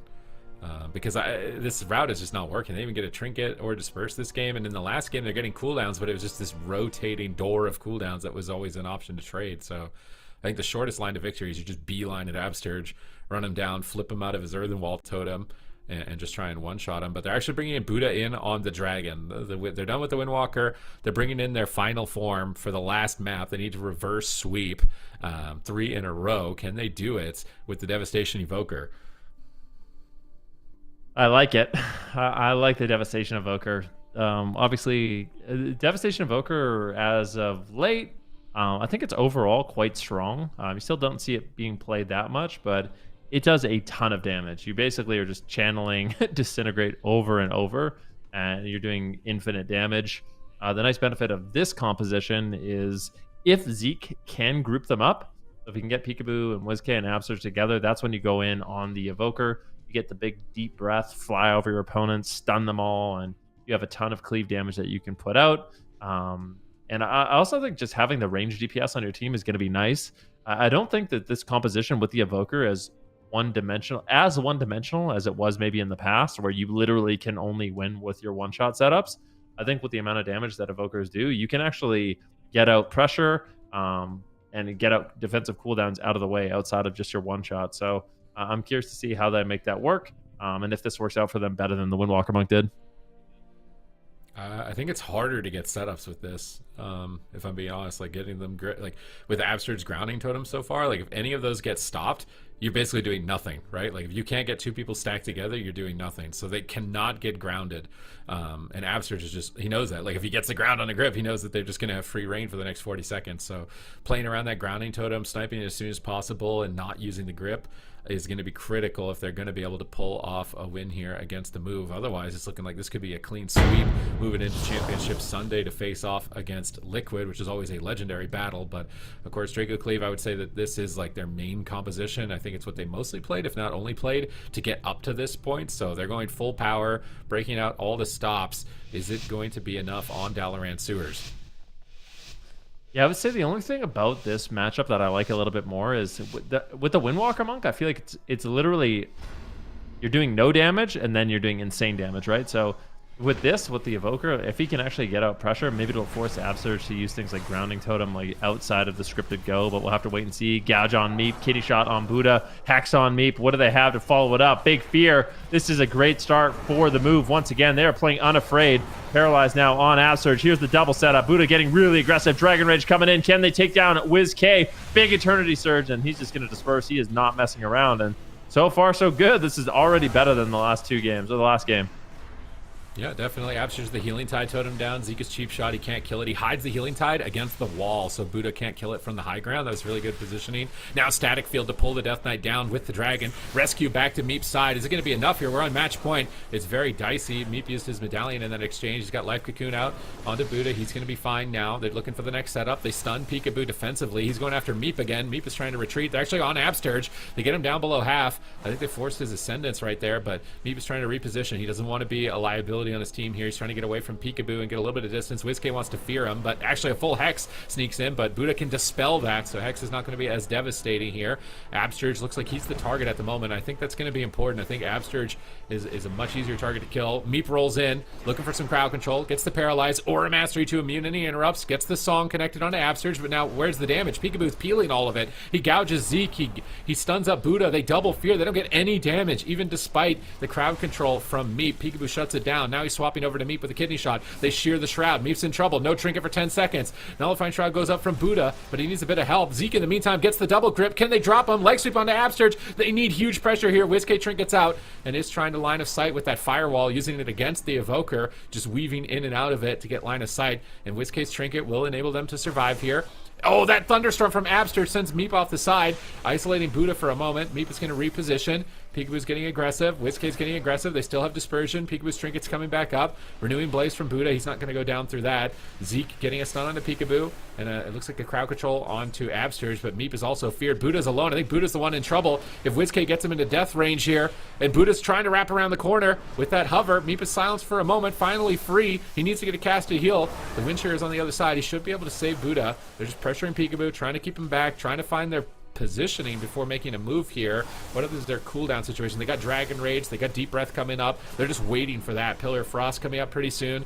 But where do you go? Like, WizKid's got Dispersion, Peekaboo's got Trinket. You don't have like an option that's guaranteed to win you the game right now. You've got to be playing this out for like at least another 2 to 3 minutes, and I don't know if they've got 2 to 3 minutes. Yeah, definitely. We'll have to wait and see. Sap, kidney shot, big setup here, and WizKid pops off. Beautifully done. They had 2 targets low, and Meep had to basically make a very difficult decision. Which one of these 2 am I going to save? He had to make a tough judgment call, and well, he picked Buddha, and ultimately it was he that went down. So great push there. During the open bracket, I had a chance to watch WizKid, and when he is left open and he can free cast on that Shadow Freeze, the damage that he is outputting it's really unbelievable. It's crazy how much damage he's doing. So in a matchup like this where he gets to pop off, you see the results. Watch what Absturge did at the end of the game. So Absturge knew, like, hey, they're probably going to send it on me. Like, I'm the only one that maybe dies through defensives. And he pre-burrows under the ground, and he kills Zeke with the burrow. So not only does he stop the go by going underground and being untargetable, he actually gets the killing blow by knocking Zeke up in the air right before the anti-magic zone. Right about now, I think, is when Zeke is moving close to Absturge. He wants to get a grip. He wants to get them stacked. And Absturge will burrow under the ground in just a moment. He's lava bursting right now, but he burrows under the ground maybe after that lava burst to avoid getting gripped and to avoid getting blinded. So I'm just watching Absturge. Right there, he burrows, and he uses it to do damage. He tosses Zeke up in the air. He's immune to the go. He tosses him up, and I'm pretty sure it's what killed him. That's hilarious. It was like a shadow or I've death. never seen a Resto Shaman kill somebody before like that. I've seen a Resto Shaman kill somebody. Not like that, though, with the burrow. That's hilarious. I'm curious about his death log. It would be funny if it just wasn't even in there. But yeah, it's but yeah. it looks like it is, right? Like it hits exactly the same time he dies, but maybe it wasn't. Is it physical damage? Maybe it goes through zone. I don't know if it's considered nature or physical. I have no idea. Not very often that something like this happens, but you can see. Look at me. This is the tough spot. He's got Trinket and he's got his Cocoon. Who does he save? Buddha's dead. Zeke's also dead. He doesn't know exactly what to do. He gets sapped on his Trinket, and there's a Cocoon, and unfortunately they just are able to take down Zeke. So they get split up.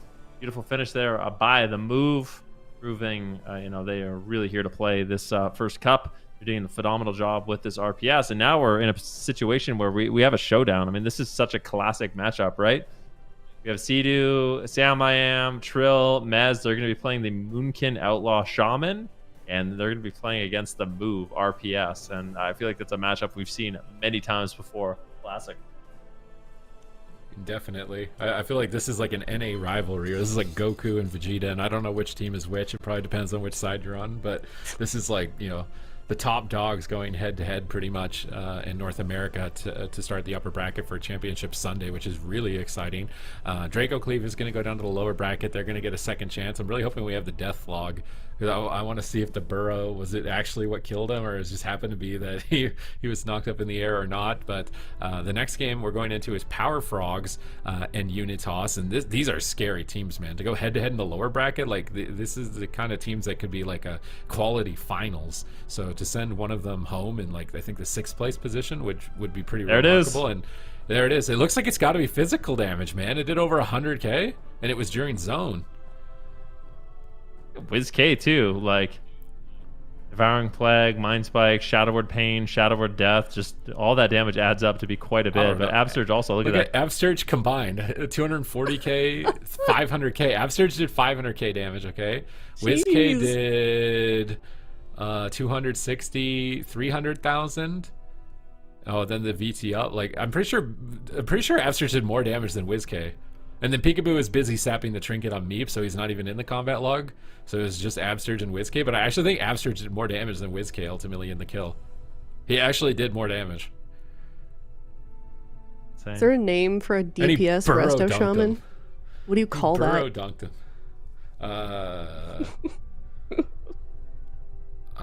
I'm too on the spot for this. We'll come up with something. This is a world first right here. This is a world first burrow kill. Yeah. I've never seen somebody kill somebody with burrow before. I was here for the world first burrow.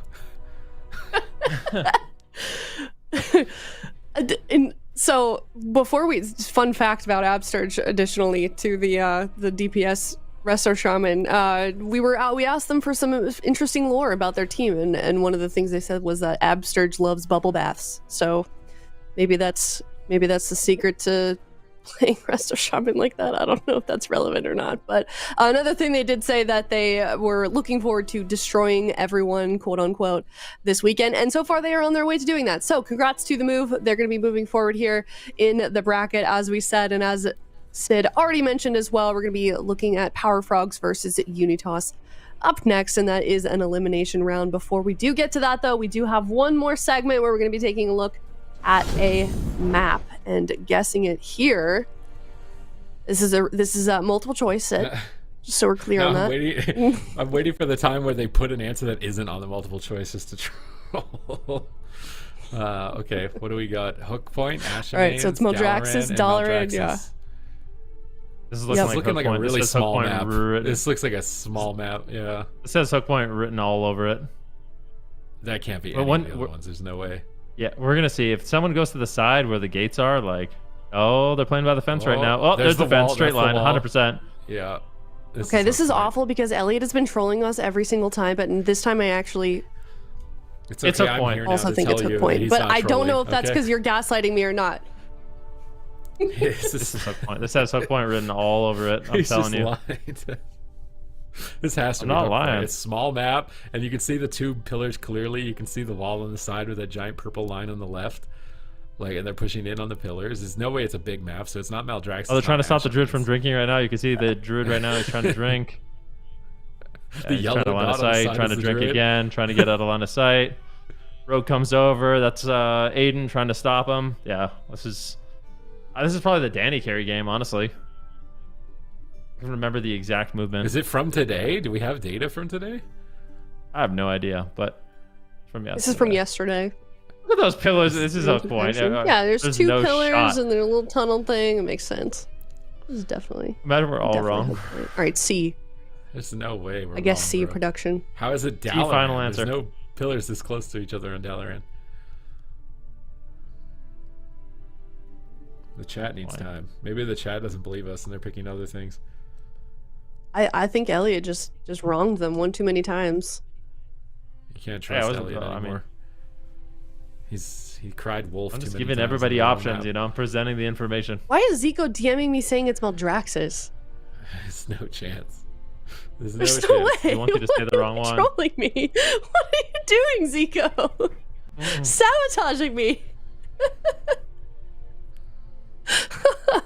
All right, well, anyone that did guess the wrong answer. correct. I know. What is that about, Zico? You're not on the desk right now. We don't need your input. I feel like this design is like AI trying to design an arena map and just drawing out all the possible lines. But yeah, this one was, I think, pretty clear. It's actually cool to see it with the little map behind it as well. You never really look at the map like this. Yeah, Good it's layout. cool. I like this map. Yeah, shout out Warcraft logs. Who do you think went in the singular purple line? Who was that, do you think? That went in on the left Druid. side there, the little tunnel. Or a healer. A druid? He's a healer Healer. trying to Druid. sneak away for a drink. Anytime Running there's for like his something life. on the outskirts, Yeah. that's a druid trying to drop combat and just get a sip of water. Thirsty. Yeah. All right, well, thank you, Warcraft Logs, once again for powering this segment. If you'd like to check out some of that in-depth analysis of your own games, you can head to warcraftlogs.com. That being said, we are heading to a quick break. When we come back, it's Power Frogs versus UNITAS. Which of these teams is going to be going home next?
Welcome back, everyone. We are heading straight into the game. It's Power Frogs versus UNITAS.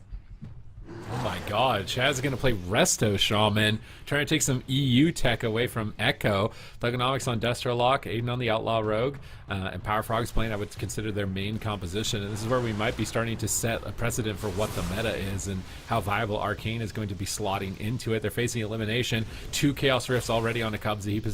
He's going to position behind the pillar, but now they're swapping to Tuna. Aiden just cleaving multiple targets. Finally, Dazed starting the engagement on Thugonomics, but Aiden is there meeting him with a dismantle. Looks like Dazed is just going to Cloak of Shadows that off and go all in on Thugonomics. He ports back behind the pillar, but Chaz is still crowd control. He trinkets into a cheap shot. Coil comes out, but Thugonomics might just die. So much damage. He fakes out the kick. Big Chaos Bolts coming in from Thugonomics with that precognition. Chaz manages to keep him alive, but burning his trinket very early on.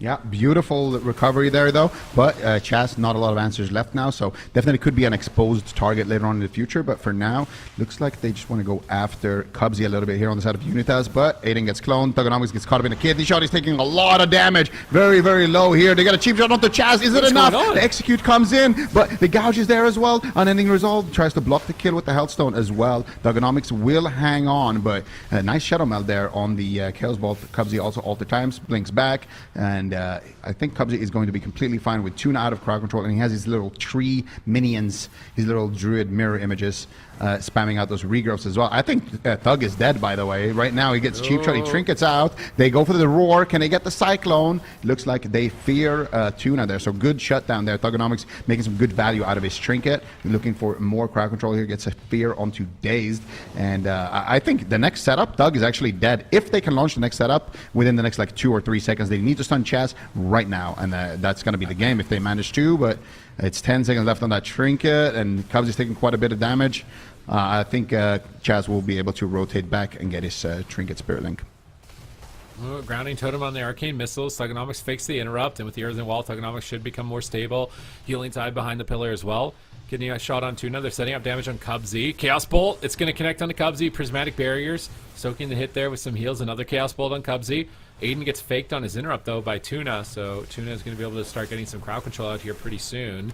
Thugonomics taking quite a bit of damage, but also lobbing back some of his own with 2 Chaos Bolts incoming on the Cubsy. He's getting a Temporal Shield. Heal a bit of that back. Aiden getting crowd control dispelled out from Chaz. They're taking a much more neutral position. Chaz not overextending whatsoever, just staying as far away off screen as possible. But Thugonomics is taking quite a bit of damage here. Ring of Fire, big value. How are they going to deal with this next Chaos Bolt? Cubsy's been kind of cheeky and blinking through the Warlock sometimes, trying to interrupt this Chaos Bolt. We see a kidney shot on Chaz. Aiden's going to peel back and try and deny Dazed, but Dazed just trinkets out to try and get aggressive. Missiles, big barrage, double orb proc over on the Thugonomics, cleaving the whole team behind the pillar. And Tuna, it looks like he's going to try and drink. He's in cat form. Chaz fake casts the interrupt here. Really good fake out onto Dazed kick, but he's still dying even despite that fake cast. Thugonomics in so much trouble. Double coil. He's looking to get offensive, but he actually gets CS'd on his Chaos Bolt, and now they're still on top of him. Gouge onto Chaz. Dark Pact is being cut through from that touch of the Magi, and they're just constantly spell stealing the Earth Shield and Riptides off of Thugonomics, and it's making it really difficult for Chaz to heal. Yeah, and Thugonomics could just be in big trouble right now. Full kidney on Chaz. This could be the Spirit Link totem. Thugonomics is going to teleport back here to Chaz. Catches the counterspell there. Cubsy doesn't want to go for that blink CS, so she's going to kick Thug, and that's something I've noticed. Cubsy is perfectly happy to not push in and try to look for like polymorphs out of a lot of these cheap shots. He'd much rather just sit back, get his damage out, and make sure that he's shutting down Thug as much as possible. Cubsy now sitting through a gouge full kidney shot here on Tuna, but it looks like Thug is still the one who's taking the most of the damage there. Finally set up here onto Daze. Big Chaos Bolt. Nice Dragon's Breath. So Thug had the Reflect right there to avoid the counterspell from Cubsy to get a free basically Chaos Bolt since the Rogue was done, but Cubsy actually Dragon's Breathed him because you can still AoE and hit your target even if they have Reflect up. Same thing for Warriors. Thug right now sitting through another stun lock here, and it looks like they're actually trying to make a swap over onto Aiden here a little bit, but Aiden actually doesn't look... Ooh, okay, he's going to trade out the cloak, so they do force out his cloak there. Not bad, not bad. Cubsy with the Arcane Surge there, able to get some work done, since by now Thug has his Unending Resolve back, so hitting multiple targets is not a bad idea here if you are the Power Frogs. Right, Daze positioned here on top of Chaz and Thugonomics. Now coming back onto Aiden. He's going to pre-evasion and dismantle. Daze Trinket steps behind the evasion and lands the kidney shot. Ring of Fire is on Aiden as well. Is he going to be able to survive this? We've seen another ward from Thugonomics trying to immune the counterspell, but Dazed has kicked. They're going to lasso Dazed and in-cap onto Aiden. He can't connect any damage. Aiden's basically out of the match for some time here. Comes he is free casting arcane missiles, just slurping up the earth shields as well with those spell steals, and actually healing himself probably for a significant amount with every earth shield that he grabs away. Here comes a killing spree onto Thugonomics with Touch of the Magi. Nice combo of spells. It's going to be pretty significant burst damage that Thugonomics needs to respect. Earthen Wall Totem and Dark Pact, but they're at half health. Is it going to be enough? They're still cutting through. Even further barrages being lobbed in. Ring of Fire coming down. It may have missed Thugonomics though, as long as he doesn't run back into it. Oh, he ran back into the Ring of Fire. He's got that dot applied to him, which is a pretty significant amount of damage, especially considering the mana game right now for Chaz is not looking very good. I don't know how many times Tuna's been able to drink, but if it continues at this pace, I'm imagining that Thugonomics is going to go down when Chaz runs out of mana. Yeah, Thugonomics right now, not in the best situation. He might just go down right now. Does have the unending resolve, but doesn't want to trade it just yet. Healing Tide Totem is down for Chaz. And mana, as long as Tuna keeps drinking, he's going to be able to keep this game going. Hold that thought for a second here. Aiden almost going down right now. Big double coil coming out there from Thug to try to peel the situation. And Aiden having an extremely close call while Tuna is drinking. So that is just disaster if you are Unitas, because an enemy healer is drinking and you don't have time to stop it. But they do connect the sheep, but they overlap it with a cyclone. But it might just be enough to take Thug down, and it is. All of a sudden, they connect with the killing spree. But I feel like Chaz, what, didn't he have Trinket? Did it just come back, or I feel like Chaz could have easily blocked that. I didn't think the game was going to end right there. I thought, did he not have Trinket back up? Did it just come back up there? It's possible. I feel like it looked a little bit rusty in general. Like kind of just like you picked this up thinking that Echo did this and it was really strong and you could just kind of pick it up. And I don't know if that's the case against a team like the Power Frogs. It was looking decent throughout the mid game. I'd say the beginning looked really rough, and then right here at the end it started getting even worse. So his Trinket is about 25 seconds away at this point. He puts his Healing Tide Totem down. I wonder if it's out of range. Did he move his Healing Tide closer? Because I'm pretty sure it's out of range of Aiden. Aiden almost goes down, so he gets in range to use Ancestral Guidance and Ascendance. And even that was not enough to top him, but he's Healing Wave spamming. He gets cloned low, so he's still worried about Aiden. He's still worried about Aiden dying, and there's a Ring of Fire on Thugonomics. He gets knocked away in a cheap shot, 5 seconds away from his Trinket. He gets polymorphed on that, and he gets cloned, so he wasn't able to get to it. 2 seconds away from it. Thug, could he have lived if he Dark Pacted maybe, or got that second? Like, I feel like there's like a couple things maybe that Thug could have done. That could have bought a second, and then he could have got the link down. But I don't know if they would have won even regardless after that. So before we get to like the bigger picture, I feel like there is a lot of things that you could have done there. Like, I mean, it was like a clear panic moment, right? Aiden was dying, he was far away, and you just kind of just run there, pop Ascendance, and just like kind of throw caution to the wind and just try to get as much heals out as possible. The thing that made it really annoying for them was that low Cyclone from Tuna. That was really well played that he got that Cyclone. And then that they pushed in and got that Cyclone or Sheep. No matter what they got there, they were going to be in a good spot. But I think they could have used Unending Resolve a little bit earlier. Or I don't know about the Dark Pact. If it is tracking correctly as far as I know. So if he Dark Pacted or just walled earlier, Thug probably survives that. But like you said, big picture, this comp, it did not convince me whatsoever from Unitas. I would like to see a change. I think with Imperium, they're probably going to play Mage Lock, which honestly I think it's their best comp from what I've seen them play on the ladder. But no, they're going to bring Chaz back in, but on the Druid. Yeah. Still a big map, and they're going to be relying on the Warlock being the difference maker here with the Brua still on the bench. They could mirror if they really wanted to, if it gets worse, from here, if they're down 2 points. Yeah, that is an option for them for sure. I really wonder what the thought process is here, because Chaz, obviously, when it comes to being a Resto Druid, that's him, right? So this is a quite clear comfort for Chaz compared to the Resto Shaman. Resto Shaman is more like, like you go, a team swaps to an alt because it's a better comp, even though the player is like slightly worse on it. It's kind of like that. With Chaz on Shaman. So I feel like having Chaz on the Resto Druid is comfort. But what does the Shaman, like, why do they think that the Shaman is better than the Resto Druid? It has to be based on the EU matchups, right? The one thing I'm noticing that is different though for the arcane mages from maybe EU to NA is that Cubsy just spams spell steal. And if your Earthshield and Riptide are just constantly removed, the rogue is almost just soloing the target while there's no healing. And I don't know if maybe that's something that we didn't see enough in EU, was just spam spell steal. I think it was also happening with Sidhu's series, although Sidhu was able to win. I think he tweeted like 442 spell steals or something. And like that's a lot of extra healing on the mage. And that's a lot of healing removed from the shaman. Whereas the druid, you have purge protection. So Cubsy's not going to be able to just keep spamming spell steal, or he's going to get silenced periodically. Oh, the healing. So there is that advantage. The healing of spell steal is nerfed on yourself. Like if you steal heals, they don't do. It's not like in like TBC where it heals like the same value. Yeah, it's not a 1-for-1. It's way less. But anyway, it definitely. Your point remains right. Cubsy spamming spell steal on every single Riptide Earthshield could be the reason why. They decide to opt for the druid instead, because with the druid, Chaz is also playing the talent. I forget the name, but if you spell steal 3 times, you get a stacking debuff that silences you basically after you remove 3 druid spells with your spell steal. So it's quite annoying to deal with as a mage because you do 2 spell steals and then you have to wait, and then you do 2 more spell steals basically. So Cubsy's not going to be able to spam spell steal as much in this one, but still they're going to need to try to isolate a target here and just lob out some big chaos bolts. They got the mortal coils coming out, but already getting the spell. Tuna actually caught up in a kidney shot, but it doesn't look like they have any damage. Doug also countered kidney shot, so nicely done by Dazed. Tuna is going to be able to walk out with just a bark skin, and so far I will say that the opener looks pretty good for Power Frogs. All right, let's see if they can keep it going here. Pressure, they're just pinning Cubsy down and staying way more aggressive. I feel like Thugonomics feels more confident with Chaz on Druid as well, making these pushes. He's not as pulled back and playing defensive. He's much more like in a position to kind of body his opponents. Big damage though incoming. They're punishing them for stacking up. They're getting cleaved by Arcane Mage, they're getting cleaved by Outlaw Rogue, so maybe Thugonomics he can push but shouldn't stack on Aiden.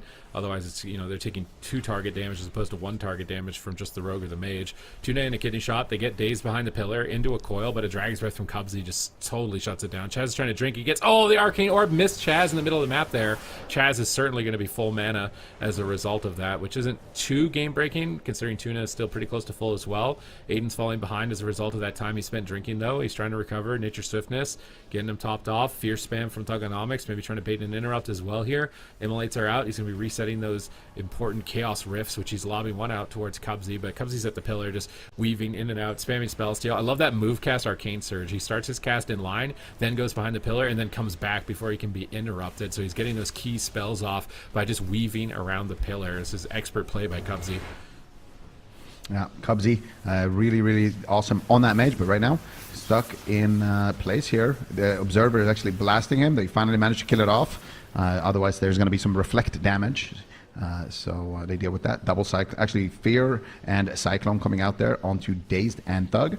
And Cubsy actually getting spell-locked here on the Ring of Fire. And Ring of Fire, just one of those spells that really can burn quite a lot of mana. Just a very effective spell for cleaving, and just gives you another extra school to just be able to cast with. Because that's the weakness of Arcane is that you're very reliant on that one school. You get full Fear here onto Tuna. Are they going to set up something with it? Thugonomics dropping quite low, but Chaz is there to back him up.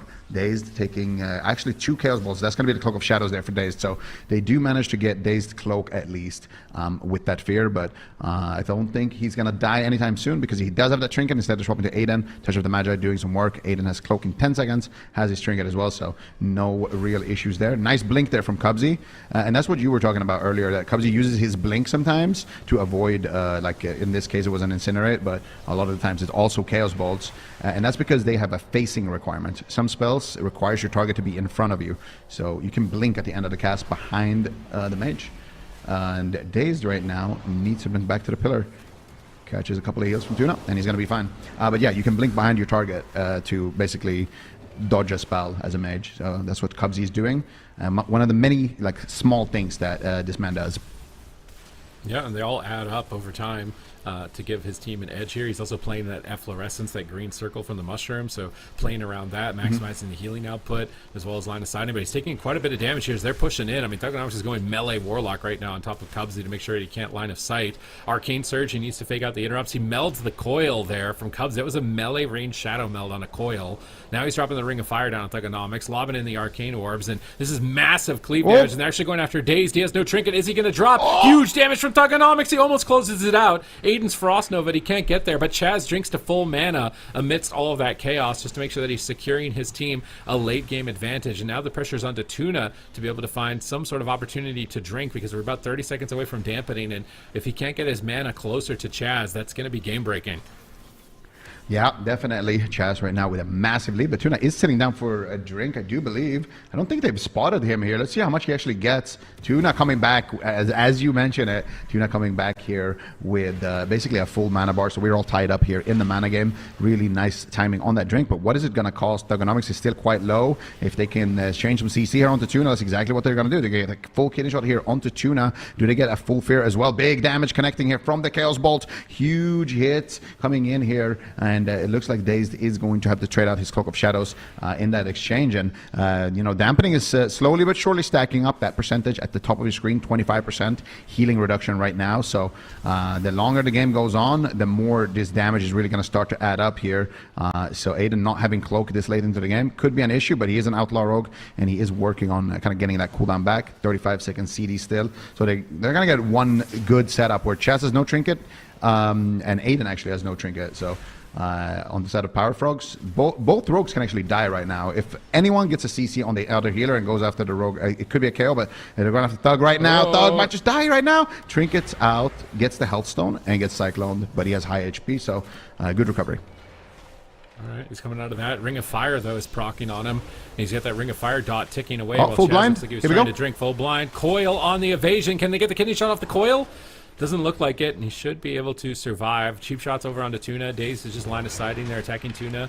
Just getting immolates out, trying to get more rifts. You can see the Fire Rift right now actually on Tuna, going after the healer, just trying to max out their damage. Like Cubsy is laying down Suppression Fire, forcing Thugonomics to pillar. A Thug offensive gate on top of Tuna, and trying to gate away from the Rogue possibly at the same time, but Killing Spree is going to connect onto him. He Dark Packs, he's already shredded through it. Tuna looks like he's recovered. Aiden's trying to keep pressure going on Cubsy, but another Ring of Fire going to connect on Thugonomics. Every Ring of Fire is so critical. Look at the pressure coming out from this one as he's getting barraged down. Is he going to trade on any resolve? He portals back to Chaz's side, but mana is actually even between Tuna and Chaz despite his drinks earlier on, and the Power Frogs may be putting themselves in a position to go 2 up in the series, assuming that Cubsy can continue to carry here, keep connecting these Ring of Fires. Double Dragon's Breath, double Ring of Frost from Cubsy, setting up for the kidney shot, missiles in line of sight to avoid being interrupted. Really good positioning here from him. Tuna's trying to drink. He got distracted, but he just sits down again and gets a little bit of a mana edge.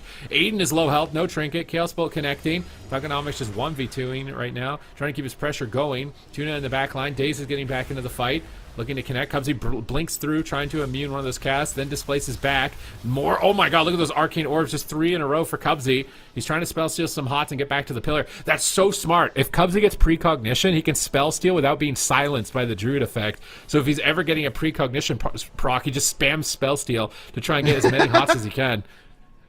That's actually really clever there by Cubsy, but dampening, you can really start to feel it at this point. Chaz mana is not looking too hot right now. Cubsy is playing extremely defensively, trying to not die here. Chaz actually forced out to trade it his trinket. Aiden still with no cooldowns left. I really think that they should go after Aiden here on the side of the Rogue Mage and just try to land something here onto Chaz. They don't have any blind, but if they have a vanish, I think just try to cheap shot cheap Chaz and send the Rogue here.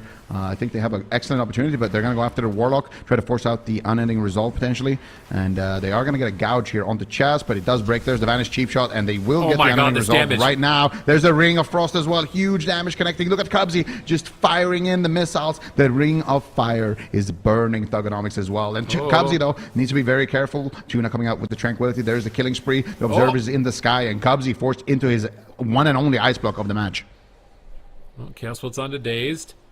And Cubsy's topping off with Hots here in the block, but the block's about to end. Aiden's chasing him down. They knock Aiden away. He grapples back in. Thugonomics, is he going to gate offensively here? He's done it a couple times. He could gate on top. He's actually got his port on top of them. He's going to portal on top of Cubsy and Tuna. Lob out some rifts and try and keep the damage going while Aiden is in a clone. Tuna finds a clone onto Chaz. Oh, they're going to get a kidney shot on Thugonomics. This is touching the Magi. This is a lot of damage from Cubsy. Look at those arcane orbs. Double coil into kidney shot. Thugonomics is trying to push them back. Chaos Bolt's being lobbed out. Cubsy's going to wrap around the pillar, but both bolts do connect. But Thugonomics is so low at this point. Killing spree connecting for its full duration. He nether wards in a panic. Chaz Tranquility Shields to try and immune crowd control and reset some cooldowns here with Iron Bark active on Thugonomics. And I think Chaz got a pretty high value Tranquility, but he's totally out of mana. He's going to go into Tree of Light. Both druids have absolutely nothing left at this point. Whoever connects the most damage in basically the next 30 seconds is probably going to win the game. Observer is down. Cubsy snipes it with Arcane Missiles. Now wrapping around the side. Aiden's out of the blind, looking to connect. Here's Arcane Surge around the corner. Cubsy with beautiful positioning. Thugonomics tries to port, but he ports on top of the mage. Massive damage incoming with that touch of the Magi. Cubsy is going to town on Thugonomics right now, proccing tons of pressure, even despite the scenario where he's going to relay his portal in defensive posture. Chaz trinkets under the crowd control, trying to get to Thugonomics. He gets rooted for a moment. He's finally next to Thugonomics, but dampening is so high, 52%. He might just die through it. Dark Pact does absolutely nothing, and Thugonomics looks to fall in the next couple of moments and will, as Cubsy secures the kill, and they move up 2-0. Beautiful stuff here from Power Frogs, and especially from Cubsy, man. I was just sitting here quiet, just watching Cubsy. I didn't even care about what anybody else was doing, just watching Cubsy have like this kind of masterful duel against Thugonomics, just ducking in and out behind the pillar, getting his surges, getting the missiles, connecting all the damage, resetting his cooldowns with shifting power, and just really playing a very, very clean game. And this is one thing that you can see, when we're talking about the players on this level, there's a couple of like small mid-game adaptations that you're going to see that when dampening reaches like 40-50%, all of a sudden CCing the healer is just not as important because it's just so hard for the healer already to out heal. You can see it right here as the replay starts. Aiden is in a full blind. Typically you would use that on the healer. You can see Cubsy here ducking with the cast while running with the icy flows, casting his arcane surge to try to avoid getting coiled, avoid getting counterspell and stuff like that, and then just ducking in and out the pillar, gets the touch of the Magi, gets the Nether Tempest as well to proc extra damage there, and then he gets a beautiful Ring of Fire there, and as soon as he's going to cast Arcane, he pops the Temporal Shield, and this is something another thing that good Arcane mages do. They pre-Temporal Shield or they pre-alter time when they're already safe sometimes, just in case they get kicked. They have a little bit of safety in the back pocket, and yeah, they connect with the missiles, they connect with the Arcane Barrage Execute, and with the rogue damage as well, and 55% dampening, but they managed to make it. Power Frogs now 2-0 in the series. Now I'm theory crafting after seeing Cubsy do that. Holy Priests have a talent where they can put a circle on the ground that gives you aura mastery. It's like, what would happen if you gave a mage that and he just spammed spell steal for 6 seconds? Like, would the druid team just completely crumble if that happened? Like, you just can't get hots for 6 seconds, and you can put that, you get 2 charges of them, and you have a set bonus that resets the cooldown of it too. So you could maybe chain that together for like 20 seconds of aura mastery with spamming spell steal and missiles. Like, chain it with a precog as well. Yeah, precog into double aura mastery. I don't think it's that good. I mean, it's good, you don't but think it's that good? You need to play. Not worth doing it's that. Good. No, don't get me wrong. It's good, but you need pressure as well. Like if all you do is spam spell steal and there's no damage happening as well, it's just hard to actually get pressure and to do anything. But if you have like a Ring of Fire down, like the healer just came out of a CC, like this is my favorite, right? You sheep the shaman, you get a Ring of Fire down, you get all your damage out, you get the CC chain done, and then he comes out to try to heal, and you're just spamming spell steal. And then the target's already in big trouble from your teammates and from the dots and everything. I would imagine if you had aura spell steals at that position, you just keep the gas pedal down. Yeah, I'm gonna be honest with you, bro. I prefer getting heals from like Druid, Paladin. I don't know about Holy Priest, bro. It's not really like you're against Holy Priest. Your HP is either 10% or full, like the entire game, just going up and down. So I don't know. For me, if it's a Holy Priest, it's got to be Zenlin. If it's not Zenlin, I don't want it. Okay. Well, it doesn't matter at this point. They're sticking to this. I think it makes sense. I mean, they looked way better on that with Druid than with Shaman in the first game. but they go with a big map and not a small map. I feel like if they went with a map that had no pillars, they would actually be favored. I feel like Thugonomics is just having a tough time because Cubsy's just wrapping around the pillar the whole game. Missiles out of line of sight, Arcane Surge around line of sight. He's stacked on a pillar to get Ring of Fire. I feel like more open field might be better for them. Something like maybe even like Runes of Lordaeron might be better for them. Oh, it's a bit risky, but I feel like, yeah, if I was the mage, I would want, like, I would be very happy with playing it on large maps. So yeah, I feel like if I was the warlock, I wouldn't be as happy. Like you like the distance, but I don't know. The outlaw rogue's mobility is just you're not gonna kite outlaw rogue anyway. But yeah, we'll see. We'll see what happens here. Maybe this is the map that can change the tides of this series. UNITAS down 0-2. And Power Frogs right now looking to make it all the way to Championship Sunday. Can they do it? You know another thing, by the way, that's OP about Spellsteal? It gives you missile procs. That's like the main usage of it. It's just a good way to burn mana. So my The Aura more mana Master you burn, strat would give you damage too. My Aura Master strat would work. Give you damage, and it would give you take all the hots away. I mean, this might be the next tech. Okay, this might be sleeper tech. Yeah. Frost Nova on Aiden. Cubsy's positioning away. Thugonomics is trying to get back in the middle, but Aiden gets caught in a swap, and Chaz is going to go in Tree of Life, but they clone him low.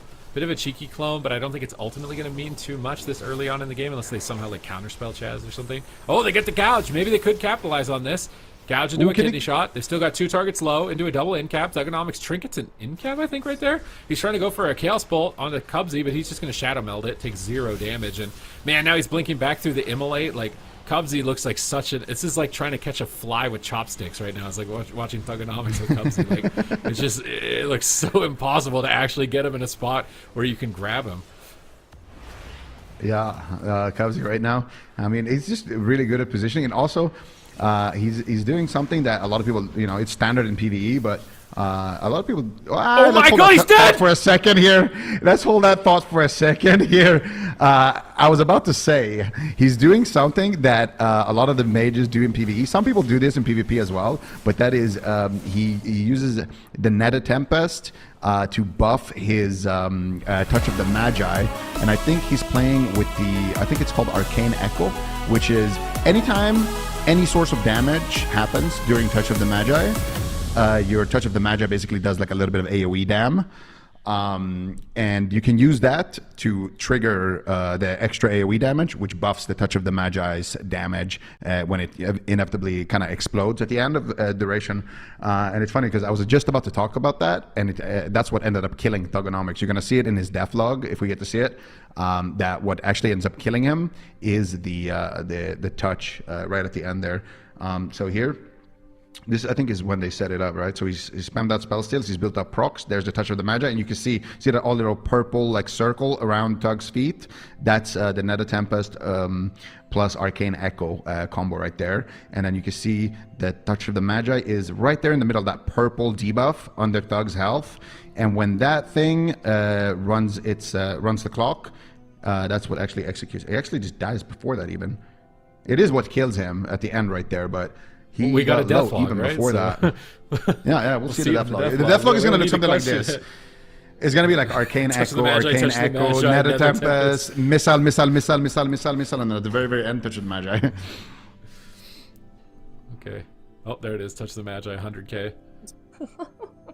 It's not that big, but it's pretty big. He also Hellstone. It's like extra. 300K. What? He got a 300,000 Hellstone. He still died. He just died anyway. Nice. It's a lot of rogue damage here too. Ambush hits hard.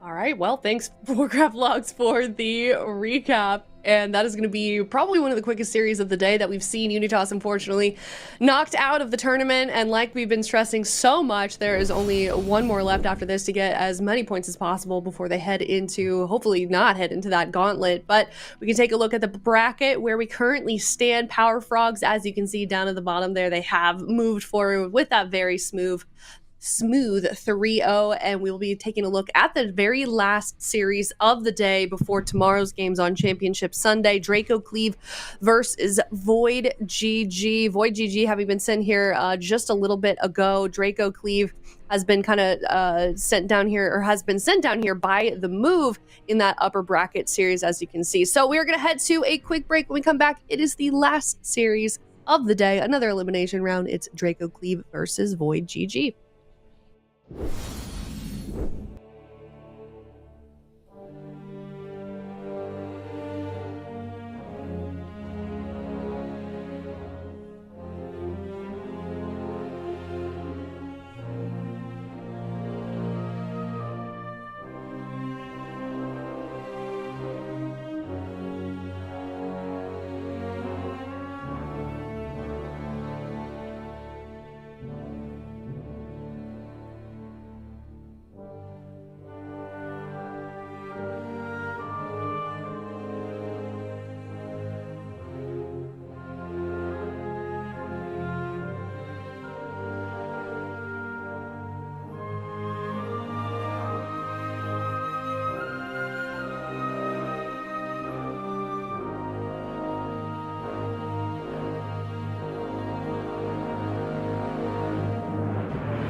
Welcome back. We are on the last series of the day here. It is another elimination round. If you're just now tuning in, we saw Power Frogs face off against UNITAS. It was a very convincing 3-0 as well. UNITAS going to be sent out of the tournament. Now it's DRACO, CLEAVE, and VOIDGG stepping up to the plate, Zico.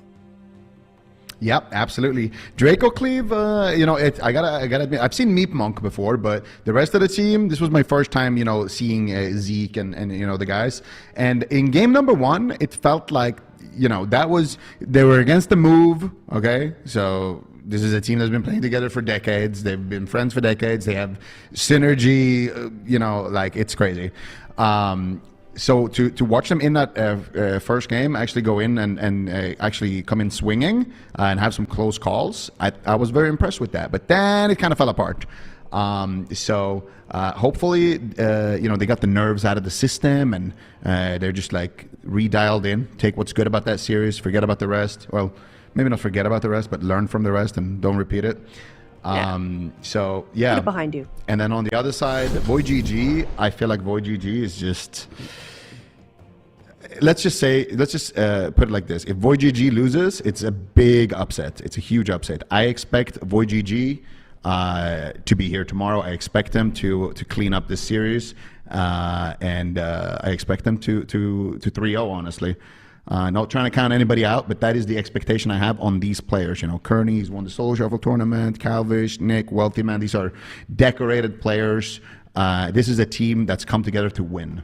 So I expect to see them, make quick work out of the DRACO, CLEAVE. Yeah, I think that's totally fair. But, DRACO, CLEAVE, they did speak to us before this weekend, said they want to prove how versatile the Frost Death Knight can be. They think that a lot of people underestimate that spec. They weren't able to get a win earlier, but let's see if they can do it here against VOIDGG, or is VOIDGG going to be coming out on top like Zico expects? It's game number 1 here in this elimination series. Interesting. So DRACO, CLEAVE is going to be leading with their Evoker. That Devastation Evoker can put out a ton of damage. But VOIDGG are actually going to be bringing in Kearney on the Holy Priest, or actually the Discipline Priest. So Discipline Priest coming in here for Kearney. Obviously one of those healers that has a lot of flexibility, and I'm curious to see if they can make the Priest work here, or what kind of the thought process is for bringing in the Holy Priest. Maybe just thinking the Druid is going to be too vulnerable to the setups, but let's see what VOIDGG can get done here. Now, let's see here what happens in opening. Ooh, nice double blinding sleep, double deep breath. Already big damage coming in here. There's the Syndragosa as well. Eternity Surge coming in. Tip the scales, Dragon Rage. We are sending the entire spellbook here immediately in the opener. What did we get? We force out Cloak from Calvish. And that's it. All right, so pretty solid here for VOIDGG. They got away kind of cheap on that opener. Let's see what else they can do here. Right now, forcing out the AMZ, the entire team of DRACO, CLEAVE. They're basically just sitting back right now, waiting for their cooldowns to come back. Their grip, blinding sleep, their asphyxiates, and actually peeling Calvish right now with this grip during that blind onto Meep Monk. Butta trying to stay alive right now with his own heals, doing a good job with it so far. Double Fear coming out. Meep Monk still in basically an endless crowd control chain, but finally will be making it out of that one, and Butta will be completely fine. And now they're ready to launch their next attack. Let's see where they send it. I'll have to see what they decide to do. The Blinding Sleet is almost ready. Where are they going to go? They need to start getting some cooldowns. If they do not get any trinkets with this next setup, I fear that they're going to be too far behind in this match. Full Fear on Meep. Kearney in a great position to just line of sight. Buddha once again into Kidney Shot. They're getting a lot of damage out. Cheap Shot on Zeke. Great control here by Calvish. Let's see what they can do. They get the double stun here on Nick and Calvish. Is Calvish going to have to trade out his trinket? He doesn't. It might have to vanish. Trinket vanish comes in, and that is the cheat death as well. All of a sudden, Calvish is not feeling health. He's got no cooldowns whatsoever. So this next setup on Calvish could be absolutely deadly. Kearney's going to have to be there with some help, but unfortunately for him, every time we see the deep breath, Buddha is playing the talent that creates a line of sight, so he's not going to be able to get out the pain suppressions. He's going to have to really use those early if he wants to assist Calvish during the next setup. Oh, look at Zeke's HP, man. He took so much damage there. Kearney popping the uppies, the ultimate penitence on Zeke there. but he is going to recover. Mana Tea coming out from Meat Monk. Mana is somewhat even here. I feel like the Discipline Priest can be a liability here if he doesn't get to just free cast damage, but so far in the match, it's looking good. They get a cheap shot here onto Meat Monk. Can they get a gouge out of it? Calvish doesn't look like he's going to be able to find it. And so far, they're just going after the DK. There's a Panda Racial onto Calvish. There's a double grip, Blinding Sleet. Powerwood Barrier. Oh, nice knock there. Can they get a stun onto Nick here? I feel like Calvish is in the barrier. Are they actually just going to kill him through the barrier? Unbelievable. Calvish barely stays alive. What was that? That was an insane amount of damage coming out. And Calvish not out of the woods yet. He opens up while his healer is strangulated. But taking a lot of damage right there. But they will trade the AMZ plus the Life Cocoon. And Calvish will once again recover. That was as close as it gets, though. Yeah, some really interesting tech coming in from these teams. At the same time, though, Zeke taking quite a bit of damage, forced into that anti-magic shell, but they just shred through it immediately. And VOIDGG, outside of when the Blinding Sleet is up, when you can see that cooldown is about 20 seconds here for Zeke, you can just be as aggressive as you want against this team. That's really your moment. It's like they do a big setup, and then you basically have 50 seconds to just run at them as aggressively as possible. But with no trinket on Nick, Calvish is going to be the one that has to survive. I think they should actually probably go after Nick. Luckily, he has his unending resolve, so lots of answers here still for VOIDGG. Meep almost completely out of mana. Full fear on Meep. Big Chaos Bolts land on Buddha. He might just go down. Triple diminishing return.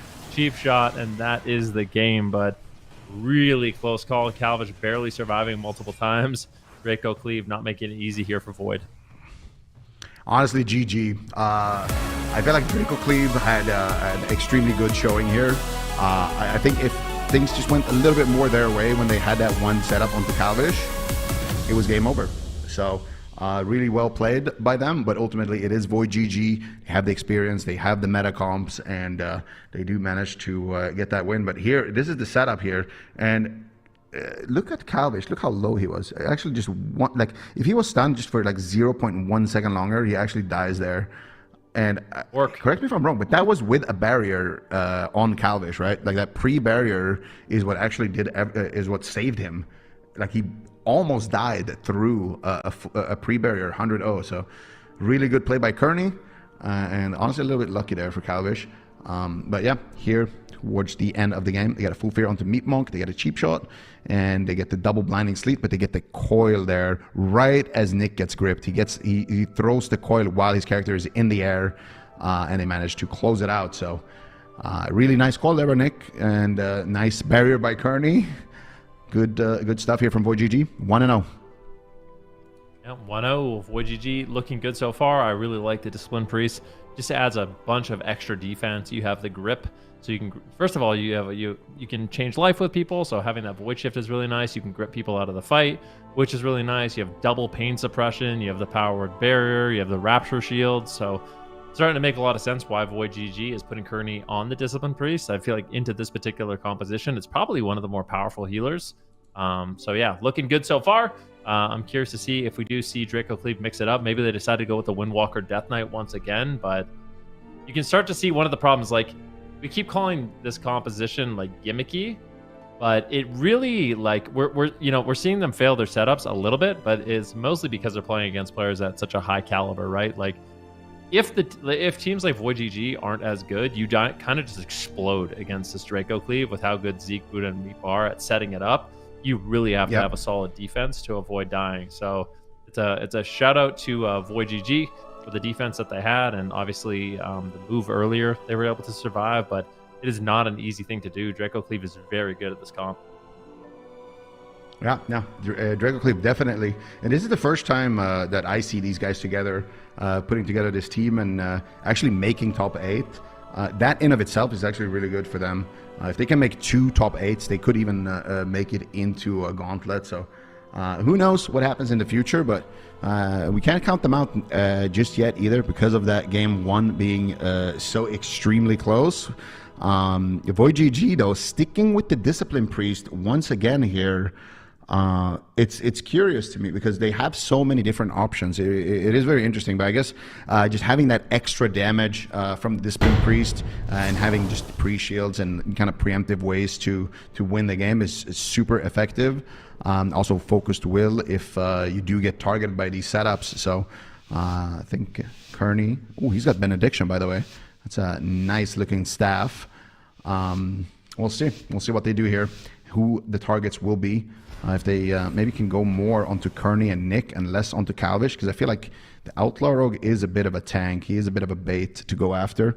But we'll see what the Draco Cleave decides to do. They're sitting in a room right now, just stacking up here. I think the plan is if VOIDGG runs into the room, they're all going to be stacked, and they can triple deep breath them and things like that. But Calvish gets this up and is looking for the opener here, man.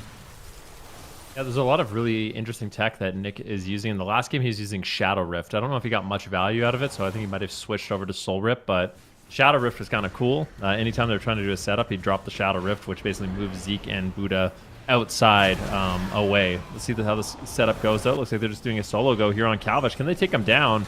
I feel like that's just not enough damage. Calvish is going to be completely fine, just popping the evasion and vanishing out. Now it's actually Buddha that might just die in the opener. This is a nightmare. There's no trinket. Oh, no. Disaster. This is exactly what you were talking about. That's why he died. He got rifted. He got ported into the middle of the map on their go. Well, we're going to see it. If that did happen, that's awesome. I was wondering exactly if he's actually playing here. Yeah, so he got rifted out. It's some tech that not a lot of Warlocks use, but it can be very effective. Especially one of the reasons why is, like, imagine this, Buddha drops his deep breath, puts up the shield wall. If he gets void rifted out of that, or shadow rifted out of that, all of a sudden he can't even attack. It's like it's LOS point that he has to get into himself to even do any damage. But yeah, kind of a nightmare situation. Let's see exactly how this played out. So, all right, they're trying to do the setup. Calvish is there, Buddha's there. I think they try to go for the setup. It ends up just being Calvish all alone who gets set up on. I think they're just trying to do a solo go. So there's the kidney shot. You can see Calvish is trying to set things up. Zeke goes for the Wraith Walk. He gets the Panda Racial, grips him in, and they just try to go for the solo one-shot. But look at this. He gets ported out into the middle of the map, into a coil. Crowd control here on Meep. He gets feared. So not only does Meep get feared, he ends up trinketing something, the DR fear, and then out of that, he gets triple DR feared by Kearney, and Buddha goes down. So that is an absolute disaster. And yeah, that tech I was talking about, it's not something a lot of Warlocks use, but it can be very effective if used correctly. I have a feeling more people are going to start using that tech after what just happened here. Well, that's amazing, because I didn't want to interrupt you, but I literally saw him get ported into the middle of the map. I was like, huh. And then I saw him swap to him. I was like, huh. And then he died. I was like, ah, nice. That's cool. Yeah. Nick, man, what a gamer, dude. This guy, I mean, it's just so amazing to have a player like Nick on your team, right? Like, the guy plays Rogue, Windwalker, Warlock, Mage. Like, the guy plays too many classes, honestly. Nick is like the Houston of NA. He just plays everything, and he looks like a main when he does it. It's crazy. Really, really solid stuff here. But now, if you're Draco Cleave, man, what do you do? Do you swap? Do you swap comp? Do you go for the trusted and tried one tap strategy, but with the Buddha on Windwalker, or what are you gonna do here? Because you only have one more shot here against VOIDGG before you're out of the tournament, and VOIDGG so far are just looking like they're completely bulletproof. Yeah, it's definitely looking tough. VOIDGG, like you said, this is a team that's here to win. They take this competition extremely seriously. They're kind of, they're not up-and-comers at this point, because they've been together for quite a few seasons now, but they're definitely one of those teams that has a lot to prove and have the potential to win the entire thing. Like, that's the kind of caliber of players that are very impressive. They play lots of different compositions, lots of different classes at an incredibly high level. Draco Cleave, they're going to Dalaran Sewers. They're going to try to mix it up and go for more of a Cleave strategy. So playing the Windwalker Death Knight, very traditional composition.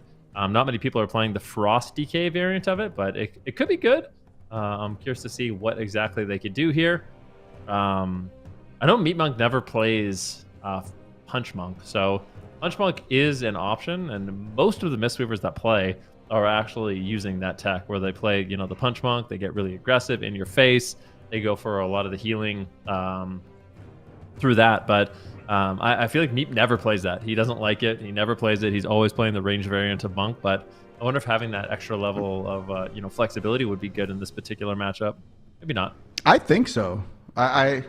I think in general, if you're playing against warlocks, it's really nice to have it, the Fistweaver. As long as you are comfortable with the playstyle and you know how to kind of play around it, it's just a lot of added damage. It's really annoying to deal with all the extra, or like with all the instant kind of random healing that happens. And yeah, I think it's a pretty solid choice. The only thing is that they're obviously susceptible to being swapped, and eventually you also run out of steam, but against the Disc Priest, maybe not actually. So we can theorycraft on that all day long, but it looks like he is playing just a ranged standard Mistweaver here, but on the Windwalker actually getting sapped. So I wonder what CLEAVE is going to do with this opener. I think he's going to just go for Buddha here, and they're going to just open up onto him. And that is because Buddha is in line of his casters. So he knows, if I go for the DK, I'm alone behind the pillar. If I go for the Windwalker, my team can, do damage. Double blinding sleep coming out here. Leg sweep coming in. There's a nice sleep there onto Kearney, and already here. Oh my God, Calvish got hit on his vanish, but he gets taken out. Calvish actually already did a trade. He had to trade his cloak now on top of that. He just wanted to trinket vanish, but because that dragon hit him in stealth and took him out, he had to use his cloak as well. So not too bad of an opener. They get one trinket, and when you're playing against the Walking Dead, you want to rotate those trinkets. At any point they overlap those trinkets, it's game over, but it might just already be game over. Big killing spree coming out. Meat Monk already forced to trade out his trinket, Life Cocoon, Anti-Magic Zone, Icebound Fortitude, Draco Cleave, not having too much defense left. Calvish with not a lot of defense left. One way or another, this game is not going to be a very long one, man. Yeah, I think so. I think you're absolutely right about this. This could be a quick 3-0 for VOIDGG. Draco Cleave might be able to battle it back. Calvish has no trinket, no cloak, still has the vanish, and there's a lot of answers here for Kearney. So Nick is going to have to do a really good job with his peels. Luckily, he has his trinket, so he can do something like trinket Soul Rip, which would be good, trinket Double Coil, which would be good. There are options here for Nick to peel this next setup. Calvish realizes what's going on, but they might not be able to do anything about it. He ports the setup, so unfortunate. Nick might not even have to trinket now. There's a double coil. They get a double trinket on that, but I think it gaps the stun. Maybe Calvish isn't going to be able to hold on the barrier. He's not in the barrier. Pain suppression has to trade. He might just die outright. He's not cheap death. There's a void shift. They are causing an absolute panic, and now Nick might just outright die. Big Penis comes in from Kearney. VOIDGG, they need to get aggressive now. It is their time to push in. They are unafraid for this next push, but we'll have to see what they can get done. That was a really nice setup there. Yeah, absolutely agree. That was amazing, actually. Kearney pre-barriered the setup, and they gripped Calvish out of the pre-barrier and then almost took him down there through everything. Kearney actually had to use his trinket as well. The unfortunate thing is that Calvish is now going to have his trinket, but the good thing is that they forced Nick's trinket. So I'm not super familiar with the Walking Dead strats, but I'm pretty sure it is go on top of Nick, grip Kearney, double sleet, double stun, bounce chill streak, and try to send one of them, whoever dies from the cleave.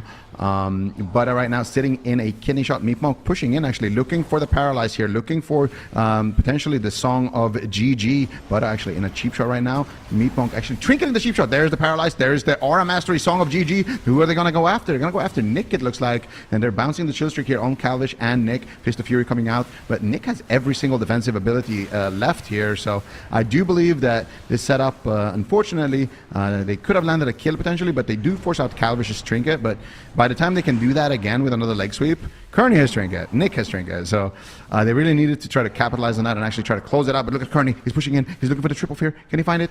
Can he find it? He finds a double. He doesn't find it on the healer though, unfortunately, and that's who you want to hit. Unfortunately for Kearney, he's going to have to go back to the pillar right now. Calvish taking a little bit of damage, dropping to about half. Aura Mastery healing coming out here from both sides, and Calvish will recover. And Draco Cleave, mana department, not looking good right now, man.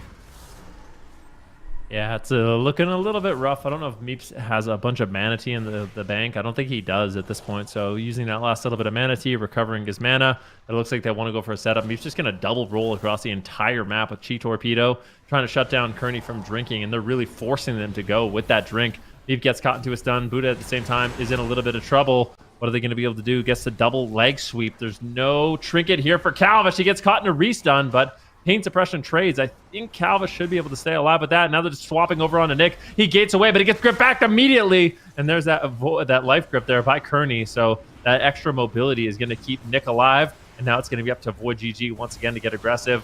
The disarm fades. Zeke's in a lot of trouble, and he will fall. You can see all of those beautiful portals coming in. Great crowd control there by Calvish, and they close it out 3-0. What's going on today? Pika is sapping trinkets. Calvin's like, oh yeah, Pika, you sap trinkets? I'll sap a trinket as well. He goes in, gets the full blind sap there at the end, into the sap on the trinket, life cocoon, and those rifts, man, they do so much damage. Actually, I think it was a rift that actually just basically soloed Draco Cleave there at the end. But yeah, we can see this was some of the scary moments right there. Look at that trinket void shift. Honestly, he's kind of lucky that Touch of Death didn't go through there a little bit on the side of Calvish. But yeah, here we can see what's going on here. They get a double Infernal Stun, and they get the double Blinding Sleet. There's the double knock. This was the close call where they almost instantly died here. So Kearney drops the Pain Suppression, trinkets, and saves Calvish here with the heals. And then Nick teleports away here, gets gripped, and look at that grip from Kearney. Instant grip there. And that allows Nick to recover. Portal, and there's that purple portal. Yeah, look at the portals. Look at the portals. And look at Meat Monk. He's like, I could Trinket Cocoon this, but I'm out of line. All right, I guess I'll get into line, and then I can Trinket Cocoon. Oh, I guess I'll just get sapped. I'll Trinket Cocoon this. I'll get sapped on my Trinket. All right, unlucky. Was it 3 portals, by the way? Yeah, of course. 3 portals. I think there's a Void portal, a Shadow portal, a Chaos portal. Lots of portals. You'll love it. And the portals, they're funny too, because it's kind of like RNG. You can get a good portal, or you can get a mid portal, or a bad portal. So if you get a bunch of the good portals, it's a ton of damage that you can add. It's a really cool thing with Astro Warlocks. He had the orange one. He had the fire portal. I think he had a fire, a green, and a purple. Yeah, I think it's the best one. I think he had the whole rainbow. Nick here. Yeah, there's the purple, and you can see the green bolts. That's the best one, that fire one. You love it. Yeah, there it is. Look at that fire one in the background, just barbecuing Zeke. Look at all this like what's going on here? Even on his corpses, look, they just keep shooting. These portals don't care. They don't know he's already dead. They don't care about range. They don't care about LOS. Yum. That's amazing.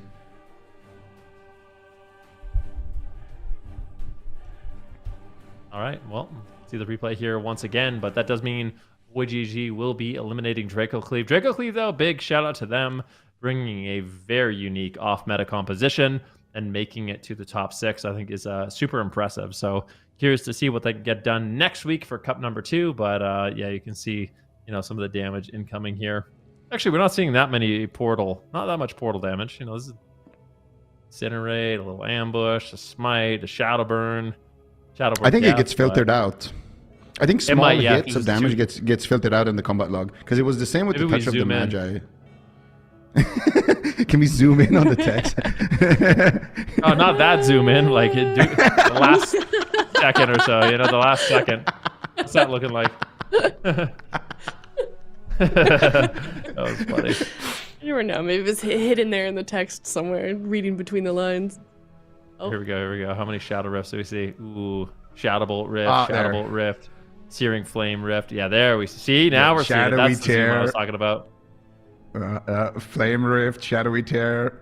Nice. You just see like Penance, Searing Bolt. It's just all just like little procs, immolation from Infernal. Oh, look at that. Further. Look at the rifts, man. Look at the rifts, dude. Chaos Barrage, Searing Bolt. Chaos Barrage, Searing Bolt, Searing Bolt, Searing Bolt. That's amazing. I'm making a Destro Warlock after this. You should. It's fun. Heal me up if anyone wants to heal me. You want to heal me, Aya? Okay. Right, you don't want me healing you. No, I don't do that. I'm really bad. Just say you don't want to heal me. It's fine. Listen, man, I guess we talked about this. All right, 3-0 VOIDGG. Congratulations to them. I'm excited about it too, because I predicted that was part of my predictions for VOIDGG. So, but I do agree with what you guys are saying. I hope Draco Cleave returns again. It's cool to see them, pick up a spec that we don't really get to see too much in AWC. Try out some new compositions. They're definitely up against some really difficult teams. The fact that they made it even this far, I feel like, is definitely saying something. They had to, beat out even more pretty competitive teams in the offline games earlier this week. So well done to them. Well done, of course, to VOIDGG. And that brings it to the end of today's games for North America. We can look at how the bracket shaped up. We've got Team Liquid versus The Move, two of the powerhouse teams over here in North America in the semifinals, and then Power Frogs versus VOIDGG down there at the bottom, waiting to see who will make it back up to the grand finals. That is, those are some strong teams left back in North America. And of course, we did have European games yesterday. We've got 4 teams left over there as well, and those games were also incredible. If you missed those, you know, we had Echo smashing the competition, no surprise there. Some newer teams, Chibaku Tensei, you know, Hula Bang having some pretty good series as well. Lava Lava will be playing against Echo in the semifinals, and then 2 teams down in the lower bracket, Hula Bang versus Chibaku Tensei. But Zico, I mean, I feel like I'm like really excited about the European bracket just because there's so many new faces in the AWC scene from the ladder. Absolutely. For me, there's like a couple of things, right? There's been roster changes in some of the best teams. There's been a couple of new teams here. So Shibaku, you can expect them to do well. You know, it's like a rebranded all-star team. Echo, obviously, they brought in Lontar, they lost Meh, still, you know, Echo. But for me, the most exciting team right now in Europe has to be Hula Bang. These guys, like their name suggests, they definitely do some banging damage. Like they're playing Windwalker, Priest, and Subrogue. And so far, I mean, they made top 4 with this. They eliminated some really well-known names in Europe. So I'm excited to see how far can they actually kind of ride the wind here with this comp. Noise. I was just adding sound effects to your story. You're welcome. Anyways, Hula Bang, Chibaku Tensei, they're down in the lower bracket. Well, we're going to be starting off the morning in the European region. We'll see Echo and Lava Lava up first, actually. So pretty big game just right off the bat for tomorrow's games for Championship Sunday. So if you want to see that, definitely tune in. But that is it for us for today. Follow us on Twitter at WoW Esports for lots of updates. If you want like a schedule, the reader's guide, everything on there. And also shout out to Warcraft Logs for that fun segment today with the map guessing. I'm not sure what it's officially named yet, but yeah, let us know how you guys thought about it. And that is going to be it for us for now. We'll see everyone tomorrow on Championship Sunday. Tomorrow, twitch.tv/Warcraft at 10 a.m. Pacific or 6 p.m. CEST. Thank you guys so much. Have a lovely rest of your night. We'll see you soon.